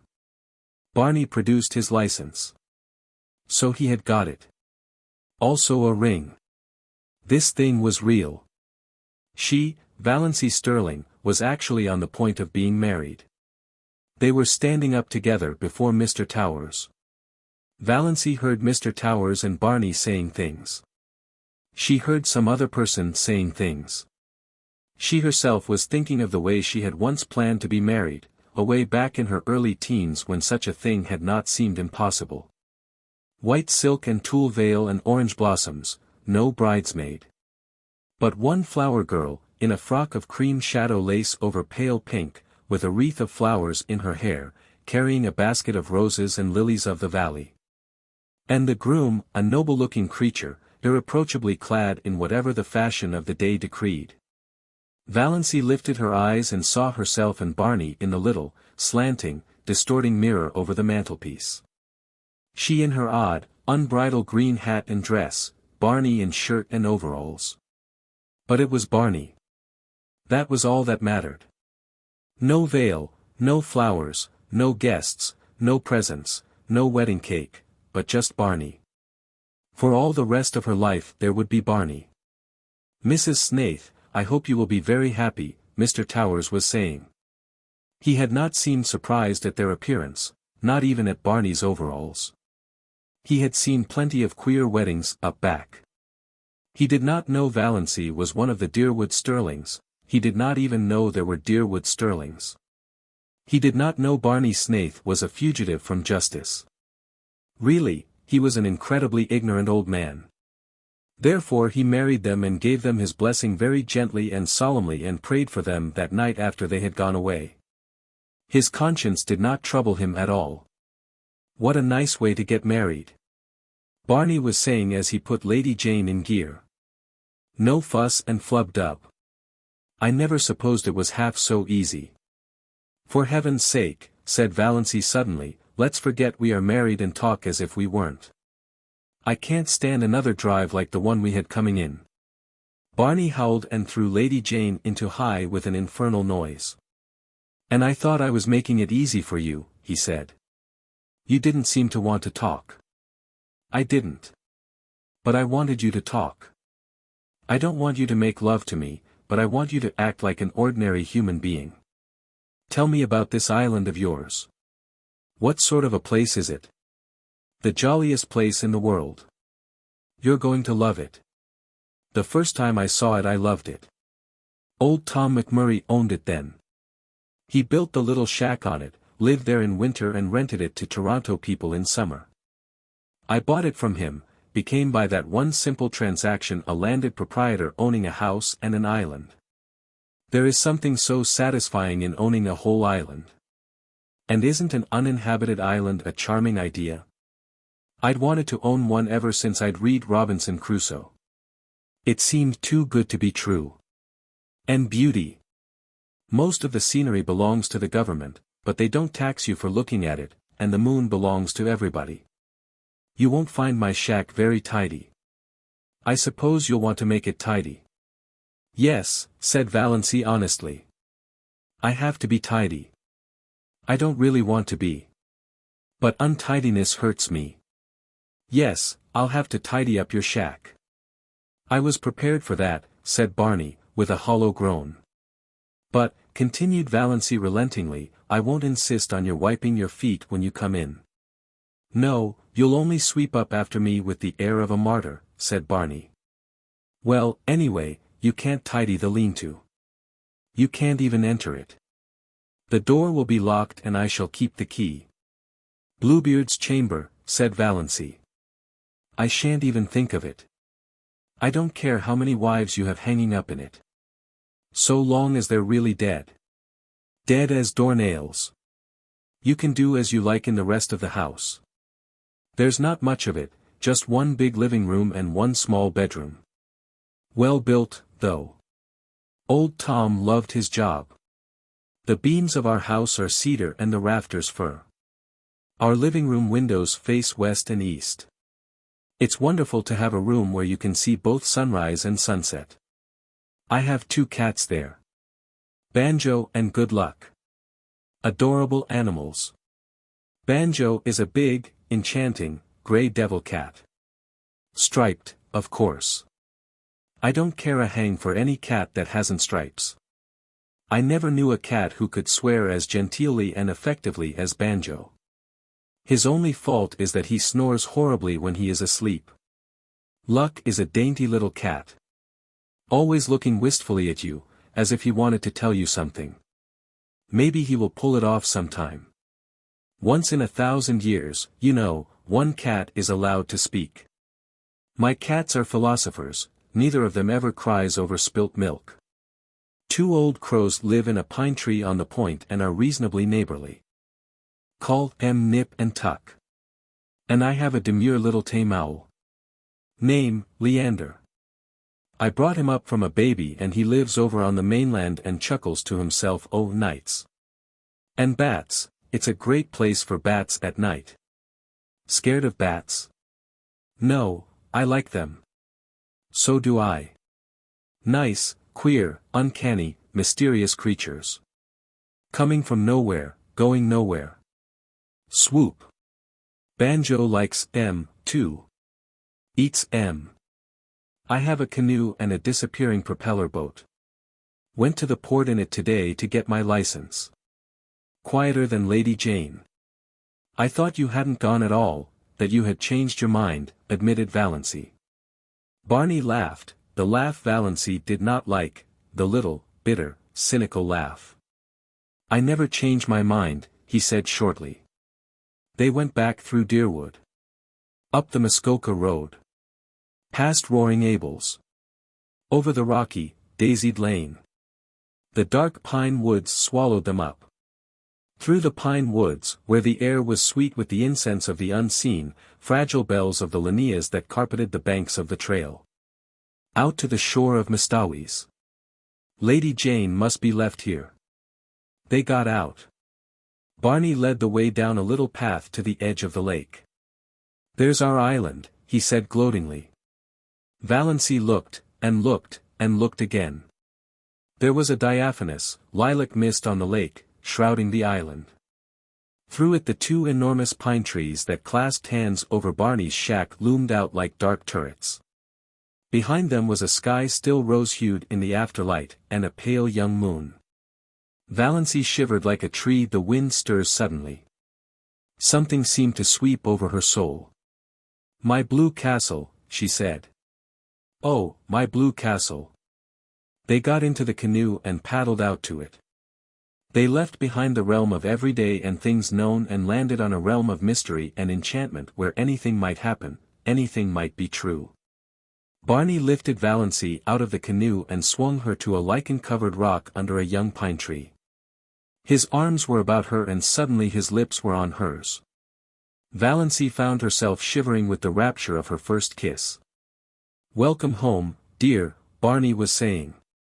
Chapter 27. Cousin Georgiana came down the lane leading up to her little house. She lived half a mile out of Deerwood and she wanted to go into Amelia's and find out if Doss had come home yet. Cousin Georgiana was anxious to see Doss. She had something very important to tell her. Something, she was sure, Doss would be delighted to hear. Poor Doss. She had had rather a dull life of it. Cousin Georgiana owned to herself that she would not like to live under Amelia's thumb. But that would be all changed now. Cousin Georgiana felt tremendously important. For the time being, she quite forgot to wonder which of them would go next. And here was Doss herself, coming along the road from Roaring Gables in such a queer green dress and hat. Talk about luck. Cousin Georgiana would have a chance to impart her wonderful secret right away, with nobody else about to interrupt. It was, you might say, a providence.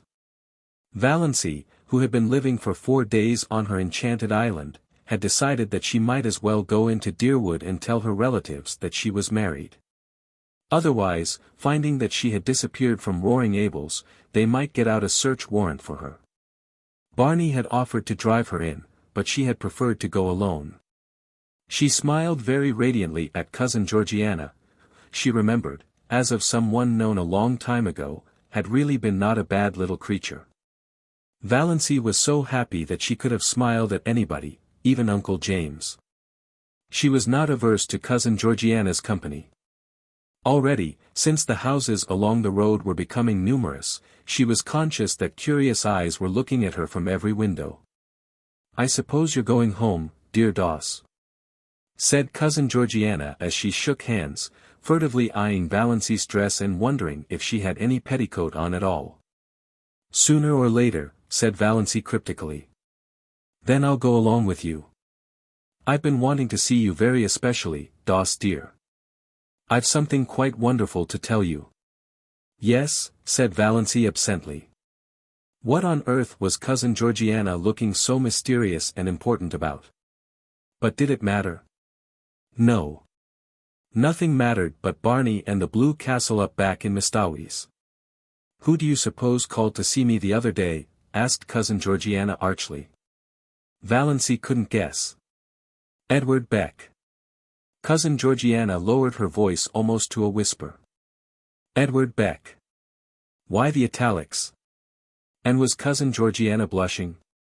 "Who on earth is Edward Beck?" asked Valancy indifferently. Cousin Georgiana stared. "Surely you remember Edward Beck," she said reproachfully. "He lives in that lovely house on the Port Lawrence Road and he comes to our church, regularly. You must remember him." "Oh, I think I do now," said Valancy, with an effort of memory. "He's that old man with a one on his forehead and dozens of children, who always sits in the pew by the door, isn't he?" "Not dozens of children, dear, oh, no, not dozens. Not even 1 dozen. Only 9. At least only 9 that count. The rest are dead. He isn't old, he's only about 48, the prime of life, Doss, and what does it matter about a 1? "Nothing, of course," agreed Valancy quite sincerely. It certainly did not matter to her whether Edward Beck had a 1 or a dozen wens or no one at all. But Valancy was getting vaguely suspicious. There was certainly an air of suppressed triumph about Cousin Georgiana. Could it be possible that Cousin Georgiana was thinking of marrying again? Marrying Edward Beck? Absurd. Cousin Georgiana was 65 if she were a day, and her little anxious face was as closely covered with fine wrinkles as if she had been 100. But still. "My dear," said Cousin Georgiana, "Edward Beck wants to marry you." Valancy stared at Cousin Georgiana for a moment. Then she wanted to go off into a peal of laughter. But she only said, "Me?" "Yes, you. He fell in love with you at the funeral. And he came to consult me about it. I was such a friend of his first wife, you know. He is very much in earnest, Dossie. And it's a wonderful chance for you. He's very well off, and you know, I am not so young as I once was," agreed Valancy.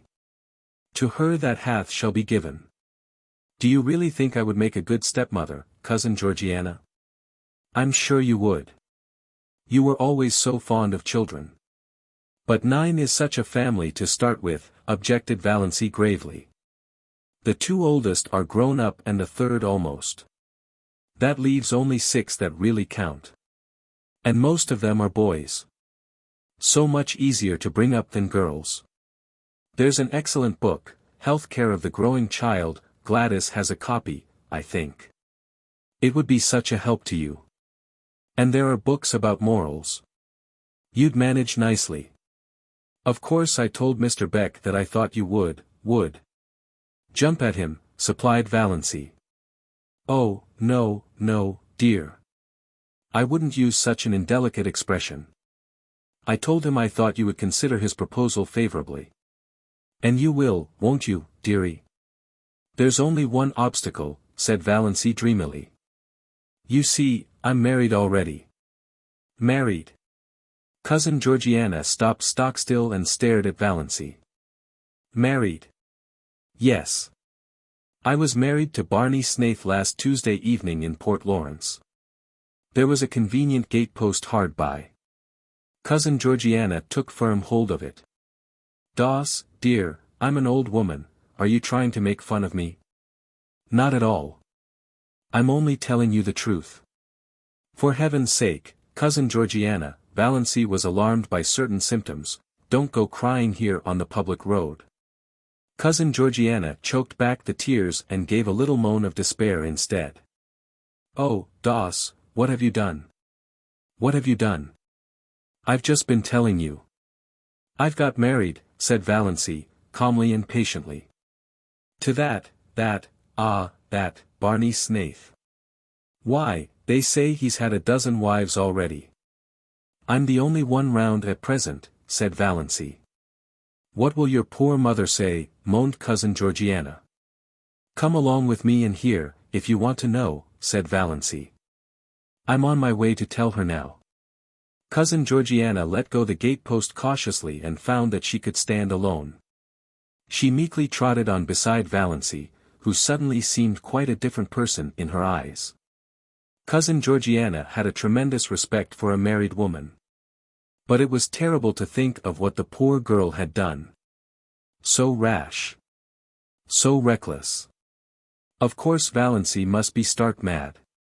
But she seemed so happy in her madness that Cousin Georgiana had a momentary conviction that it would be a pity if the clan tried to scold her back to sanity. She had never seen that look in Valancy's eyes before. But what would Amelia say? And then? To marry a man you know nothing about, thought Cousin Georgiana aloud. I know more about him than I know of Edward Beck, said Valancy. Edward Beck goes to church, said Cousin Georgiana. Does your husband? He has promised that he will go with me on fine Sundays, said Valancy. When they turned in at the Stirling gate Valancy gave an exclamation of surprise. Look at my rosebush. Why, it's blooming. It was. Covered with blossoms. Great, crimson, velvety blossoms. Fragrant. Glowing. Wonderful. My cutting it to pieces must have done it good, said Valancy, laughing. She gathered a handful of the blossoms, they would look well on the supper table of the veranda at Mistowi's, and went, still laughing, up the walk, conscious that Olive was standing on the steps, Olive, goddess-like in loveliness. Looking down with a slight frown on her forehead. Olive, beautiful, insolent. Her full form voluptuous in its swathings of rose silk and lace. Her golden-brown hair curling richly under her big, white-frilled hat. Her color ripe and melting. Beautiful, thought Valancy coolly, but, as if she suddenly saw her cousin through new eyes, without the slightest touch of distinction.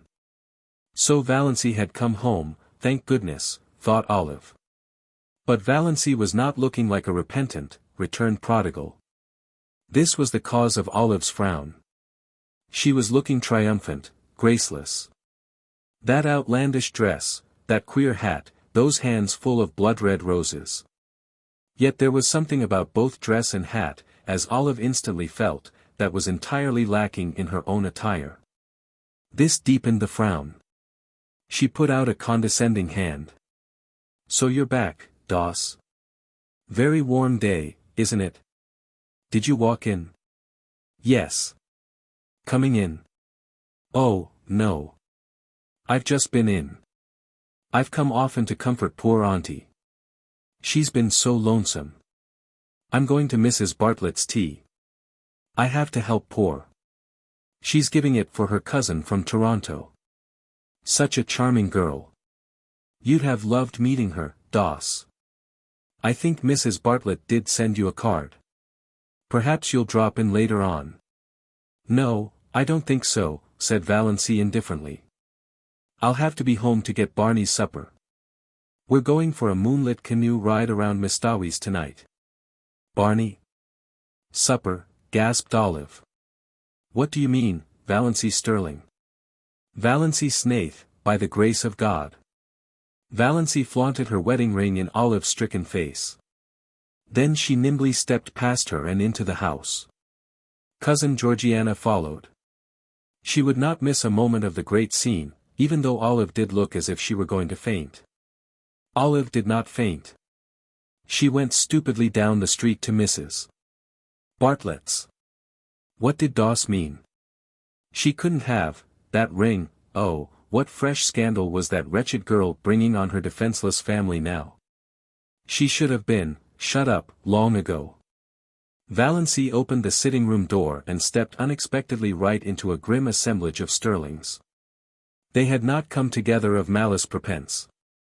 Aunt Wellington and Cousin Gladys and Aunt Mildred and Cousin Sarah had just called in on their way home from a meeting of the Missionary Society. Uncle James had dropped in to give Amelia some information regarding a doubtful investment. Uncle Benjamin had called, apparently, to tell them it was a hot day and ask them what was the difference between a bee and a donkey. Cousin Stickles had been tactless enough to know the answer: one gets all the honey, the other all the wax, and Uncle Benjamin was in a bad humor. In all of their minds, unexpressed, was the idea of finding out if Valancy had yet come home, and, if not, what steps must be taken in the matter. Well, here was Valancy at last, a poised, confident thing, not humble and deprecating as she should have been. And so oddly, improperly young-looking.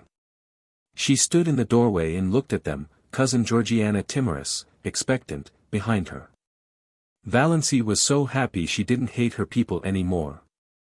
She could even see a number of good qualities in them that she had never seen before. And she was sorry for them. Her pity made her quite gentle. "Well, Mother," she said pleasantly. "So you've come home at last," said Mrs. Frederick, getting out a handkerchief. She dared not be outraged, but she did not mean to be cheated of her tears. "Well, not exactly," said Valancy. She threw her bomb. "I thought I ought to drop in and tell you I was married. Last Tuesday night. To Barney Snaith." Uncle Benjamin bounced up and sat down again. "God bless my soul," he said dully. The rest seemed turned to stone. Except Cousin Gladys, who turned faint. Aunt Mildred and Uncle Wellington had to help her out to the kitchen. "She would have to keep up the Victorian traditions," said Valancy, with a grin. She sat down, uninvited, on a chair. Cousin Stickles had begun to sob. "Is there one day in your life that you haven't cried?" asked Valancy curiously. "Valancy," said Uncle James, being the first to recover the power of utterance, "did you mean what you said just now?" "I did." "Do you mean to say that you have actually gone and married, that notorious Barney Snaith, that criminal, that—" "I have." "Then," said Uncle James violently, "you are a shameless creature, lost to all sense of propriety and virtue, and I wash my hands entirely of you. I do not want ever to see your face again. What have you left to say when I commit murder?" asked Valancy. Uncle Benjamin again appealed to God to bless his soul. "That drunken outlaw, that—" A dangerous spark appeared in Valancy's eyes. They might say what they liked to and of her, but they should not abuse Barney. "Say, damn, and you'll feel better," she suggested. "I can express my feelings without blasphemy. And I tell you have covered yourself with eternal disgrace and infamy by marrying that drunkard. You would be more endurable if you got drunk occasionally. Barney is not a drunkard. He was seen drunk in Port Lawrence, pickled to the gills," said Uncle Benjamin. "If that is true, and I don't believe it, he had a good reason for it. Now I suggest that you all stop looking tragic and accept the situation. I'm married, you can't undo that. And I'm perfectly happy. I suppose we ought to be thankful he has really married her," said Cousin Sarah, by way of trying to look on the bright side. "If he really has," said Uncle James, who had just washed his hands of Valancy. "Who married you?" "Mr. Towers, of Port Lawrence." "By a Free Methodist," groaned Mrs. Frederick, as if to have been married by an imprisoned Methodist would have been a shade less disgraceful. It was the first thing she had said. Mrs. Frederick didn't know what to say. The whole thing was too horrible, too nightmarish. She was sure she must wake up soon. After all their bright hopes at the funeral. "It makes me think of those what d'ye call EMS, said Uncle Benjamin helplessly. "Those yarns, you know, of fairies taking babies out of their cradles." "Valancy could hardly be a changeling at 29, said Aunt Wellington satirically. "She was the oddest-looking baby I ever saw, anyway," averred Uncle Benjamin. "I said so at the time, you remember, Amelia. I said I had never seen such eyes in a human head." "I'm glad I never had any children," said Cousin Sarah. "If they don't break your heart in one way they do it in another." "Isn't it better to have your heart broken than to have it wither up?" queried Valancy. "Before it could be broken it must have felt something splendid. That would be worth the pain." "Dippy, clean dippy," muttered Uncle Benjamin, with a vague, unsatisfactory feeling that somebody had said something like that before. "Valancy," said Mrs. Frederick solemnly, "do you ever pray to be forgiven for disobeying your mother?" "I should pray to be forgiven for obeying you so long," said Valancy stubbornly. "But I don't pray about that at all. I just thank God every day for my happiness." "I would rather," said Mrs. Frederick, beginning to cry rather belatedly, "see you dead before me than listen to what you have told me today."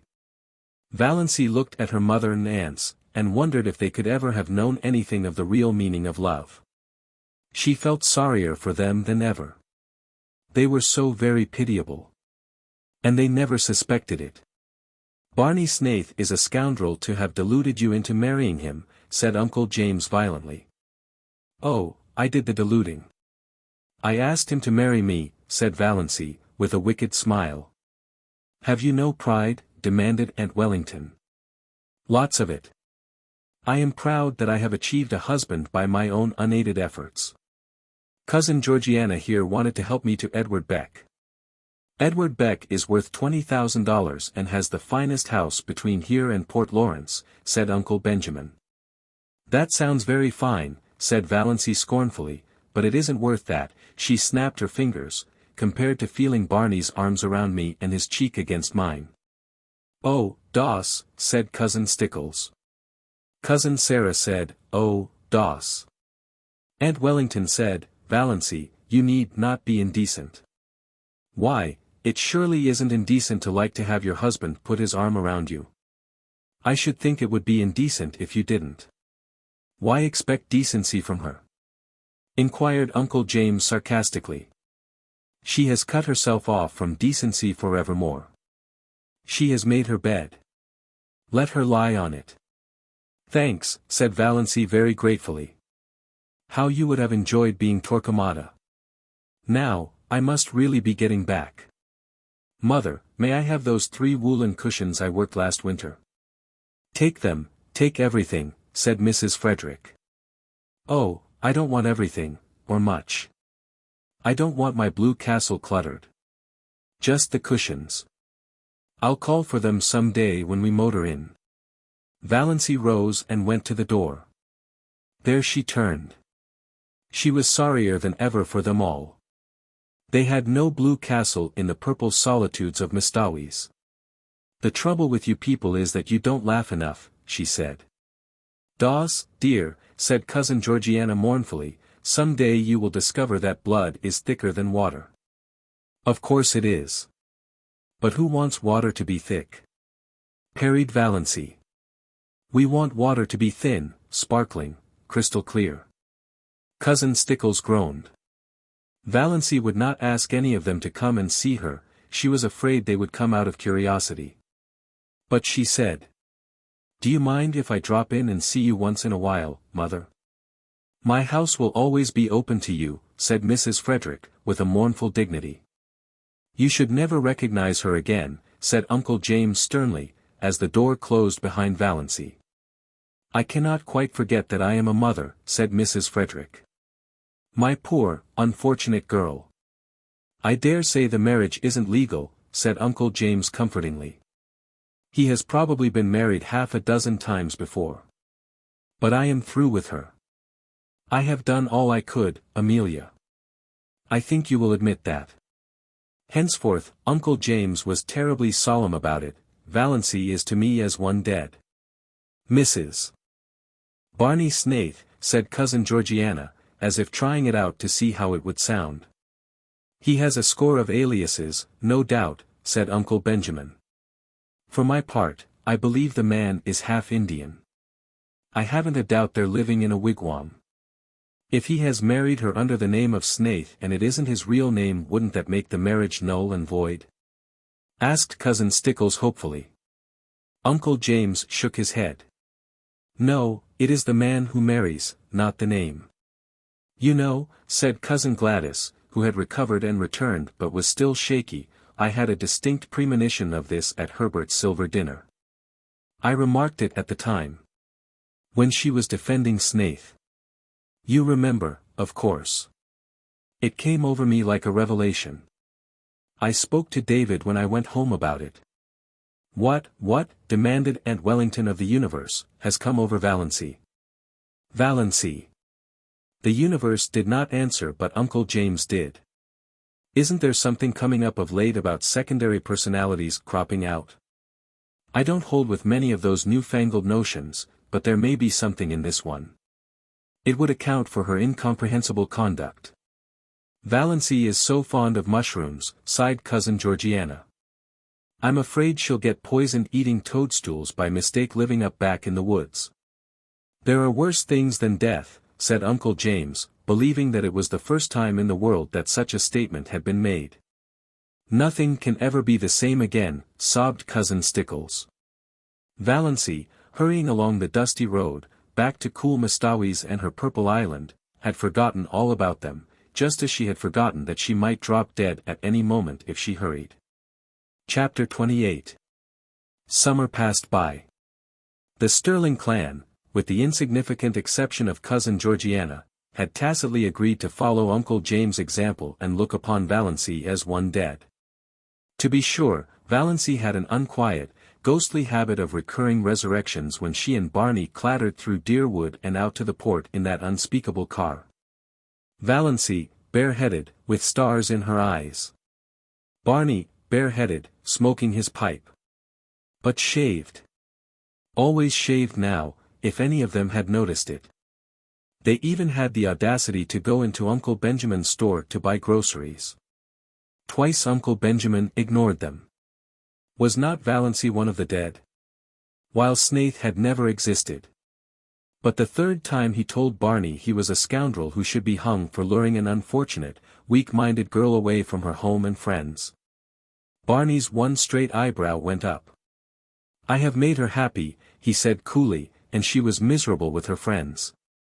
So that's that. Uncle Benjamin stared. It had never occurred to him that women had to be, or ought to be, made happy. You pup, he said. Why be so unoriginal, queried Barney amiably. Anybody could call me a pup. Why not think of something worthy of the Stirlings? Besides, I'm not a pup. I'm really quite a middle-aged dog. 35, if you're interested in knowing. Uncle Benjamin remembered just in time that Valancy was dead. He turned his back on Barney. Valancy was happy, gloriously and entirely so. She seemed to be living in a wonderful house of life and every day opened a new, mysterious room. It was in a world which had nothing in common with the one she had left behind, a world where time was not, which was young with immortal youth, where there was neither past nor future but only the present. She surrendered herself utterly to the charm of it. The absolute freedom of it all was unbelievable. They could do exactly as they liked. No Mrs. Grundy. No traditions. No relatives. Or in-laws. Peace, perfect peace, with loved ones far away, as Barney quoted shamelessly. Valancy had gone home once and got her cushions. And Cousin Georgiana had given her one of her famous candlewick spreads of most elaborate design. For your spare room bed, dear, she said. But I haven't got any spare room, said Valancy. Cousin Georgiana looked horrified. A house without a spare room was monstrous to her. But it's a lovely spread, said Valancy, with a kiss, and I'm so glad to have it. I'll put it on my own bed. Barney's old patchwork quilt is getting ragged. I don't see how you can be contented to live up back, sighed Cousin Georgiana. It's so out of the world. Contented. Valancy laughed. What was the use of trying to explain to Cousin Georgiana? It is, she agreed, most gloriously and entirely out of the world. And you are really happy, dear? Asked Cousin Georgiana wistfully. I really am, said Valancy gravely, her eyes dancing. Marriage is such a serious thing, sighed Cousin Georgiana.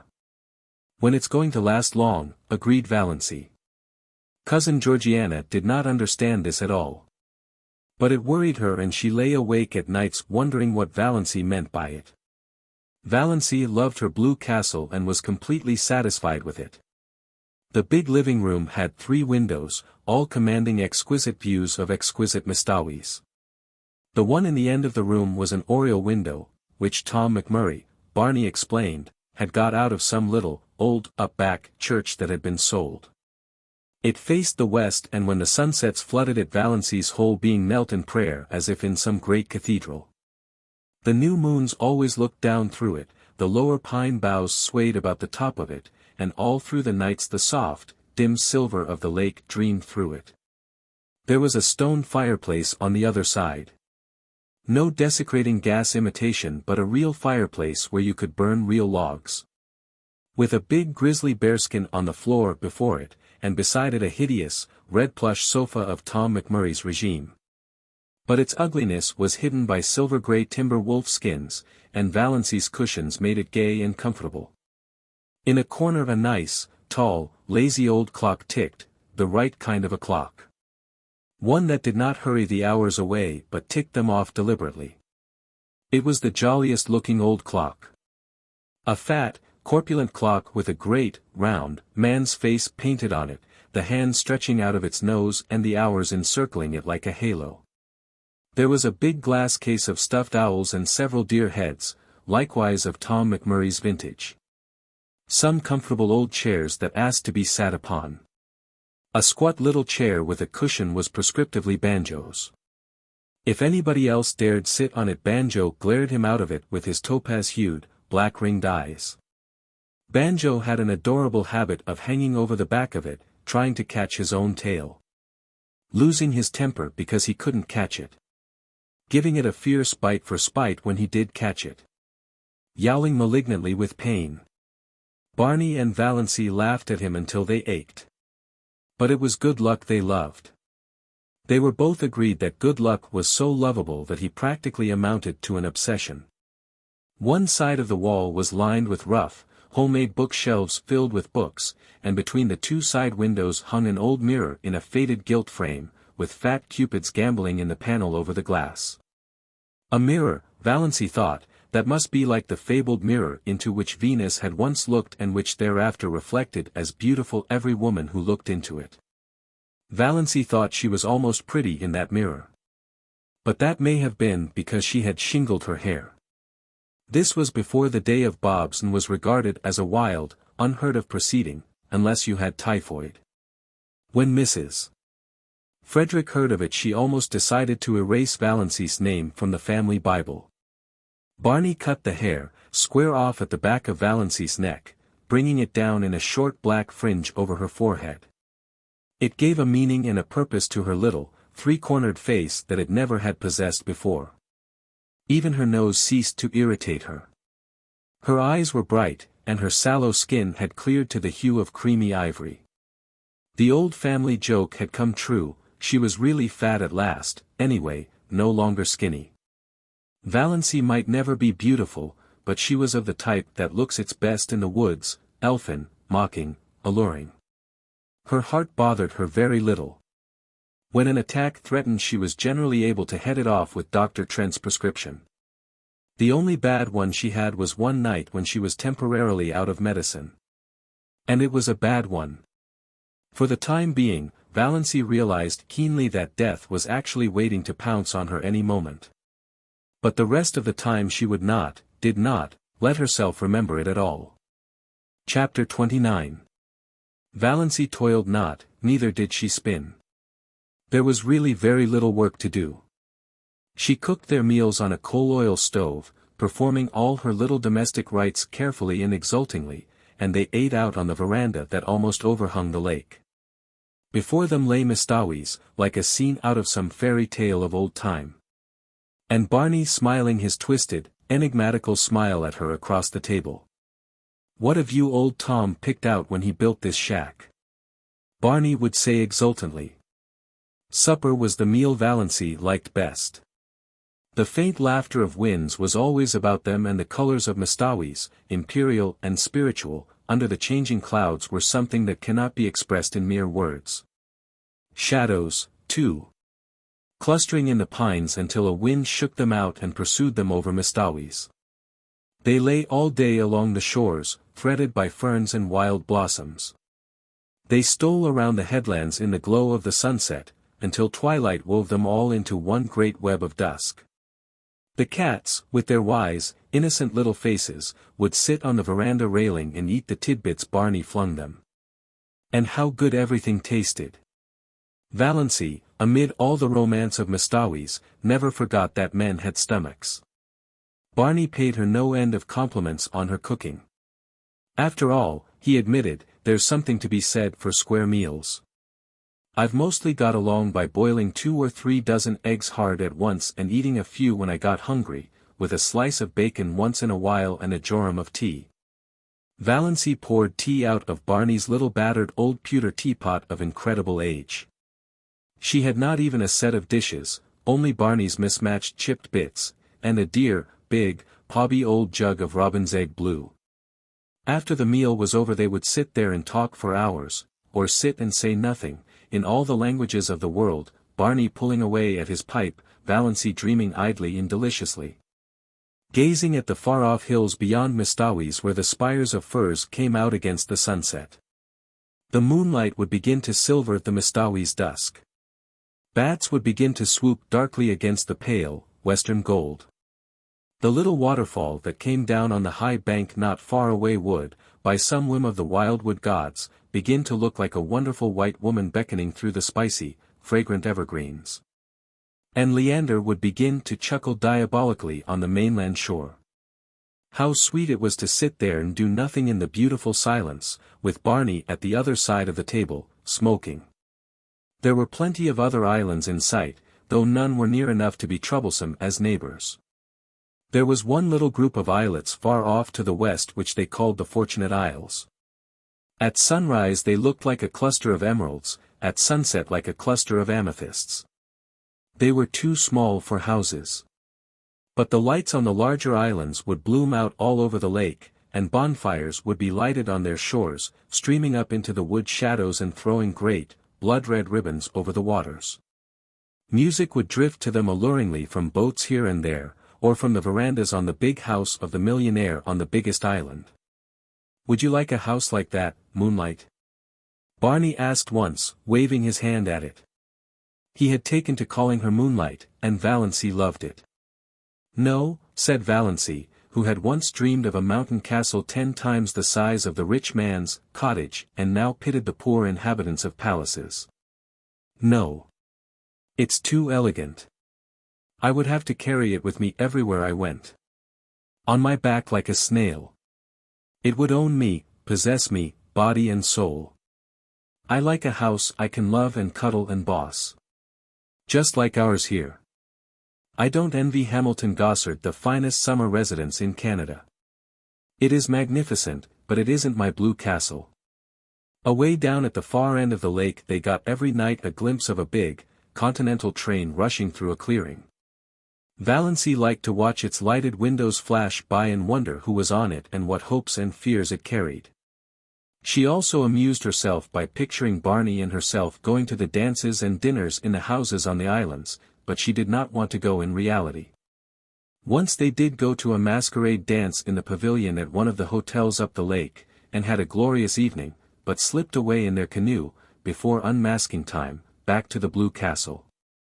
"It was lovely, but I don't want to go again," said Valancy. So many hours a day Barney shut himself up in Bluebeard's chamber. Valancy never saw the inside of it. From the smells that filtered through at times she concluded he must be conducting chemical experiments, or counterfeiting money. Valancy supposed there must be smelly processes in making counterfeit money. But she did not trouble herself about it. She had no desire to peer into the locked chambers of Barney's house of life. His past and his future concerned her not. Only this rapturous present. Nothing else mattered. Once he went away and stayed away 2 days and nights. He had asked Valancy if she would be afraid to stay alone and she had said she would not. He never told her where he had been. She was not afraid to be alone, but she was horribly lonely. The sweetest sound she had ever heard was Lady Jane's clatter through the woods when Barney returned. And then his signal whistle from the shore. She ran down to the landing rock to greet him, to nestle herself into his eager arms. They did seem eager. "Have you missed me, Moonlight?" Barney was whispering. "It seems 100 years since you went away," said Valancy. "I won't leave you again." "You must," protested Valancy, "if you want to. I'd be miserable if I thought you wanted to go and didn't, because of me. I want you to feel perfectly free." Barney laughed, a little cynically. "There is no such thing as freedom on earth," he said. "Only different kinds of bondages. And comparative bondages. You think you are free now because you've escaped from a peculiarly unbearable kind of bondage. But are you? You love me, that's a bondage. Who said or wrote that, 'The prison unto which we doom ourselves no prison is'?" asked Valancy dreamily, clinging to his arm as they climbed up the rock steps. "Ah, now you have it," said Barney. "That's all the freedom we can hope for, the freedom to choose our prison." But, Moonlight, he stopped at the door of the blue castle and looked about him, at the glorious lake, the great, shadowy woods, the bonfires, the twinkling lights. "Moonlight, I'm glad to be home again. When I came down through the woods and saw my home lights, mine, gleaming out under the old pines, something I'd never seen before, oh, girl, I was glad, glad." But in spite of Barney's doctrine of bondage, Valancy thought they were splendidly free. It was amazing to be able to sit up half the night and look at the moon if you wanted to. To be late for meals if you wanted to, she who had always been rebuked so sharply by her mother and so reproachfully by Cousin Stickles if she were 1 minute late. Dawdle over meals as long as you wanted to. Leave your crusts if you wanted to. Not come home at all for meals if you wanted to. Sit on a sun-warm rock and paddle your bare feet in the hot sand if you wanted to. Just sit and do nothing in the beautiful silence if you wanted to. In short, do any fool thing you wanted to whenever the notion took you. If that wasn't freedom, what was?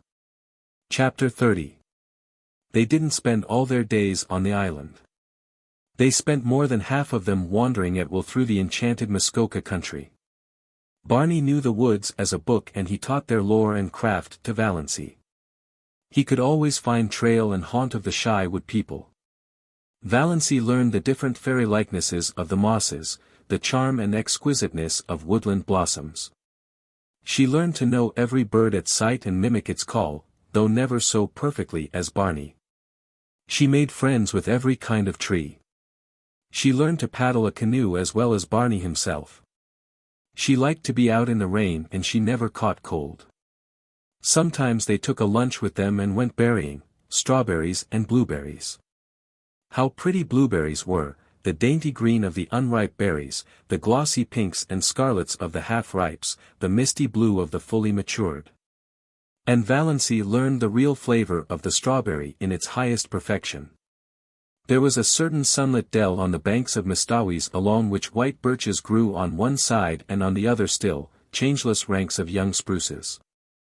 There were long grasses at the roots of the birches, combed down by the winds and wet with morning dew late into the afternoons. Here they found berries that might have graced the banquets of Lucullus, great ambrosial sweetnesses hanging like rubies to long, rosy stalks. They lifted them by the stalk and ate them from it, uncrushed and virgin, tasting each berry by itself with all its wild fragrance ensphered therein. When Valancy carried any of these berries home, that elusive essence escaped and they became nothing more than the common berries of the marketplace, very kitchenly good indeed, but not as they would have been eaten in their birch dell until her fingers were stained as pink as Aurora's eyelids. Or they went after water lilies. Barney knew where to find them in the creeks and bays of Mistawis. Then the blue castle was glorious with them, every receptacle that Valancy could contrive filled with the exquisite things. If not water lilies, then cardinal flowers, fresh and vivid from the swamps of Mistawis, where they burned like ribbons of flame. Sometimes they went trudging on little nameless rivers or hidden brooks on whose banks naiads might have sunned their white, wet limbs. Then all they took with them were some raw potatoes and salt.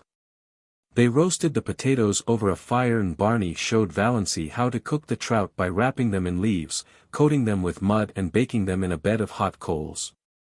Never were such delicious meals. Valancy had such an appetite it was no wonder she put flesh on her bones. Or they just prowled and explored through woods that always seemed to be expecting something wonderful to happen. At least, that was the way Valancy felt about them. Down the next hollow, over the next hill, you would find it. We don't know where we're going, but isn't it fun to go? Barney used to say. Once or twice night overtook them, too far from their blue castle to get back. But Barney made a fragrant bed of bracken and fir boughs, and they slept on it dreamlessly, under a ceiling of old spruces with moss hanging from them. While beyond them moonlight and the murmur of pines blended together so that one could hardly tell which was light and which was sound. There were rainy days, of course, when Muskoka was a wet green land. Days when showers drifted across Mistawis like pale ghosts of rain and they never thought of staying in because of it. Days when it rained in right good earnest and they had to stay in. Then Barney shut himself up in Bluebeard's chamber and Valancy read, or dreamed on the wolfskins with Good Luck purring beside her and Banjo watching them suspiciously from his own peculiar chair. On Sunday evenings they paddled across to a point of land and walked from there through the woods to the little Free Methodist church. One felt really too happy for Sunday. Valancy had never really liked Sundays before. And always, Sundays and weekdays, she was with Barney. Nothing else really mattered. And what a companion he was. How understanding. How jolly. How Barney-like. That summed it all up. Valancy had taken some of her $200 out of the bank and spent it in pretty clothes. She had a little smoke blue chiffon which she always put on when they spent the evening at home, smoke blue with touches of silver about it. It was after she began wearing it that Barney began calling her Moonlight. Moonlight and blue twilight, that is what you look like in that dress. I like it. It belongs to you. You aren't exactly pretty, but you have some adorable beauty spots. Your eyes. And that little kissable dent just between your collarbones. You have the wrist and ankle of an aristocrat. That little head of yours is beautifully shaped. And when you look backward over your shoulder you're maddening, especially in twilight or moonlight. An elf maiden. A wood sprite. You belong to the woods, Moonlight, you should never be out of them. In spite of your ancestry, there is something wild and remote and untamed about you. And you have such a nice, sweet, throaty, summery voice. Such a nice voice for love-making. Sure, and Givi kissed the Blarney Stone, scoffed Valancy. But she tasted these compliments for weeks. She got a pale green bathing suit, too, a garment which would have given her clan their deaths if they had ever seen her in it. Barney taught her how to swim. Sometimes she put her bathing dress on when she got up and didn't take it off until she went to bed, running down to the water for a plunge whenever she felt like it and sprawling on the sun-warm rocks to dry. She had forgotten all the old humiliating things that used to come up against her in the night, the injustices and the disappointments. It was as if they had all happened to some other person, not to her, Valancy Snaith, who had always been happy. I understand now what it means to be born again, she told Barney. Holmes speaks of grief staining backward through the pages of life. But Valancy found her happiness had stained backward likewise and flooded with rose color her whole previous drab existence. She found it hard to believe that she had ever been lonely and unhappy and afraid. When death comes, I shall have lived, thought Valancy. I shall have had my hour. And her dust pile. One day Valancy had heaped up the sand in the little island cove in a tremendous cone and stuck a gay little Union Jack on top of it. What are you celebrating? Barney wanted to know. I'm just exorcising an old demon, Valancy told him. Chapter 31. Autumn came. Late September with cool nights. They had to forsake the veranda. But they kindled a fire in the big fireplace and sat before it with jest and laughter. They left the doors open, and Banjo and Good Luck came and went at pleasure. Sometimes they sat gravely on the bearskin rug between Barney and Valancy. Sometimes they slunk off into the mystery of the chill night outside. The stars smoldered in the horizon mists through the old oriole. The haunting, persistent croon of the pine trees filled the air. The little waves began to make soft, sobbing splashes on the rocks below them in the rising winds. They needed no light but the firelight that sometimes leaped up and revealed them, sometimes shrouded them in shadow. When the night wind rose higher, Barney would shut the door and light a lamp and read to her, poetry and essays and gorgeous, dim chronicles of ancient wars. Barney never would read novels, he vowed they bored him. But sometimes she read them herself, curled up on the wolf skins, laughing aloud in peace. For Barney was not one of those aggravating people who can never hear you smiling audibly over something you've read without inquiring placidly, what is the joke? October, with a gorgeous pageant of color around Mistawis, into which Valancy plunged her soul. Never had she imagined anything so splendid. A great, tinted peace. Blue, wind-winnowed skies. Sunlight sleeping in the glades of that fairyland. Long dreamy purple days paddling idly in their canoe along shores and up the rivers of crimson and gold. A sleepy, red hunter's moon. Enchanted tempests that stripped the leaves from the trees and heaped them along the shores. Flying shadows of clouds. What had all the smug, opulent lands out front to compare with this? November, with uncanny witchery in its changed trees. With murky red sunsets flaming in smoky crimson behind the westering hills. With dear days when the austere woods were beautiful and gracious in a dignified serenity of folded hands and closed eyes, days full of a fine, pale sunshine that sifted through the late leafless gold of the juniper trees and glimmered among the gray beeches, lighting up evergreen banks of moss and washing the colonnades of the pines. Days with a high-sprung sky of flawless turquoise. Days when an exquisite melancholy seemed to hang over the landscape and dream about the lake. But days, too, of the wild blackness of great autumn storms, followed by dank, wet, streaming nights when there was witch laughter in the pines and fitful moans among the mainland trees. What cared they? Old Tom had built his roof well, and his chimney drew warm fire, books, comfort, safety from storm, our cats on the rug. Moonlight, said Barney, would you be any happier now if you had $1 million? No, nor half so happy. I'd be bored by conventions and obligations then. December. Early snows and Orion. The pale fires of the Milky Way. It was really winter now, wonderful, cold, starry winter. How Valancy had always hated winter. Dull, brief, uneventful days. Long, cold, companionless nights. Cousin Stickles with her back that had to be rubbed continually. Cousin Stickles making weird noises gargling her throat in the mornings. Cousin Stickles whining over the price of coal. Her mother, probing, questioning, ignoring. Endless colds and bronchitis, or the dread of it. Redfern's liniment and purple pills. But now she loved winter. Winter was beautiful, up back, almost intolerably beautiful. Days of clear brilliance. Evenings that were like cups of glamour, the purest vintage of winter's wine. Nights with their fire of stars. Cold, exquisite winter sunrises. Lovely ferns of ice all over the windows of the blue castle.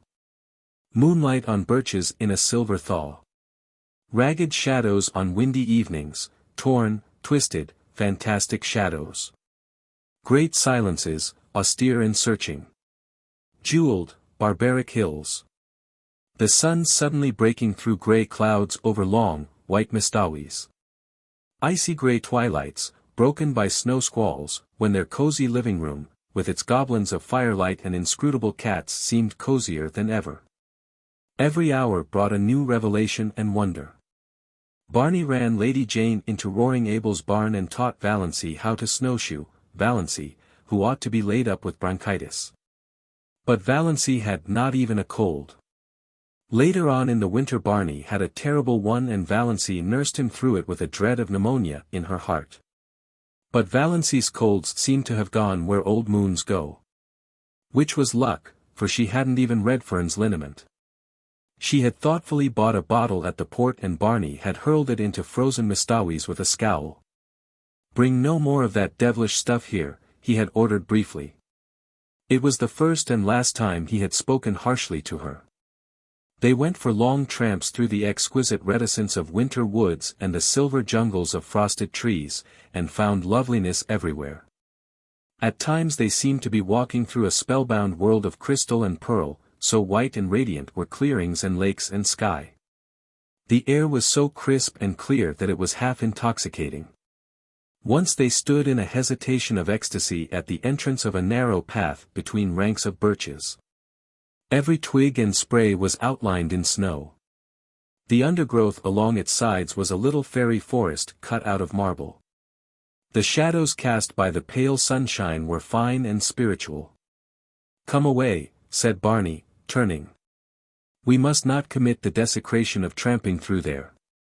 One evening they came upon a snowdrift far back in an old clearing which was in the exact likeness of a beautiful woman's profile. Seen too close by, the resemblance was lost, as in the fairy tale of the castle of St. John. Seen from behind, it was a shapeless oddity.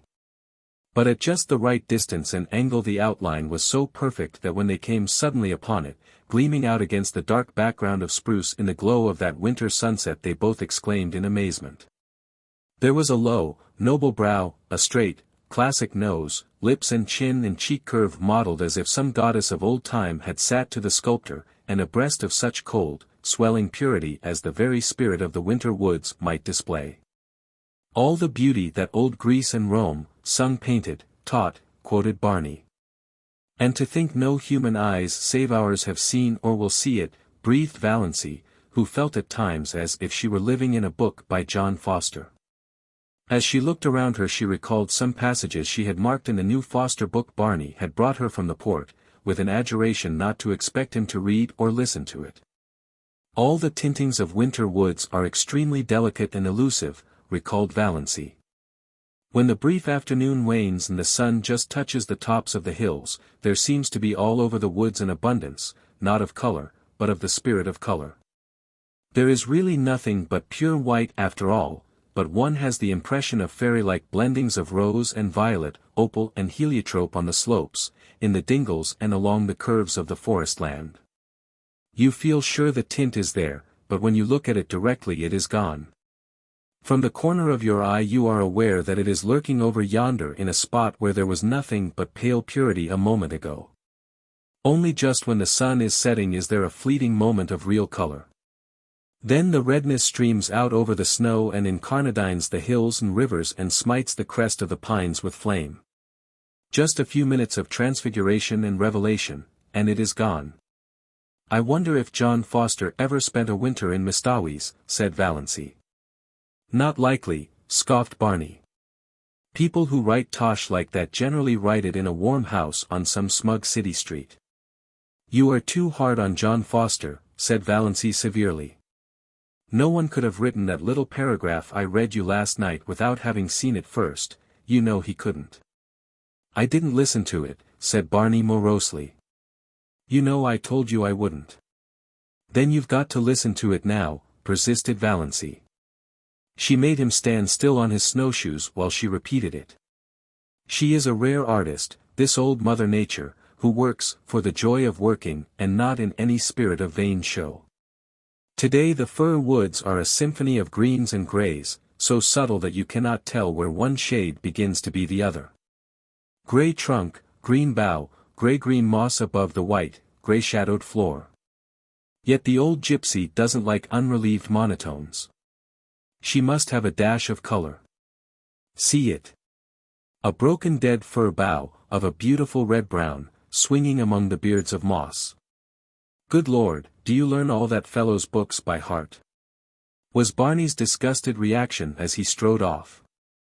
John Foster's books were all that saved my soul alive the past 5 years, averred Valancy.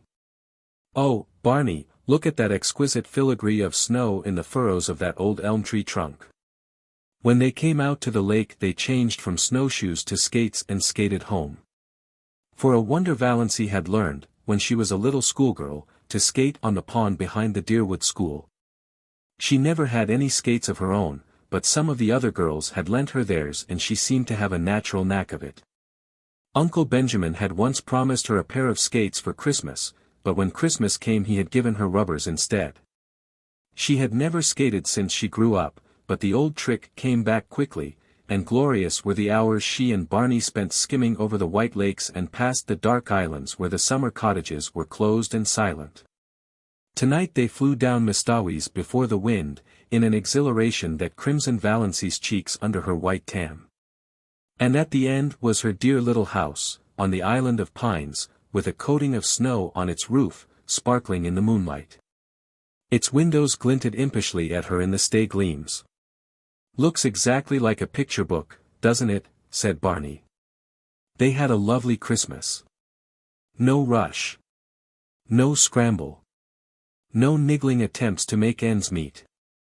No wild effort to remember whether she hadn't given the same kind of present to the same person 2 Christmases before, no mob of last-minute shoppers, no dreary family reunions where she sat mute and unimportant, no attacks of nerves. They decorated the blue castle with pine boughs, and Valancy made delightful little tinsel stars and hung them up amid the greenery. She cooked a dinner to which Barney did full justice, while Good Luck and Banjo picked the bones. A land that can produce a goose like that is an admirable land, vowed Barney. Canada forever. And they drank to the Union Jack a bottle of dandelion wine that Cousin Georgiana had given Valancy along with the bedspread. One never knows, Cousin Georgiana had said solemnly, when one may need a little stimulant.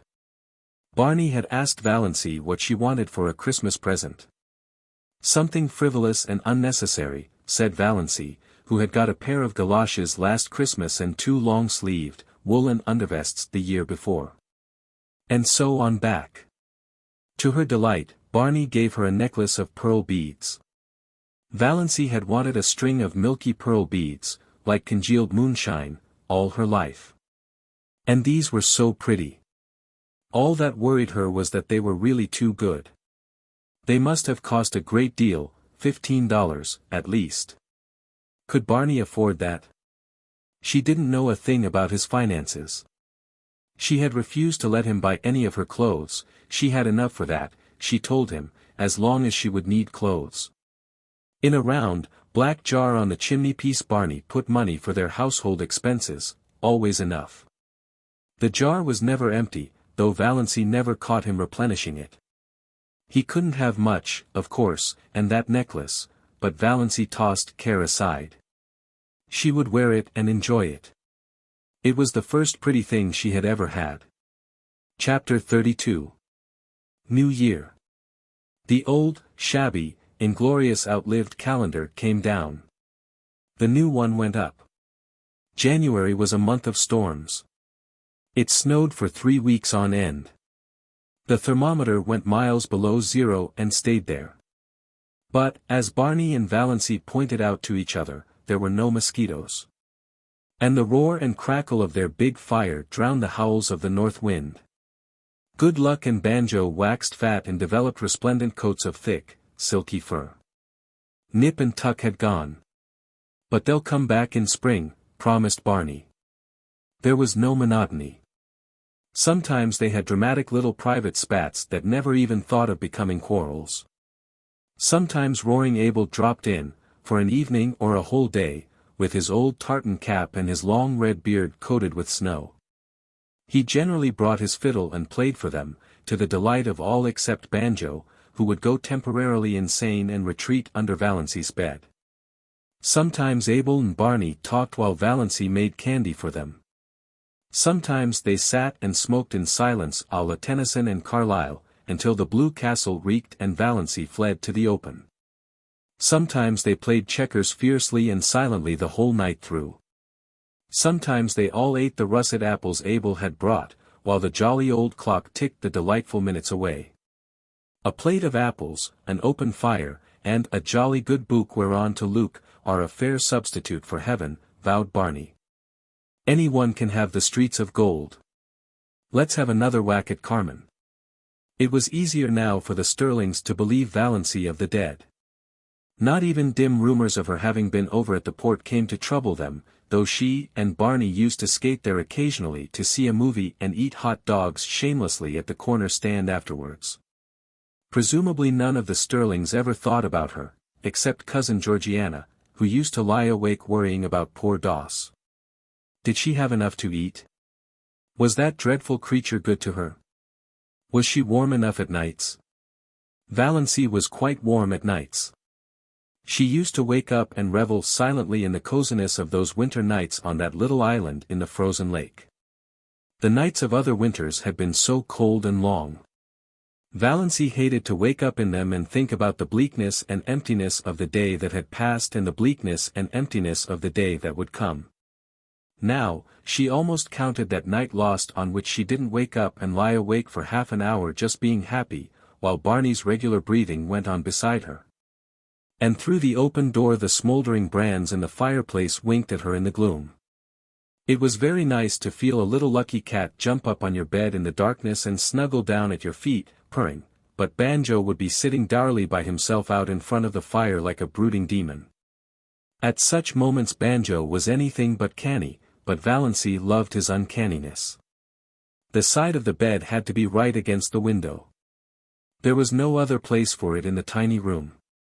Valancy, lying there, could look out of the window, through the big pine boughs that actually touched it, away up Mistawis, white and lustrous as a pavement of pearl, or dark and terrible in the storm.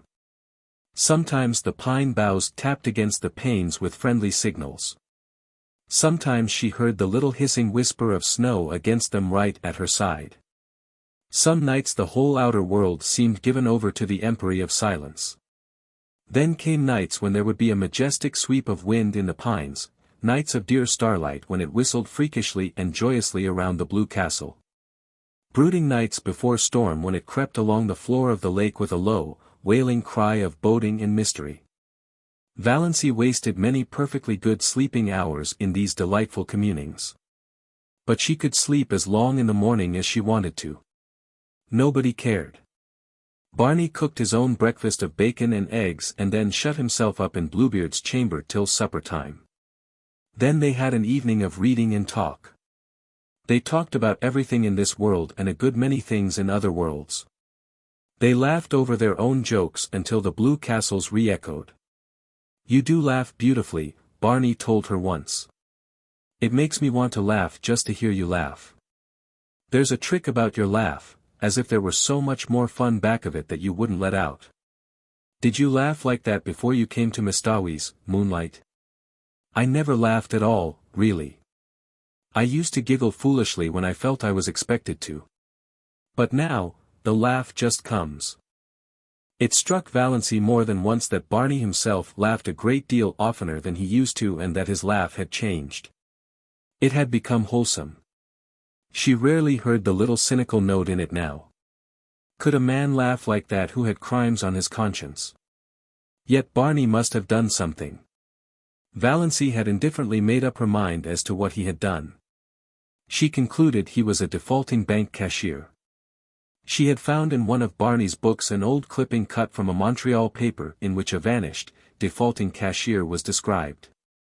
The description applied to Barney, as well as to half a dozen other men Valancy knew, and from some casual remarks he had dropped from time to time she concluded he knew Montreal rather well. Valancy had it all figured out in the back of her mind. Barney had been in a bank. He was tempted to take some money to speculate, meaning, of course, to put it back. He had got in deeper and deeper, until he found there was nothing for it but flight. It had happened so to scores of men. He had, Valancy was absolutely certain, never meant to do wrong.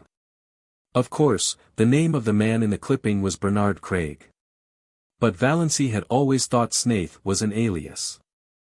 Not that it mattered. Valancy had only one unhappy night that winter. It came in late March when most of the snow had gone and Nip and Tuck had returned. Barney had gone off in the afternoon for a long, woodland tramp, saying he would be back by dark if all went well. Soon after he had gone it had begun to snow. The wind rose and presently Mistawis was in the grip of one of the worst storms of the winter. It tore up the lake and struck at the little house. The dark angry woods on the mainland scowled at Valancy, menace in the toss of their boughs, threats in their windy gloom, terror in the roar of their hearts. The trees on the island crouched in fear. Valancy spent the night huddled on the rug before the fire, her face buried in her hands, when she was not vainly peering from the oriel in a futile effort to see through the furious smoke of wind and snow that had once been blue-dimpled Mistawis. Where was Barney? Lost on the merciless lakes? Sinking exhausted in the drifts of the pathless woods? Valancy died 100 deaths that night and paid in full for all the happiness of her blue castle. When morning came the storm broke and cleared. The sun shone gloriously over Mistawis, and at noon Barney came home. Valancy saw him from the oriel as he came around a wooded point, slender and black against the glistening white world. She did not run to meet him. Something happened to her knees and she dropped down on Banjo's chair.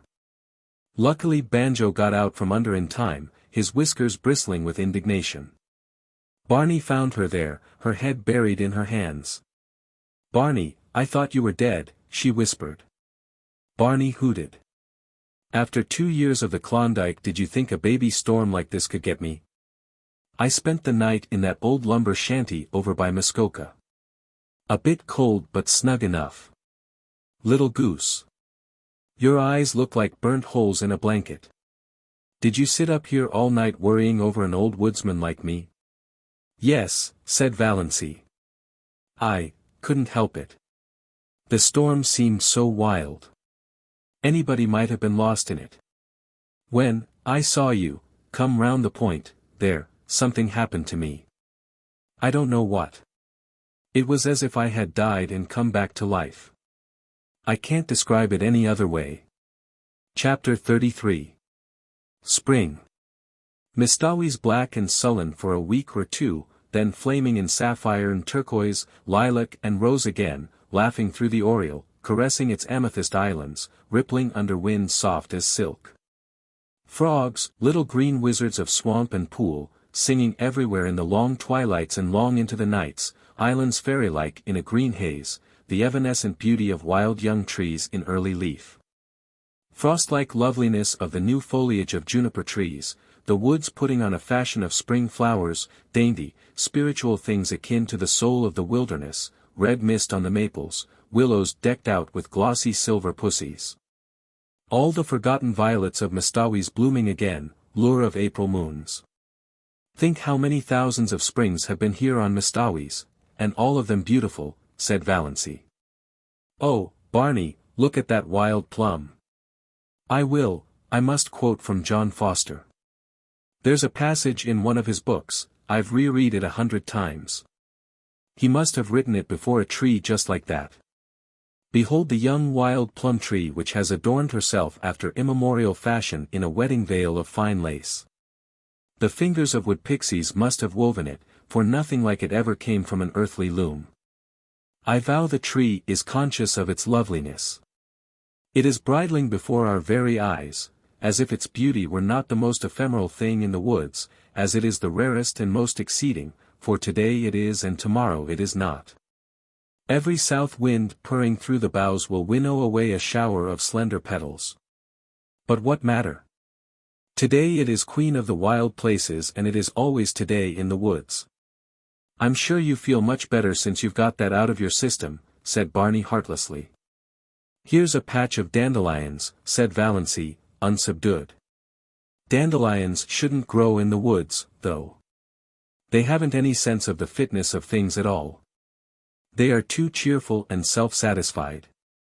They haven't any of the mystery and reserve of the real woodflowers.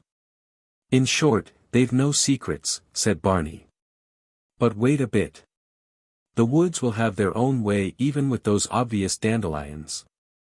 In a little while all that obtrusive yellowness and complacency will be gone and we'll find here misty, phantom-like globes hovering over those long grasses in full harmony with the traditions of the forest. That sounds John Fosterish, teased Valancy. What have I done that deserved a slam like that, complained Barney. One of the earliest signs of spring was the renaissance of Lady Jane. Barney put her on roads that no other car would look at, and they went through Deerwood in mud to the axles. They passed several Stirlings, who groaned and reflected that now spring was come they would encounter that shameless pair everywhere. Valancy, prowling about Deerwood shops, met Uncle Benjamin on the street. But he did not realize until he had gone 2 blocks further on that the girl in the scarlet-collared blanket coat, with cheeks reddened in the sharp April air and the fringe of black hair over laughing, slanted eyes, was Valancy. When he did realize it, Uncle Benjamin was indignant. What business had Valancy to look like a young girl? The way of the transgressor was hard. Had to be scriptural and proper. Yet Valancy's path couldn't be hard. She wouldn't look like that if it were. There was something wrong. It was almost enough to make a man turn modernist. Barney and Valancy clanged on to the port, so that it was dark when they went through Deerwood again. At her old home Valancy, seized with a sudden impulse, got out, opened the little gate and tiptoed around to the sitting-room window. There sat her mother and cousin Stickles drearily, grimly knitting. Baffling and inhuman as ever. If they had looked the least bit lonesome Valancy would have gone in. But they did not. Valancy would not disturb them for worlds. Chapter 34. Valancy had 2 wonderful moments that spring. One day, coming home through the woods, with her arms full of trailing arbutus and creeping spruce, she met a man who she knew must be Alan Tierney. Alan Tierney, the celebrated painter of beautiful women.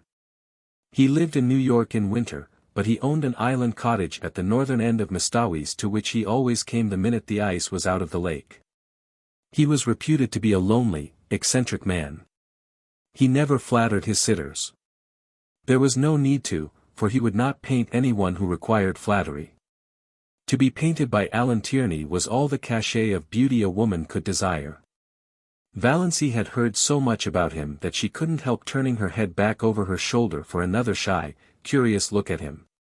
A shaft of pale spring sunlight fell through a great pine athwart her bare black head and her slanted eyes. She wore a pale green sweater and had bound a fillet of linnea vine about her hair. The feathery fountain of trailing spruce overflowed her arms and fell around her. Alan Tierney's eyes lighted up. "I've had a caller," said Barney the next afternoon, when Valancy had returned from another flower quest. "Who?" Valancy was surprised but indifferent. She began filling a basket with arbutus. "Alan Tierney. He wants to paint you, Moonlight." "Me?" Valancy dropped her basket and her arbutus. "You're laughing at me, Barney." "I'm not. That's what Tierney came for. To ask my permission to paint my wife, as the spirit of Muskoka, or something like that." But, stammered Valancy, "Alan Tierney never paints any but beautiful women," finished Barney. Conceded. "Q.E.D., Mistress Barney Snaith is a beautiful woman." "Nonsense," said Valancy, stooping to retrieve her arbutus. "You know that's nonsense, Barney. I know I'm a heap better looking than I was a year ago, but I'm not beautiful." "Alan Tierney never makes a mistake," said Barney. "You forget, Moonlight, that there are different kinds of beauty. Your imagination is obsessed by the very obvious type of your cousin Olive.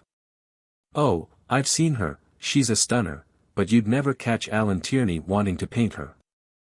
In the horrible but expressive slang phrase, she keeps all her goods in the shop window.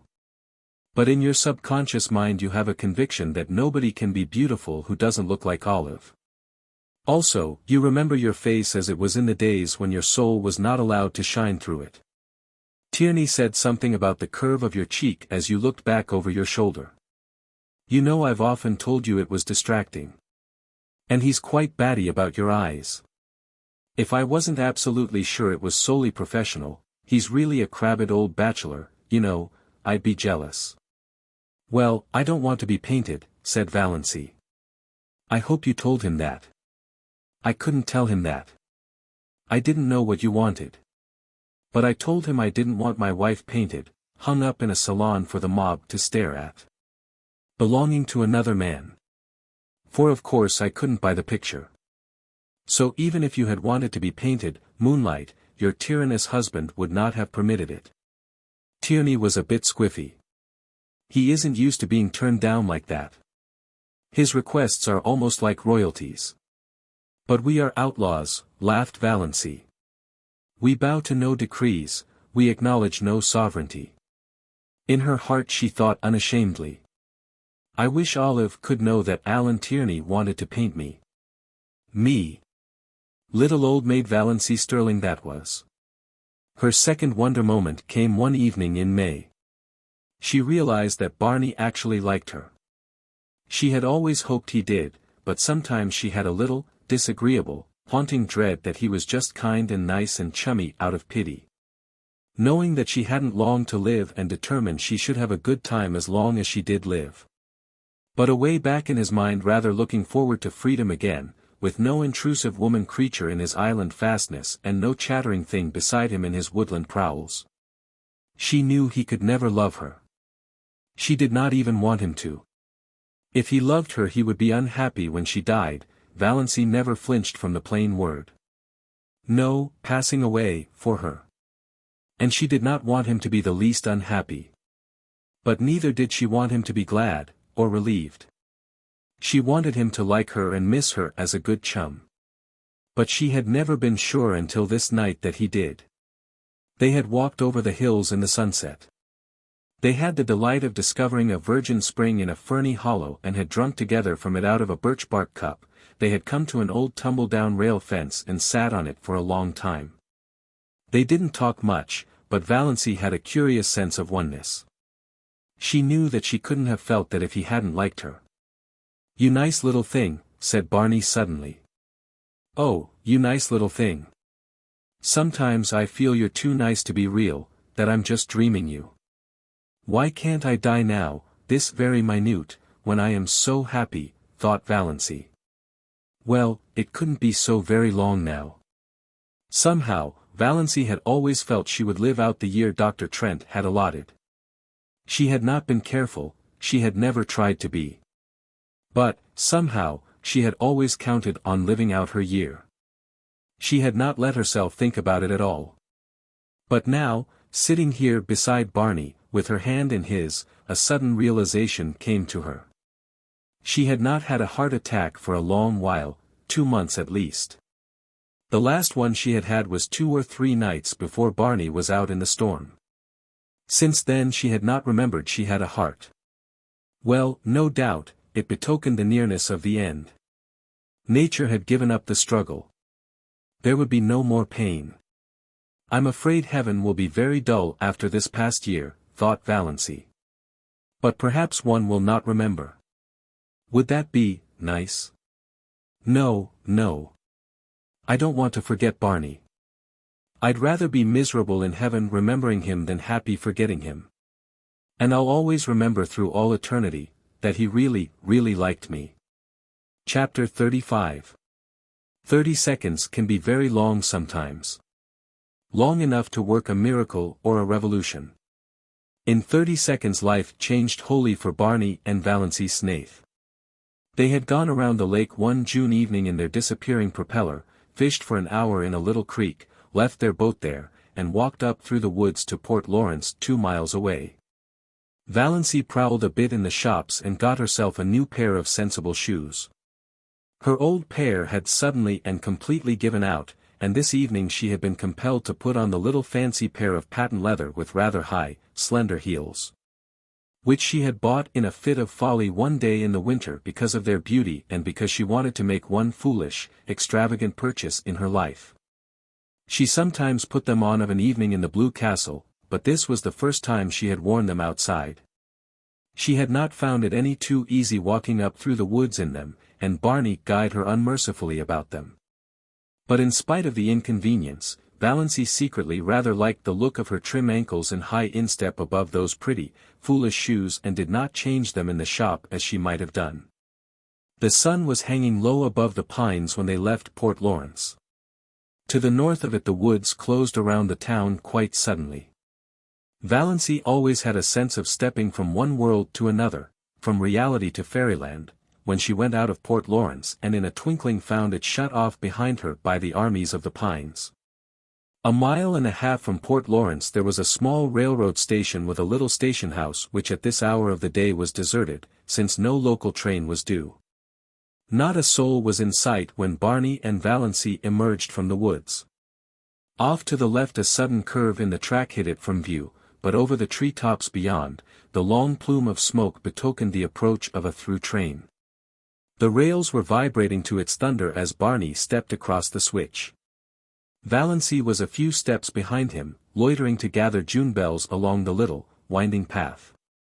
But there was plenty of time to get across before the train came. She stepped unconcernedly over the first rail. She could never tell how it happened. The ensuing 30 seconds always seemed in her recollection like a chaotic nightmare in which she endured the agony of 1,000 lifetimes. The heel of her pretty, foolish shoe caught in a crevice of the switch. She could not pull it loose. "Barney, Barney," she called in alarm. Barney turned, saw her predicament, saw her ashen face, dashed back. He tried to pull her clear, he tried to wrench her foot from the prisoning hold.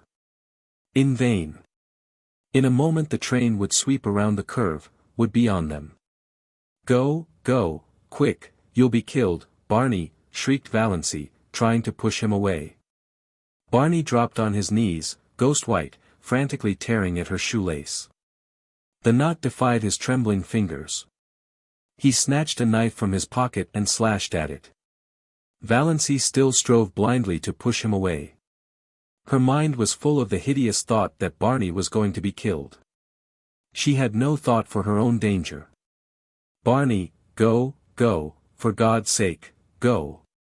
"Never," muttered Barney between his set teeth. He gave one mad wrench at the lace. As the train thundered around the curve he sprang up and caught Valancy, dragging her clear, leaving the shoe behind her. The wind from the train as it swept by turned to icy cold the streaming perspiration on his face. "Thank God," he breathed. For a moment they stood stupidly staring at each other, two white, shaken, wild-eyed creatures. Then they stumbled over to the little seat at the end of the station house and dropped on it. Barney buried his face in his hands and said not a word. Valancy sat, staring straight ahead of her with unseeing eyes at the great pine woods, the stumps of the clearing, the long, gleaming rails.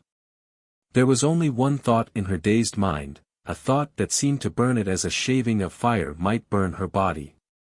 Dr. Trent had told her over a year ago that she had a serious form of heart disease, that any excitement might be fatal. If that were so, why was she not dead now? This very minute. She had just experienced as much and as terrible excitement as most people experience in a lifetime, crowded into that endless 30 seconds.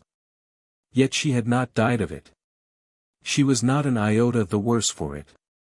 A little wobbly at the knees, as anyone would have been, a quicker heartbeat, as anyone would have, nothing more. Why? Was it possible Dr. Trent had made a mistake? Valancy shivered as if a cold wind had suddenly chilled her to the soul. She looked at Barney, hunched up beside her. His silence was very eloquent. Had the same thought occurred to him? Did he suddenly find himself confronted by the appalling suspicion that he was married, not for a few months or a year, but for good and all to a woman he did not love and who had foisted herself upon him by some trick or lie? Valancy turned sick before the horror of it. It could not be. It would be too cruel, too devilish. Dr. Trent couldn't have made a mistake. Impossible. He was one of the best heart specialists in Ontario. She was foolish, unnerved by the recent horror. She remembered some of the hideous spasms of pain she had had. There must be something serious the matter with her heart to account for them. But she had not had any for nearly 3 months. Why? Presently Barney bestirred himself. He stood up, without looking at Valancy, and said casually, "I suppose we'd better be hiking back. Sun's getting low. Are you good for the rest of the road?" "I think so," said Valancy miserably.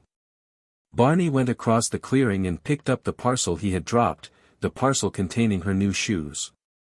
He brought it to her and let her take out the shoes and put them on without any assistance, while he stood with his back to her and looked out over the pines. They walked in silence down the shadowy trail to the lake. In silence Barney steered his boat into the sunset miracle that was Mistawi's. In silence they went around feathery headlands and across coral bays and silver rivers where canoes were slipping up and down in the afterglow. In silence they went past cottages echoing with music and laughter. In silence drew up at the landing place below the blue castle. Valancy went up the rock steps and into the house. She dropped miserably on the first chair she came to and sat there staring through the oriel, oblivious of good luck's frantic purrs of joy and Banjo's savage glares of protest at her occupancy of his chair. Barney came in a few minutes later. He did not come near her, but he stood behind her and asked gently if she felt any the worse for her experience. Valancy would have given her year of happiness to have been able honestly to answer yes. "No," she said flatly. Barney went into Bluebeard's chamber and shut the door. She heard him pacing up and down, up and down. He had never paced like that before. And an hour ago, only an hour ago, she had been so happy. Chapter 36. Finally Valancy went to bed. Before she went she reread Dr. Trent's letter. It comforted her a little. So positive. So assured. The writing so black and steady. Not the writing of a man who didn't know what he was writing about. But she could not sleep. She pretended to be asleep when Barney came in. Barney pretended to go to sleep. But Valancy knew perfectly well he wasn't sleeping any more than she was. She knew he was lying there, staring through the darkness. Thinking of what? Trying to face, what? Valancy, who had spent so many happy wakeful hours of night lying by that window, now paid the price of them all in this one night of misery. A horrible, portentous fact was slowly looming out before her from the nebula of surmise and fear. She could not shut her eyes to it, push it away, ignore it. There could be nothing seriously wrong with her heart, no matter what Dr. Trent had said. If there had been, those 30 seconds would have killed her. It was no use to recall Dr. Trent's letter and reputation. The greatest specialists made mistakes sometimes. Dr. Trent had made one. Towards morning Valancy fell into a fitful dose with ridiculous dreams. One of them was of Barney taunting her with having tricked him. In her dream she lost her temper and struck him violently on the head with her rolling pin. He proved to be made of glass and shivered into splinters all over the floor. She woke with a cry of horror, a gasp of relief, a short laugh over the absurdity of her dream, a miserable sickening recollection of what had happened. Barney was gone. Valancy knew, as people sometimes know things, inescapably, without being told, that he was not in the house or in Bluebeard's chamber either. There was a curious silence in the living room. A silence with something uncanny about it. The old clock had stopped. Barney must have forgotten to wind it up, something he had never done before. The room without it was dead, though the sunshine streamed in through the aureole and dimples of light from the dancing waves beyond quivered over the walls. The canoe was gone, but Lady Jane was under the mainland trees. So Barney had betaken himself to the wilds. He would not return till night, perhaps not even then. He must be angry with her. That furious silence of his must mean anger, cold, deep, justifiable resentment. Well, Valancy knew what she must do first. She was not suffering very keenly now. Yet the curious numbness that pervaded her being was in a way worse than pain. It was as if something in her had died. She forced herself to cook and eat a little breakfast. Mechanically she put the blue castle in perfect order. Then she put on her hat and coat, locked the door and hid the key in the hollow of the old pine and crossed to the mainland in the motorboat. She was going into Deerwood to see Dr. Trent. She must know. Chapter 37. Dr. Trent looked at her blankly and fumbled among his recollections. Miss. Mrs. Snaith, said Valancy quietly. I was Miss Valancy Stirling when I came to you last May, over a year ago. I wanted to consult you about my heart. Dr. Trent's face cleared.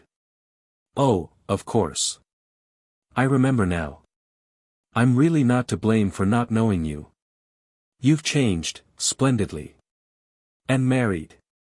Well, it has agreed with you. You don't look much like an invalid now, hey? I remember that day. I was badly upset. Hearing about poor Ned bowled me over. But Ned's as good as new and you, too, evidently. I told you so, you know, told you there was nothing to worry over. Valancy looked at him.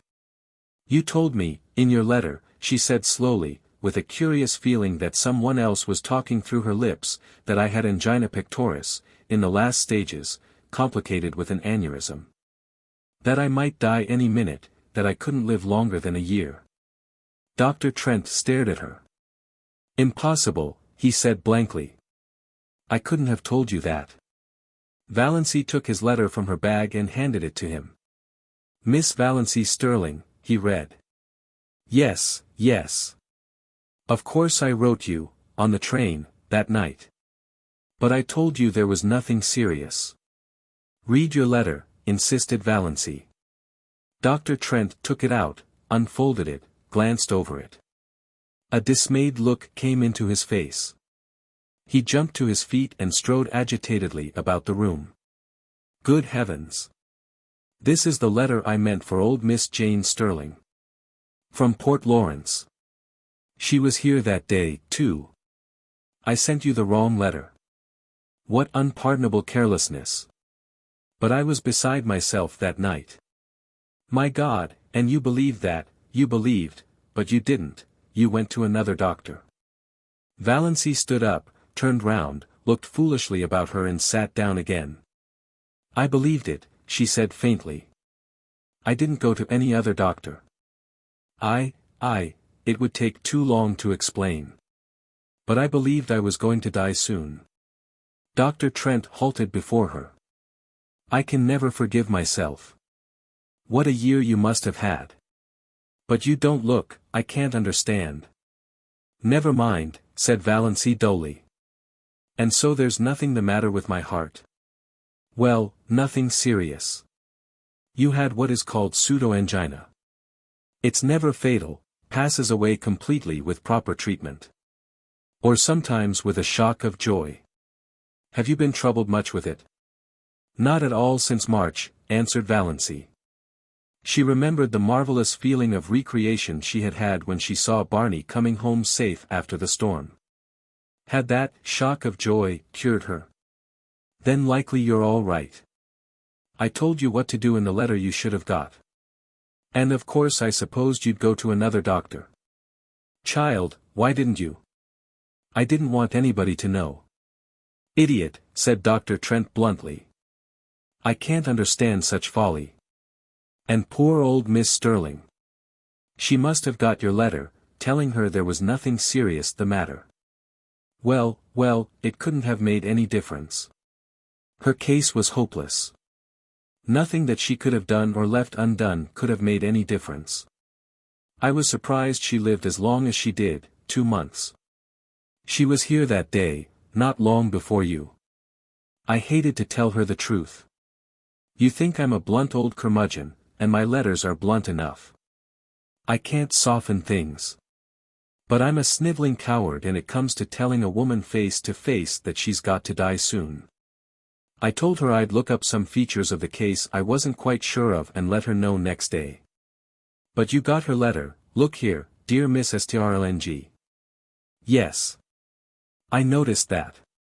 But I thought it a mistake. I didn't know there were any Stirlings in Port Lawrence. She was the only one. A lonely old soul. Lived by herself with only a little home girl. She died 2 months after she was here, died in her sleep. My mistake couldn't have made any difference to her. But you. I can't forgive myself for inflicting a year's misery on you. It's time I retired, all right, when I do things like that, even if my son was supposed to be fatally injured. Can you ever forgive me? A year of misery. Valancy smiled a tortured smile as she thought of all the happiness Dr. Trent's mistake had bought her. But she was paying for it now. Oh, she was paying. If to feel was to live, she was living with a vengeance. She let Dr. Trent examine her and answered all his questions. When he told her she was fit as a fiddle and would probably live to be 100, she got up and went away silently. She knew that there were a great many horrible things outside waiting to be thought over. Dr. Trent thought she was odd. Anybody would have thought, from her hopeless eyes and woebegone face, that he had given her a sentence of death instead of life. XXIII. XXIII. Who the devil had she married? He had never heard of XXIIIs in Deerwood. And she had been such a sallow, faded, little old maid. Gad, but marriage had made a difference in her, anyhow, whoever XXIII was. XXIII. Dr. Trent remembered. That rapscallion, up back. Had Valancy Stirling married him? And her clan had let her. Well, probably that solved the mystery. She had married in haste and repented at leisure, and that was why she wasn't overjoyed at learning she was a good insurance prospect, after all. Married. To God knew whom. Or what? Jailbird? Defaulter? Fugitive from justice? It must be pretty bad if she had looked to death as a release, poor girl. But why were women such fools? Dar. Trent dismissed Valancy from his mind, though to the day of his death he was ashamed of putting those letters into the wrong envelopes. Chapter 38. Valancy walked quickly through the back streets and through Lover's Lane. She did not want to meet anyone she knew. She didn't want to meet even people she didn't know. She hated to be seen. Her mind was so confused, so torn, so messy. She felt that her appearance must be the same. She drew a sobbing breath of relief as she left the village behind and found herself on the up-back road. There was little fear of meeting anyone she knew here. The cars that fled by her with raucous shrieks were filled with strangers. One of them was packed with young people who whirled past her singing uproariously. My wife has the fever. Oh then. My wife has the fever, oh then. My wife has the fever. Oh, I hope it won't leave her. For I want to be single. Again. Valancy flinched as if one of them had leaned from the car and cut her across the face with a whip. She had made a covenant with death and death had cheated her. Now life stood mocking her. She had trapped Barney. Trapped him into marrying her. And divorce was so hard to get in Ontario. So expensive. And Barney was poor. With life, fear had come back into her heart. Sickening fear. Fear of what Barney would think. Would say. Fear of the future that must be lived without him. Fear of her insulted, repudiated clan. She had had one draught from a divine cup and now it was dashed from her lips. With no kind, friendly death to rescue her. She must go on living and longing for it. Everything was spoiled, smirched, defaced. Even that year in the Blue Castle. Even her unashamed love for Barney. It had been beautiful because death waited. Now it was only sordid because death was gone. How could anyone bear an unbearable thing? She must go back and tell him.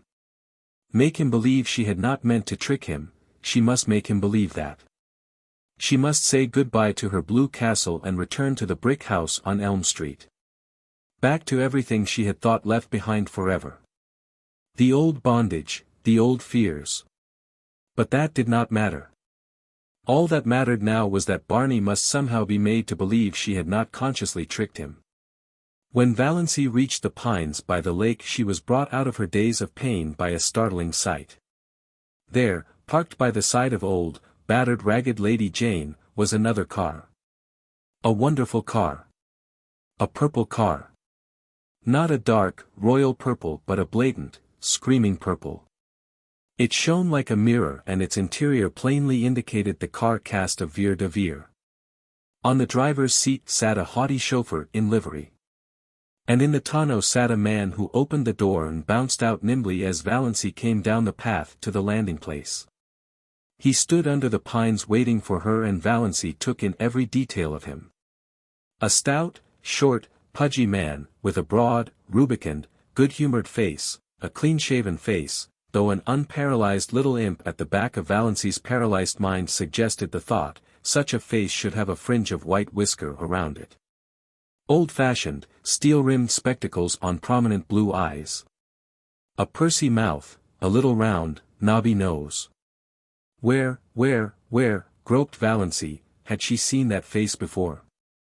It seemed as familiar to her as her own. The stranger wore a green hat and a light fawn overcoat over a suit of a loud check pattern. His tie was a brilliant green of lighter shade, on the plump hand he outstretched to intercept Valancy an enormous diamond winked at her. But he had a pleasant, fatherly smile, and in his hearty, unmodulated voice was a ring of something that attracted her. "Can you tell me, miss, if that house yonder belongs to a Mr. Redfern? And if so, how can I get to it?" Redfern. A vision of bottles seemed to dance before Valancy's eyes, long bottles of bitters, round bottles of hair tonic, square bottles of liniment, short, corpulent little bottles of purple pills, and all of them bearing that very prosperous beaming moon face and steel-rimmed spectacles on the label. Dr. Redfern. "No," said Valancy faintly. "No, that house belongs to Mr. Snaith." Dr. Redfern nodded. "Yes, I understand Bernie's been calling himself Snaith." "Well, it's his middle name, was his poor mother's. Bernard Snaith Redfern, that's him. And now, miss, you can tell me how to get over to that island. Nobody seems to be home there. I've done some waving and yelling. Henry, there, wouldn't yell. He's a one-job man. But old Doc Redfern can yell with the best of them yet, and ain't above doing it. Raised nothing but a couple of crows. Guess Bernie's out for the day." "He was away when I left this morning," said Valancy. "I suppose he hasn't come home yet." She spoke flatly and tonelessly. This last shock had temporarily bereft her of whatever little power of reasoning had been left her by Dr. Trent's revelation. In the back of her mind the aforesaid little imp was jeeringly repeating a silly old proverb, "It never rains but it pours." But she was not trying to think. What was the use? Dr. Redfern was gazing at her in perplexity. "When you left this morning? Do you live, over there?" He waved his diamond at the blue castle. "Of course," said Valancy stupidly. "I'm his wife." Dr. Redfern took out a yellow silk handkerchief, removed his hat and mopped his brow. He was very bald, and Valancy's imp whispered, "Why be bald? Why lose your manly beauty? Try Redfern's hair vigor. It keeps you young." "Excuse me," said Dr. Redfern. "This is a bit of a shock." Shock seemed to be in the air this morning. The imp said this out loud before Valancy could prevent it. "I didn't know Bernie was married. I didn't think he would have got married without telling his old dad." Were Dr. Redfern's eyes misty? Amid her own dull ache of misery and fear and dread, Valancy felt a pang of pity for him. Don't blame him, she said hurriedly. It wasn't his fault. It was all my doing. You didn't ask him to marry you, I suppose, twinkled Dr. Redfern. He might have let me know. I'd have got acquainted with my daughter-in-law before this if he had. But I'm glad to meet you now, my dear, very glad. You look like a sensible young woman. I used to sort of fear Barney'd pick out some pretty bit of fluff just because she was good-looking. They were all after him, of course. Wanted his money. Didn't like the pills and the bitters but liked the dollars. Wanted to dip their pretty little fingers in old Doc's millions. Millions, said Valancy faintly. She wished she could sit down somewhere, she wished she could have a chance to think, she wished she and the Blue Castle could sink to the bottom of Mistawis and vanish from human sight forevermore. Millions, said Dr. Redfern complacently. And Bernie chucks them for that. Again he shook the diamond contemptuously at the Blue Castle. Wouldn't you think he'd have more sense? And all on account of a white bit of a girl. He must have got over that feeling, anyhow, since he's married. You must persuade him to come back to civilization. All nonsense wasting his life like this. Ain't you going to take me over to your house, my dear? I suppose you've some way of getting there. Of course, said Valancy stupidly. She led the way down to the little cove where the disappearing propeller boat was snuggled. Does your man want to come, too? Who? Henry. Not he. Look at him sitting there disapproving. Disapproves of the whole expedition. The trail up from the road nearly gave him a conniption. Well, it was a devilish road to put a car on.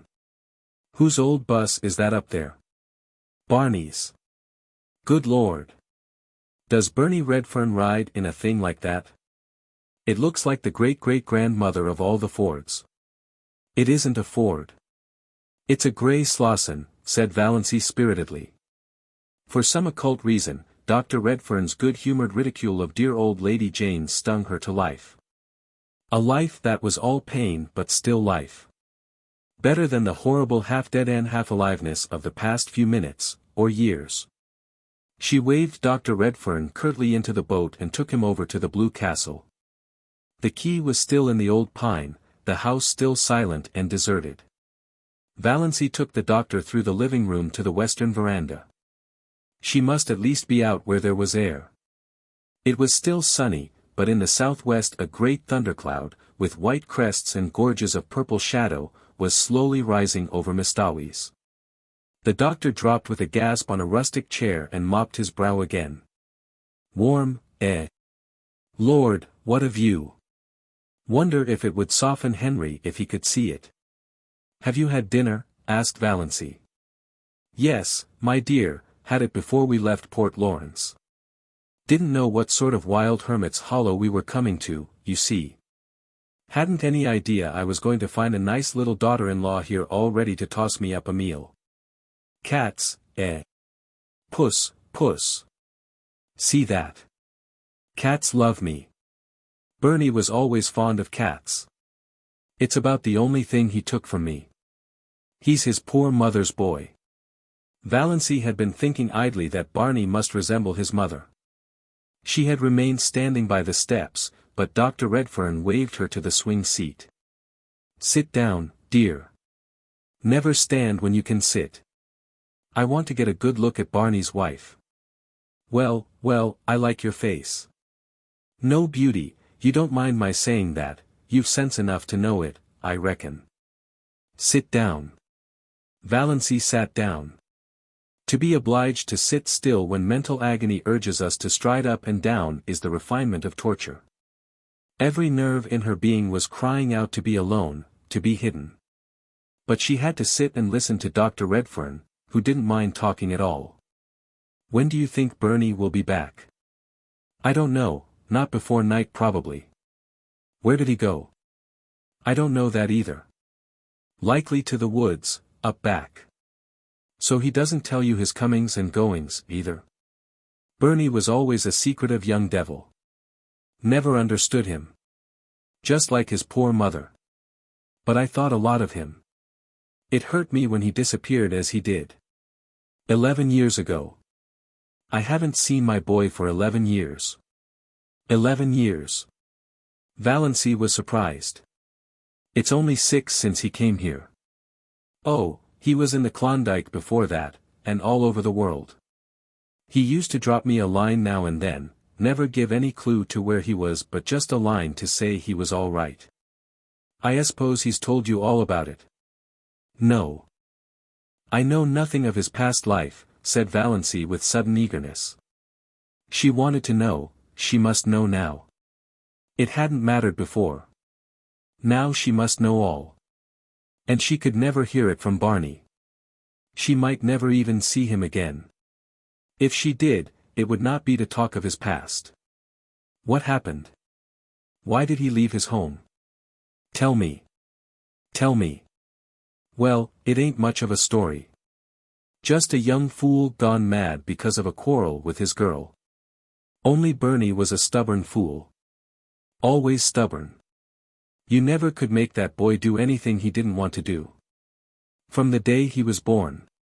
Yet he was always a quiet, gentle little chap, too. Good as gold. His poor mother died when he was only 2 years old. I'd just begun to make money with my hair vigor. I'd dreamed the formula for it, you see. Some dreamed that. The cash rolled in. Bernie had everything he wanted. I sent him to the best schools, private schools. I meant to make a gentleman of him.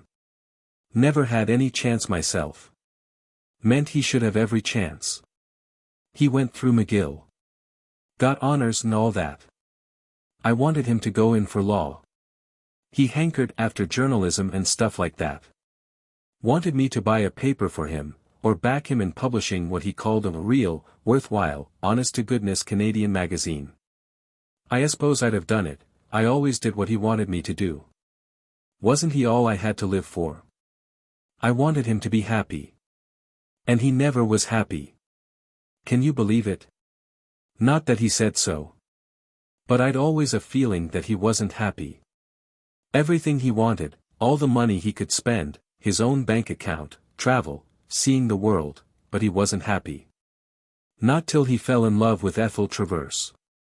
Then he was happy for a little while. The cloud had reached the sun and a great, chill, purple shadow came swiftly over Mistawis. It touched the blue castle, rolled over it. Valancy shivered.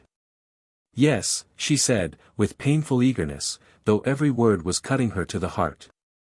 What was she like? Prettiest girl in Montreal, said Dr. Redfern. Oh, she was a looker, all right. Gold hair, shiny as silk, great, big, soft, black eyes, skin like milk and roses. Don't wonder Bernie fell for her. And brains as well. She wasn't a bit of fluff. B.A. from McGill. A thoroughbred, too. One of the best families. But a bit lean in the purse. Bernie was mad about her. Happiest young fool you ever saw. Then, the bust up. What happened? Valancy had taken off her hat and was absently thrusting a pin in and out of it. Good Luck was purring beside her. Banjo was regarding Dr. Redfern with suspicion. Nip and Tuck were lazily cawing in the pines. Mistawis was beckoning. Everything was the same. Nothing was the same. It was 100 years since yesterday. Yesterday, at this time, she and Barney had been eating a belated dinner here with laughter. Laughter. Valancy felt that she had done with laughter forever. And with tears, for that matter. She had no further use for either of them. Blessed if I know, my dear. Some fool quarrel, I suppose. Bernie just lit out, disappeared. He wrote me from the Yukon. Said his engagement was broken and he wasn't coming back. And not to try to hunt him up because he was never coming back. I didn't. What was the use? I knew Bernie. I went on piling, up money because there wasn't anything else to do. But I was mighty lonely. All I lived for was them little notes now and then from Bernie, Klondike, England, South Africa, China, everywhere. I thought maybe he'd come back some day to his lonesome old dad. Then 6 years ago even the letters stopped. I didn't hear a word of or from him till last Christmas. Did he write? No. But he drew a check for $15,000 on his bank account. The bank manager is a friend of mine, one of my biggest shareholders. He'd always promised me he'd let me know if Bernie drew any checks. Bernie had $50,000 there. And he'd never touched a cent of it till last Christmas. The check was made out to Ainsley's, Toronto. Ainsley's? Valancy heard herself saying Ainsley's. She had a box on her dressing table with the Ainsley trademark. Yes. The big jewelry house there. After I'd thought it over a while, I got brisk. I wanted to locate Bernie. Had a special reason for it. It was time he gave up his fool hoboing and come to his senses. Drawing that 15 told me there was something in the wind. The manager communicated with the Ainsleys, his wife was an Ainsley, and found out that Bernard Redfern had bought a pearl necklace there. His address was given as Box 444, Port Lawrence, Muskoka, Ontario. First I thought I'd write. Then I thought I'd wait till the open season for cars and come down myself. Ain't no hand at writing. I've motored from Montreal. Got to Port Lawrence yesterday. Inquired at the post office. Told me they knew nothing of any Bernard Snaith Redfern, but there was a Barney Snaith had a P.O. box there. Lived on an island out here, they said. So here I am. And where's Barney? Valancy was fingering her necklace. She was wearing $15,000 around her neck. And she had worried lest Barney had paid $15 for it and couldn't afford it. Suddenly she laughed in Dr. Redfern's face. Excuse me. It's so amusing, said poor Valancy. Isn't it? Said Dr. Redfern, seeing a joke, but not exactly hers. Now, you seem like a sensible young woman, and I dare say you've lots of influence over Bernie. Can't you get him to come back to civilization and live like other people? I've a house up there. Big as a castle. Furnished like a palace. I want company in it, Bernie's wife, Bernie's children. Did Ethel Traverse ever marry? Queried Valancy irrelevantly. Bless you, yes. 2 years after Bernie Levant. But she's a widow now. Pretty as ever. To be frank, that was my special reason for wanting to find Bernie. I thought they'd make it up, maybe. But, of course, that's all off now. Doesn't matter. Bernie's choice of a wife is good enough for me. It's my boy I want. Think he'll soon be back? I don't know. But I don't think he'll come before night. Quite late, perhaps. And perhaps not till tomorrow. But I can put you up comfortably. He'll certainly be back tomorrow. Dar. Redfern shook his head. Too damp. I'll take no chances with rheumatism. Why suffer that ceaseless anguish? Why not try Redfern's liniment, quoted the imp in the back of Valancy's mind. I must get back to Port Lawrence before rain starts. Henry goes quite mad when he gets mud on the car. But I'll come back tomorrow. Meanwhile you talk Bernie into reason. He shook her hand and patted her kindly on the shoulder. He looked as if he would have kissed her, with a little encouragement, but Valancy did not give it. Not that she would have minded. He was rather dreadful and loud, and dreadful. But there was something about him she liked. She thought dully that she might have liked being his daughter-in-law if he had not been a millionaire. A score of times over. And Barney was his son, and heir. She took him over in the motorboat and watched the lordly purple car roll away through the woods with Henry at the wheel looking things not lawful to be uttered.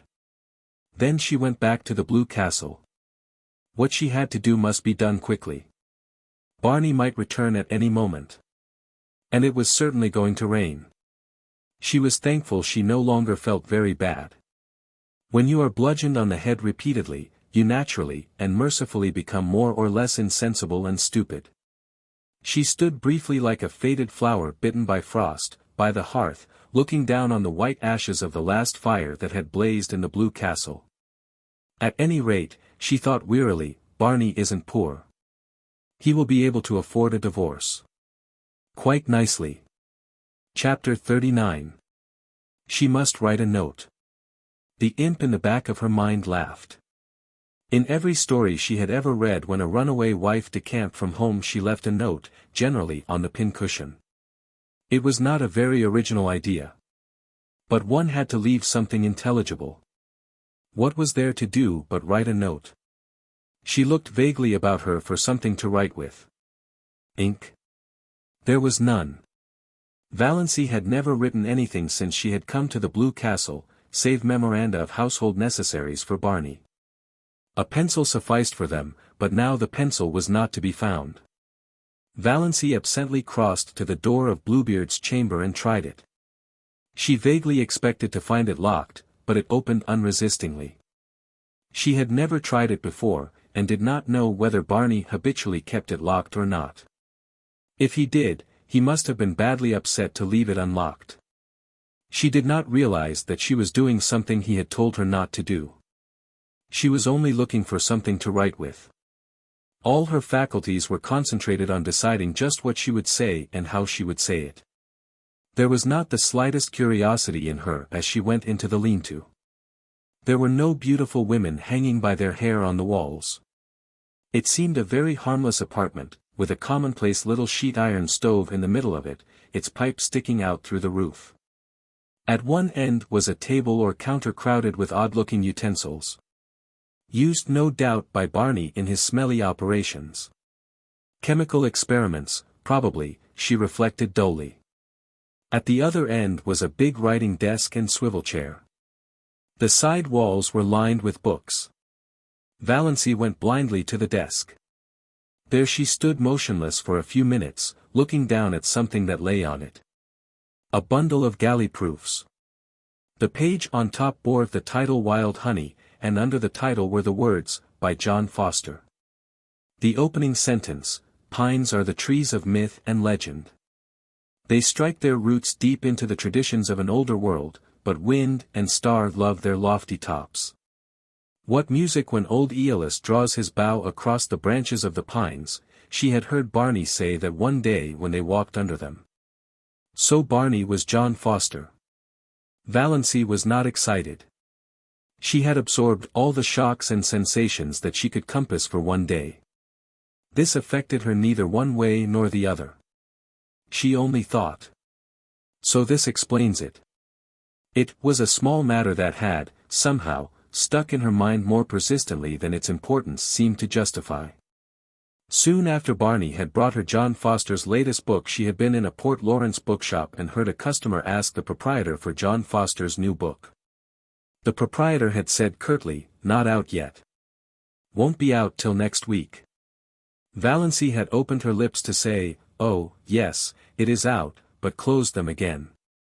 After all, it was none of her business. She supposed the proprietor wanted to cover up his negligence in not getting the book in promptly. Now she knew. The book Barney had given her had been one of the author's complimentary copies, sent in advance. Well. Valancy pushed the proofs indifferently aside and sat down in the swivel chair. She took up Barney's pen, and a vile one it was, pulled a sheet of paper to her and began to write. She could not think of anything to say except bald facts. Dear Barney. I went to Dr. Trent this morning and found out he had sent me the wrong letter by mistake. There never was anything serious the matter with my heart and I am quite well now. I did not mean to trick you. Please believe that. I could not bear it if you did not believe that. I am very sorry for the mistake. But surely you can get a divorce if I leave you. Is desertion a ground for divorce in Canada? Of course, if there is anything I can do to help or hasten it I will do it gladly, if your lawyer will let me know. I thank you for all your kindness to me. I shall never forget it. Think as kindly of me as you can, because I did not mean to trap you. Goodbye. Yours gratefully, Valancy. It was very cold and stiff, she knew. But to try to say anything else would be dangerous, like tearing away a dam. She didn't know what torrent of wild incoherences and passionate anguish might pour out. In a postscript she added. Your father was here today. He is coming back tomorrow. He told me everything. I think you should go back to him. He is very lonely for you. She put the letter in an envelope, wrote Barney across it, and left it on the desk. On it she laid the string of pearls. If they had been the beads she believed them, she would have kept them in memory of that wonderful year. But she could not keep the $15,000 gift of a man who had married her out of pity and whom she was now leaving. It hurt her to give up her pretty bauble. That was an odd thing, she reflected. The fact that she was leaving Barney did not hurt her, yet. It lay at her heart like a cold, insensible thing. If it came to life, Valancy shuddered and went out. She put on her hat and mechanically fed Good Luck and Banjo.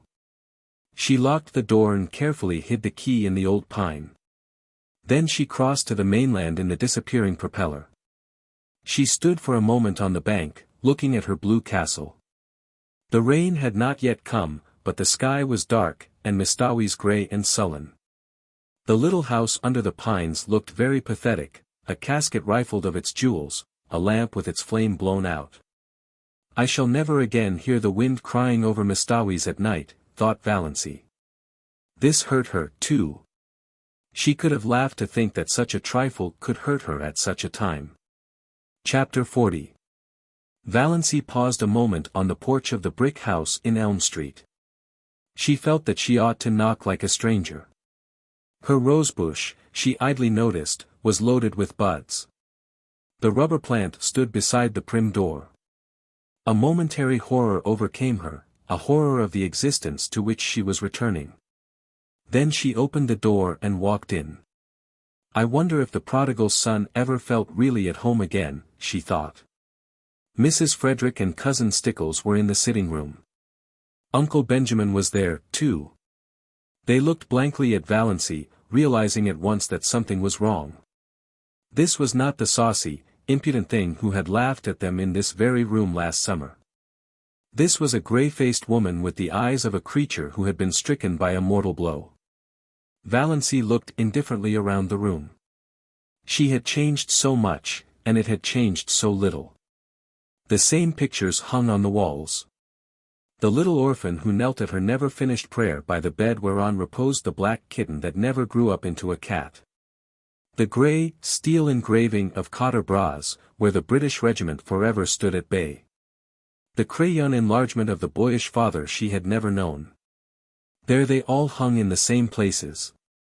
The green cascade of Wandering Jew still tumbled out of the old granite saucepan on the window stand.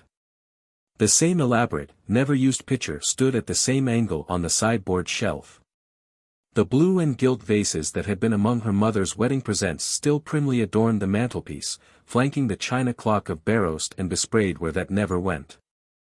The chairs in exactly the same places.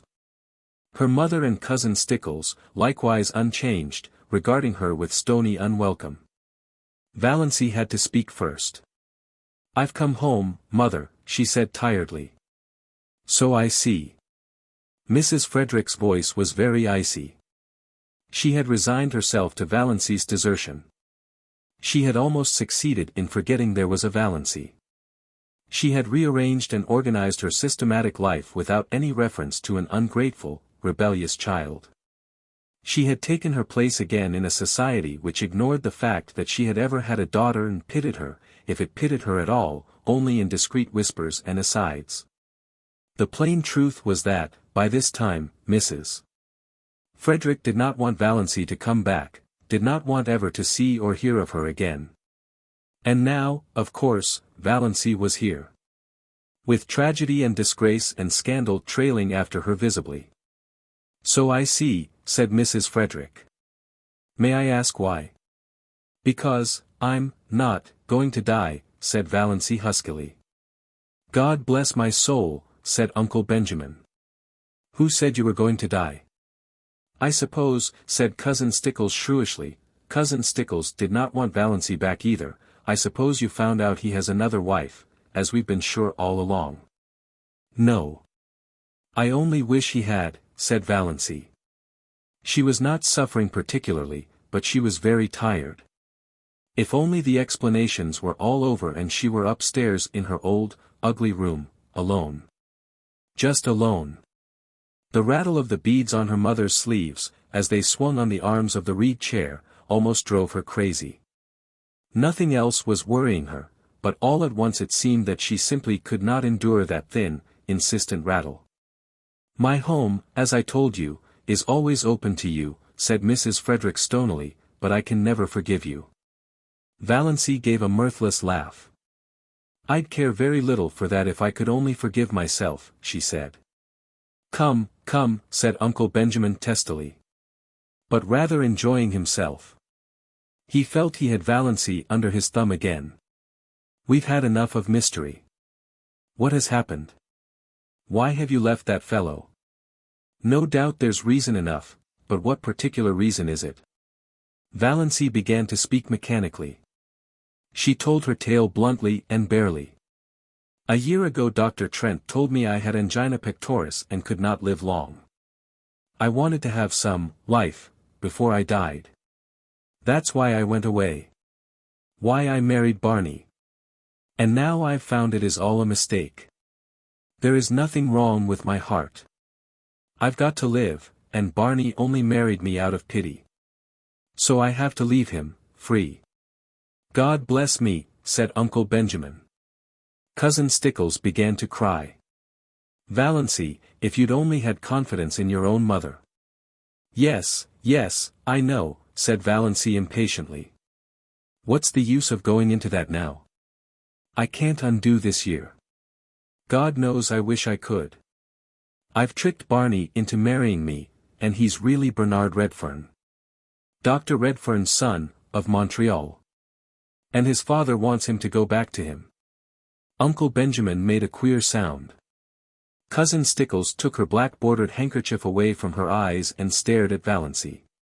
A queer gleam suddenly shot into Mrs. Frederick's stone-grey orbs. Dr. Redfern, not the purple pill man, she said. Valancy nodded.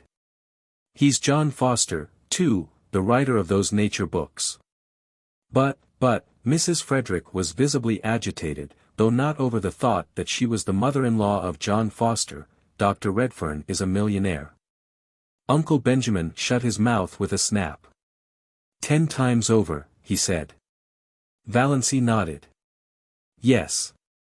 Barney left home years ago, because of some trouble, some disappointment. Now he will likely go back. So you see, I had to come home. He doesn't love me. I can't hold him to a bond he was tricked into. Uncle Benjamin looked incredibly sly. Did he say so? Does he want to get rid of you? No. I haven't seen him since I found out. But I tell you, he only married me out of pity, because I asked him to, because he thought it would only be for a little while. Mrs. Frederick and Cousin Stickles both tried to speak, but Uncle Benjamin waved a hand at them and frowned portentously. Let me handle this, wave and frown seemed to say. To Valancy. Well, dear, we'll talk it all over later. You see, we don't quite understand everything yet. As Cousin Stickles says, you should have confided in us before. Later on, I dare say we can find a way out of this. You think Barney can easily get a divorce, don't you? Said Valancy eagerly. Uncle Benjamin silenced with another wave the exclamation of horror he knew was trembling on Mrs. Frederick's lips. Trust to me, Valancy. Everything will arrange itself. Tell me this, Dossie. Have you been happy up back? Was Senior, Mr. Redfern good to you? I have been very happy and Barney was very good to me, said Valancy, as if reciting a lesson. She remembered when she studied grammar at school she had disliked the past and perfect tenses. They had always seemed so pathetic. It was all over and done with. Then don't worry, little girl. How amazingly paternal Uncle Benjamin was. Your family will stand behind you. We'll see what can be done.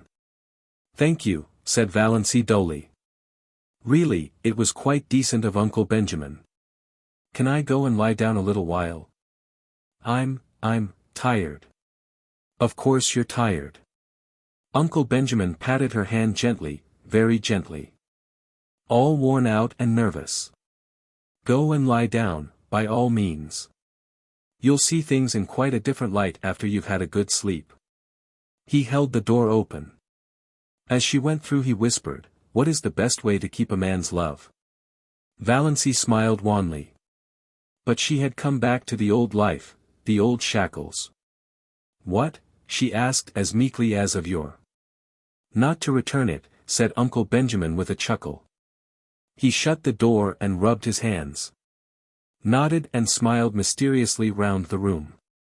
Poor little Doss, he said pathetically. Do you really suppose that, Snaith, can actually be Dr. Redfern's son? Gasped Mrs. Frederick. I see no reason for doubting it. She says Dr. Redfern has been there. Why, the man is rich as wedding cake.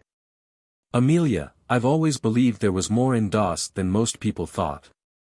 You kept her down too much, repressed her. She never had a chance to show what was in her. And now she's landed a millionaire for a husband.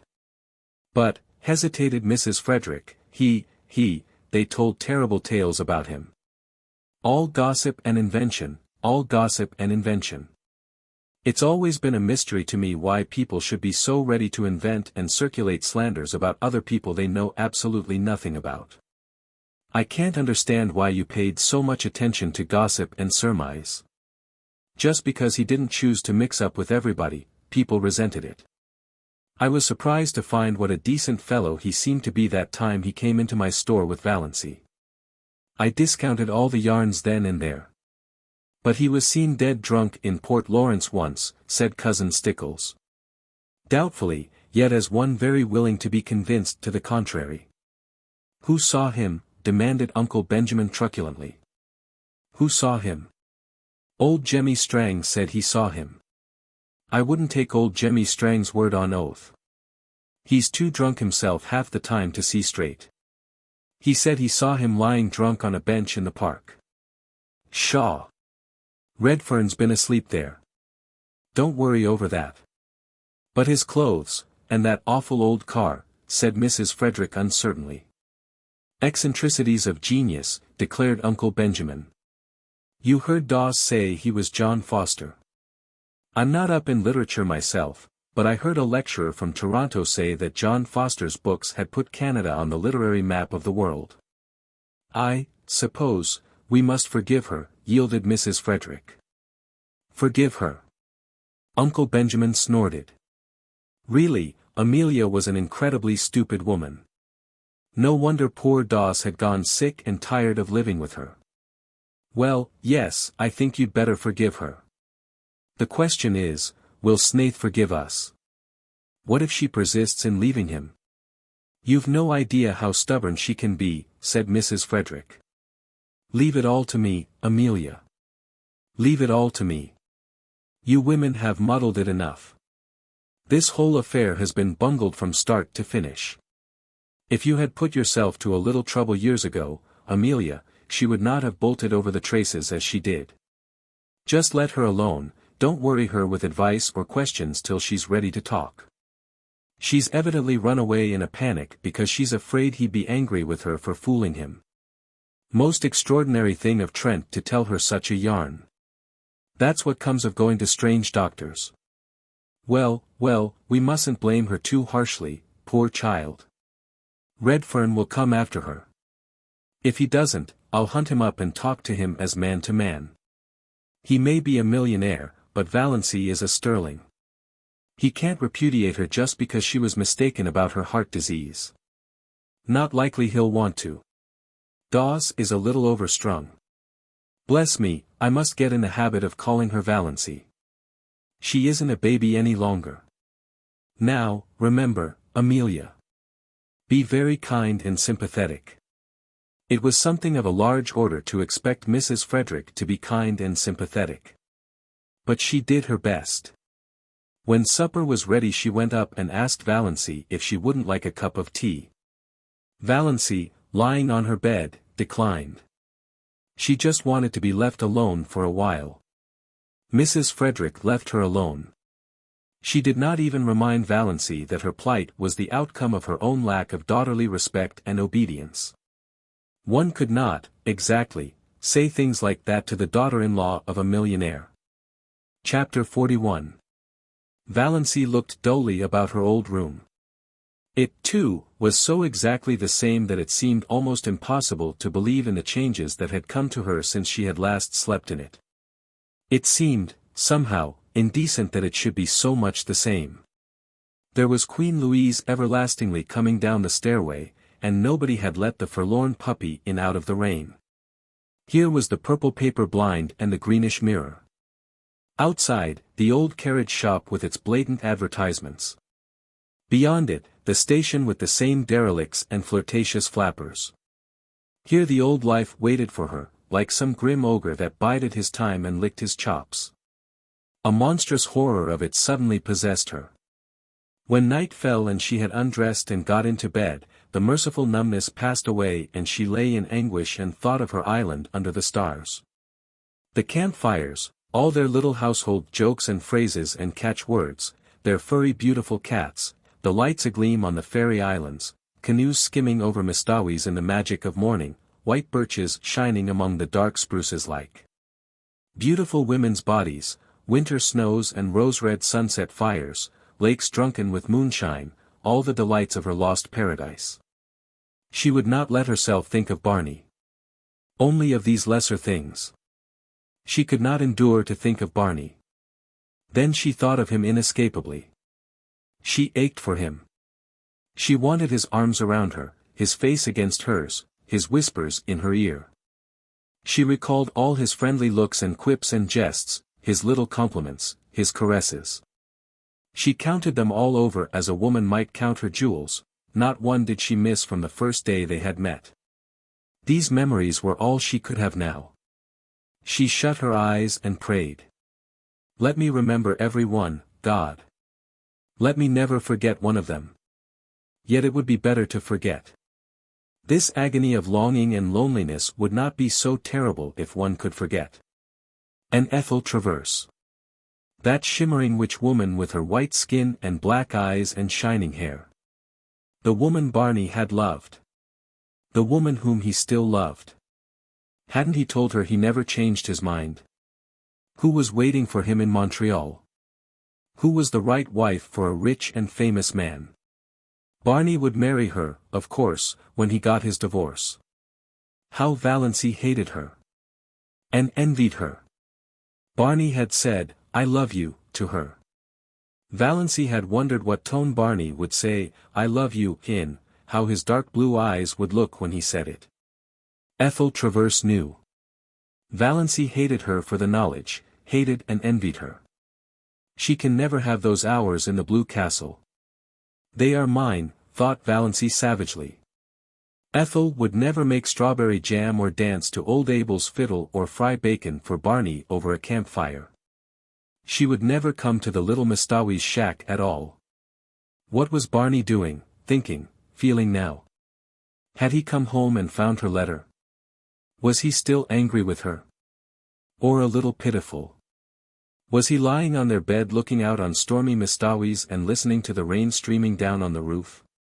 Or was he still wandering in the wilderness, raging at the predicament in which he found himself?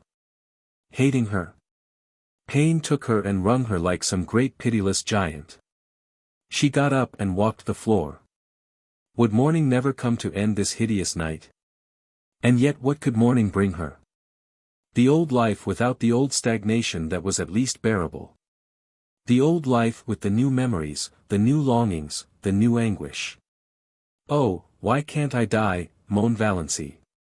Chapter 42. It was not until early afternoon the next day that a dreadful old car clanked up Elm Street and stopped in front of the brick house. A hatless man sprang from it and rushed up the steps.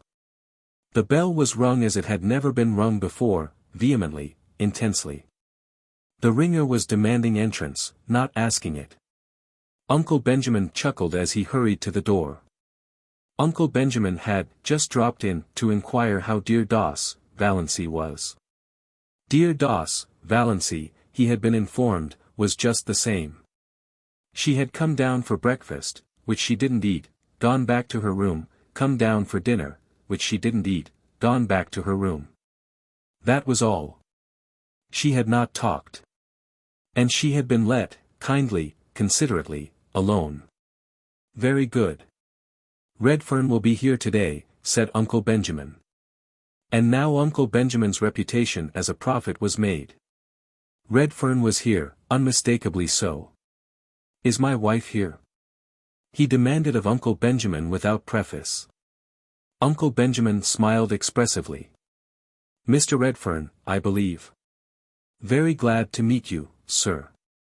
Yes, that naughty little girl of yours is here. We have been. I must see her, Barney cut Uncle Benjamin ruthlessly short. Certainly, Mr. Redfern.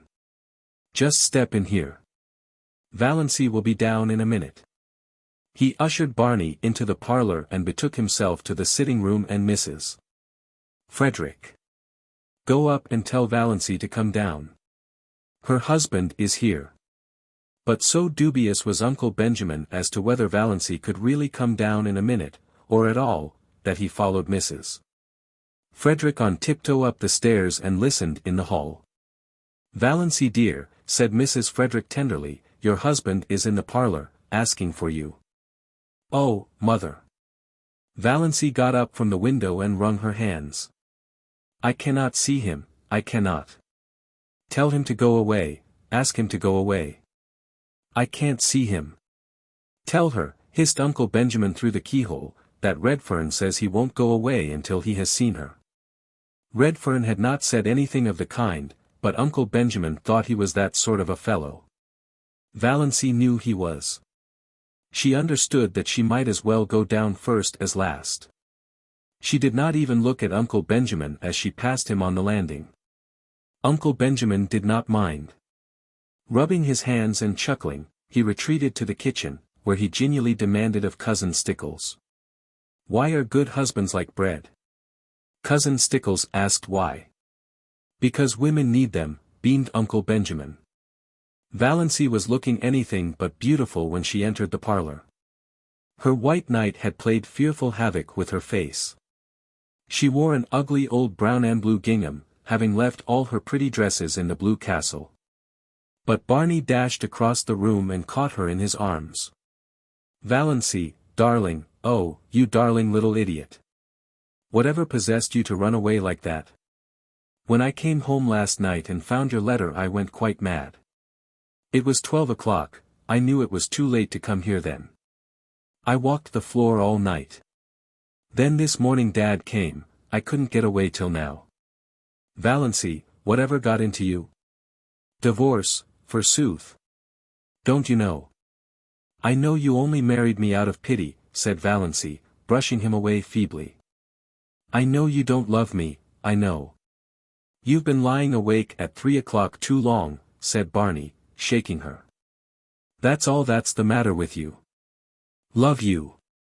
Oh, don't I love you? My girl, when I saw that train coming down on you I knew whether I loved you or not. Oh, I was afraid you would try to make me think you cared, cried Valancy passionately. Don't. I know. I know all about Ethel Traverse, your father told me everything. Oh, Barney, don't torture me. I can never go back to you. Barney released her and looked at her for a moment. Something in her pallid, resolute face spoke more convincingly than words of her determination. Valancy, he said quietly, Father couldn't have told you everything because he didn't know it. Will you let me tell you, everything? Yes, said Valancy wearily. Oh, how dear he was. How she longed to throw herself into his arms. As he put her gently down in a chair, she could have kissed the slender, brown hands that touched her arms. She could not look up as he stood before her. She dared not meet his eyes. For his sake, she must be brave. She knew him, kind, unselfish.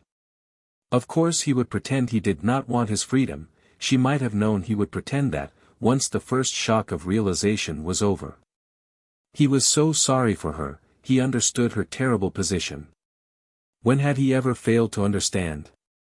But she would never accept his sacrifice. Never. You've seen Dad and you know I'm Bernard Redfern. And I suppose you've guessed that I'm John Foster, since you went into Bluebeard's chamber. Yes. But I didn't go in out of curiosity. I forgot you had told me not to go in, I forgot. Never mind. I'm not going to kill you and hang you up on the wall, so there's no need to call for Sister Anne. I'm only going to tell you my story from the beginning. I came back last night intending to do it. Yes, I'm old Document Redfern's son, of Purple Pills and Bitters fame. Oh, don't I know it? Wasn't it rubbed into me for years? Barney laughed bitterly and strode up and down the room a few times. Uncle Benjamin, tiptoeing through the hall, heard the laugh and frowned. Surely Doss wasn't going to be a stubborn little fool. Barney threw himself into a chair before Valancy. Yes. As long as I can remember I've been a millionaire's son. But when I was born Dad wasn't a millionaire. He wasn't even a doctor, isn't yet. He was a veterinary and a failure at it. He and Mother lived in a little village up in Quebec and were abominably poor. I don't remember Mother. Haven't even a picture of her. She died when I was 2 years old. She was 15 years younger than Father, a little school teacher. When she died Dad moved into Montreal and formed a company to sell his hair tonic. He'd dreamed the prescription one night, it seems. Well, it caught on. Money began to flow in. Dad invented, or dreamed, the other things, too, pills, bitters, liniment and so on. He was a millionaire by the time I was 10, with a house so big a small chap like myself always felt lost in it. I had every toy a boy could wish for, and I was the loneliest little devil in the world. I remember only one happy day in my childhood, Valancy. Only one. Even you were better off than that. Dad had gone out to see an old friend in the country and took me along.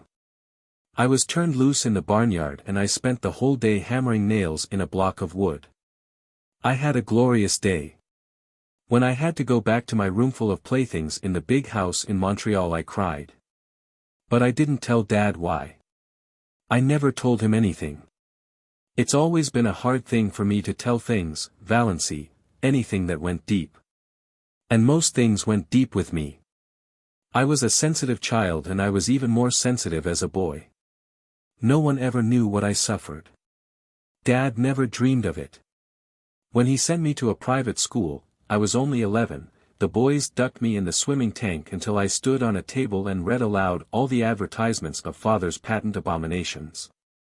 I did it, then, Barney clenched his fists, I was frightened and half drowned and all my world was against me. But when I went to college and the softs tried the same stunt I didn't do it. Barney smiled grimly. They couldn't make me do it. But they could, and did, make my life miserable. I never heard the last of the pills and the bitters and the hair tonic. After using was my nickname, you see I'd always such a thick thatch. My 4 college years were a nightmare. You know, or you don't know, what merciless beasts boys can be when they get a victim like me. I had few friends, there was always some barrier between me and the kind of people I cared for. And the other kind, who would have been very willing to be intimate with rich old Document Redfern's son, I didn't care for.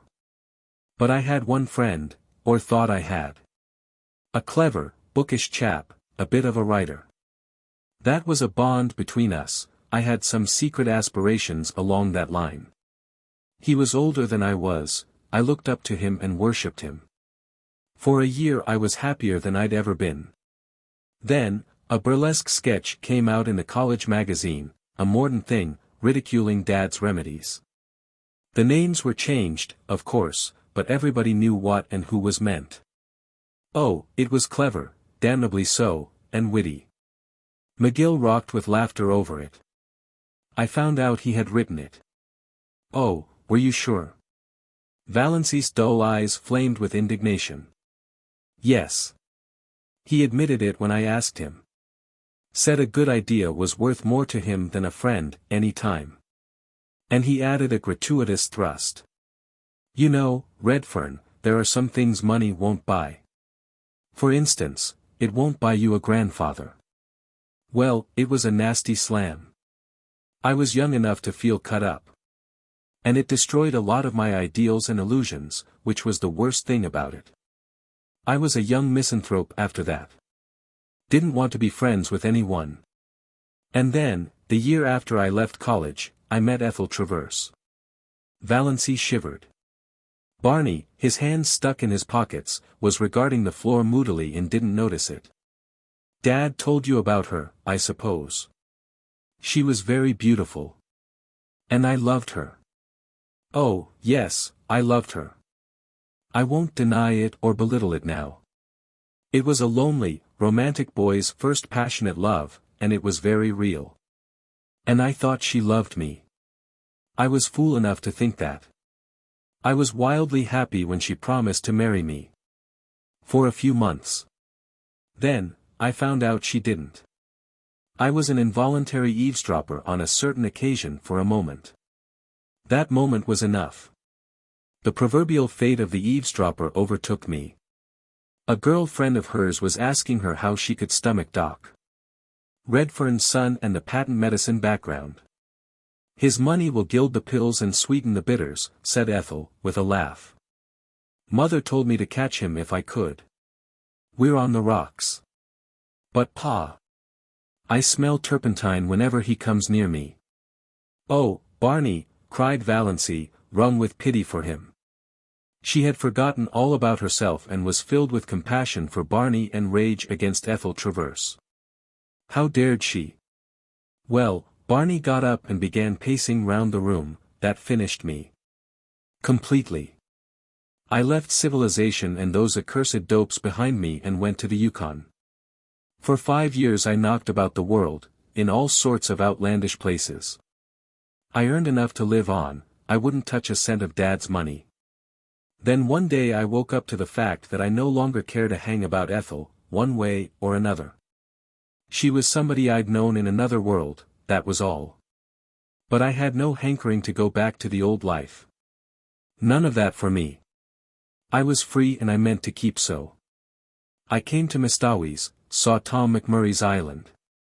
My first book had been published the year before, and made a hit. I had a bit of money from my royalties. I bought my island. But I kept away from people. I had no faith in anybody. I didn't believe there was such a thing as real friendship or true love in the world, not for me, anyhow, the son of purple pills. I used to revel in all the wild yarns they told of me. In fact, I'm afraid I suggested a few of them myself. By mysterious remarks which people interpreted in the light of their own prepossessions. Then, you came. I had to believe you loved me, really loved me, not my father's millions. There was no other reason why you should want to marry a penniless devil with my supposed record. And I was sorry for you. Oh, yes, I don't deny I married you because I was sorry for you. And then, I found you the best and jolliest and dearest little pal and chum a fellow ever had. Witty, loyal, sweet. You made me believe again in the reality of friendship and love. The world seemed good again just because you were in it, honey. I'd have been willing to go on forever just as we were. I knew that, the night I came home and saw my home light shining out from the island for the first time. And knew you were there waiting for me. After being homeless all my life it was beautiful to have a home. To come home hungry at night and know there was a good supper and a cheery fire, and you. But I didn't realize what you actually meant to me till that moment at the switch. Then it came like a lightning flash. I knew I couldn't live without you, that if I couldn't pull you loose in time I'd have to die with you.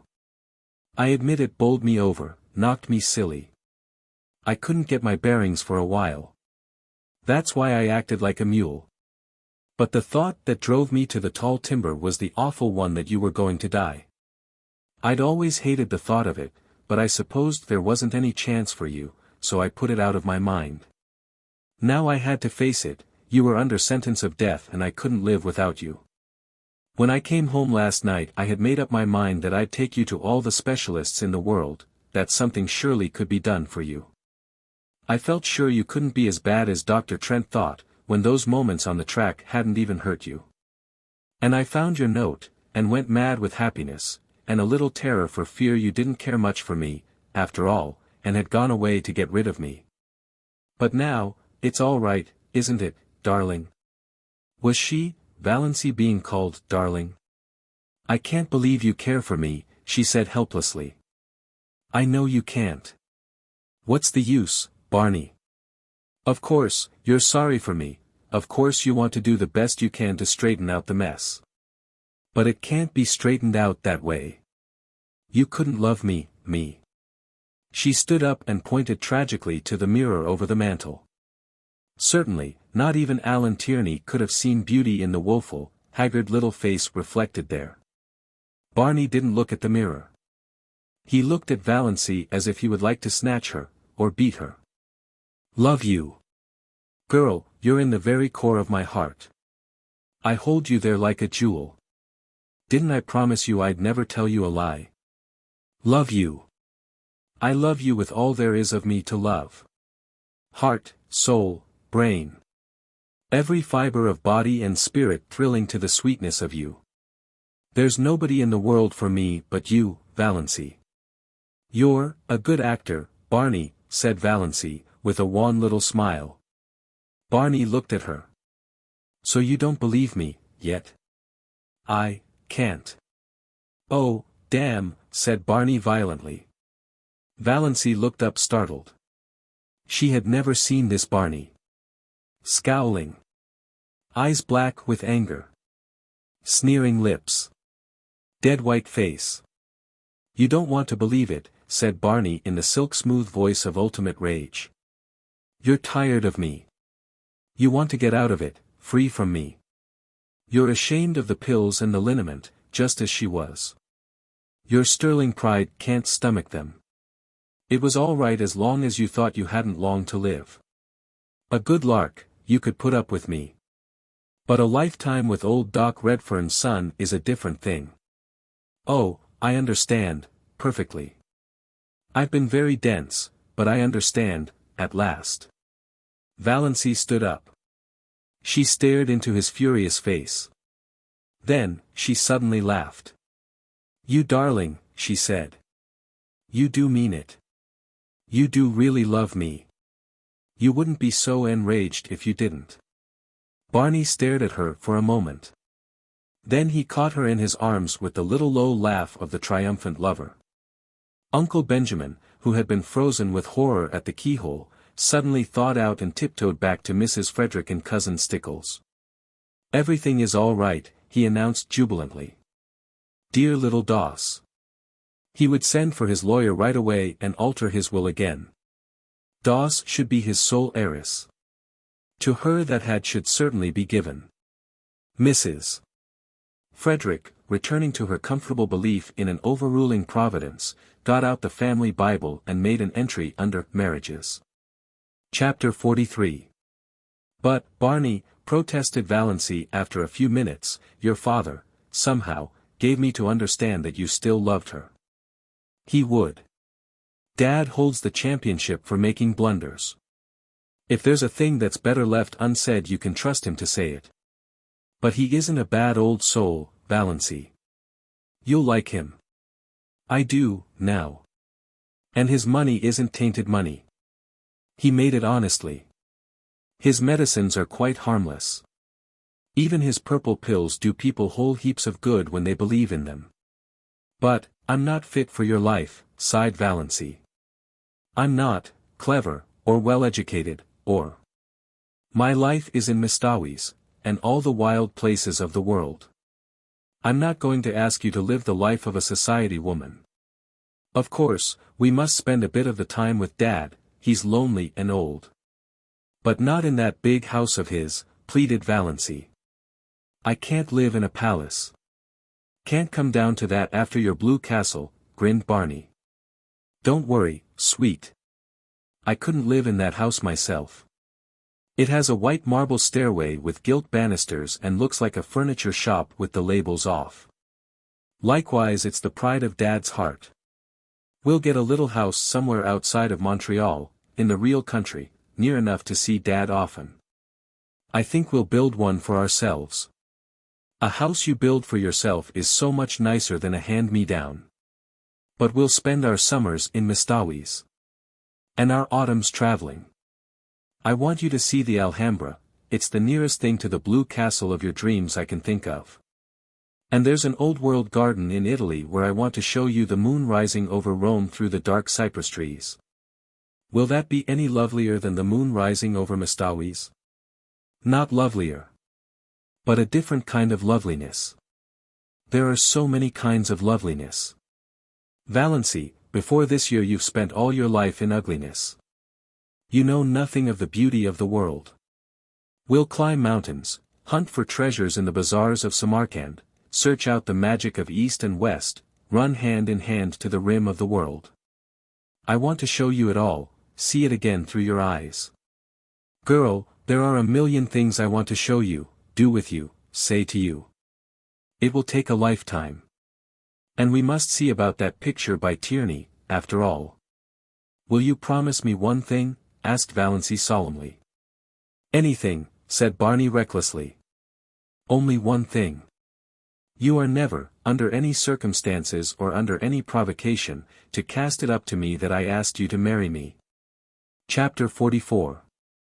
Extract from letter written by Miss Olive Stirling to Mr. Cecil Bruce. It's really disgusting that Daw's crazy adventures should have turned out like this.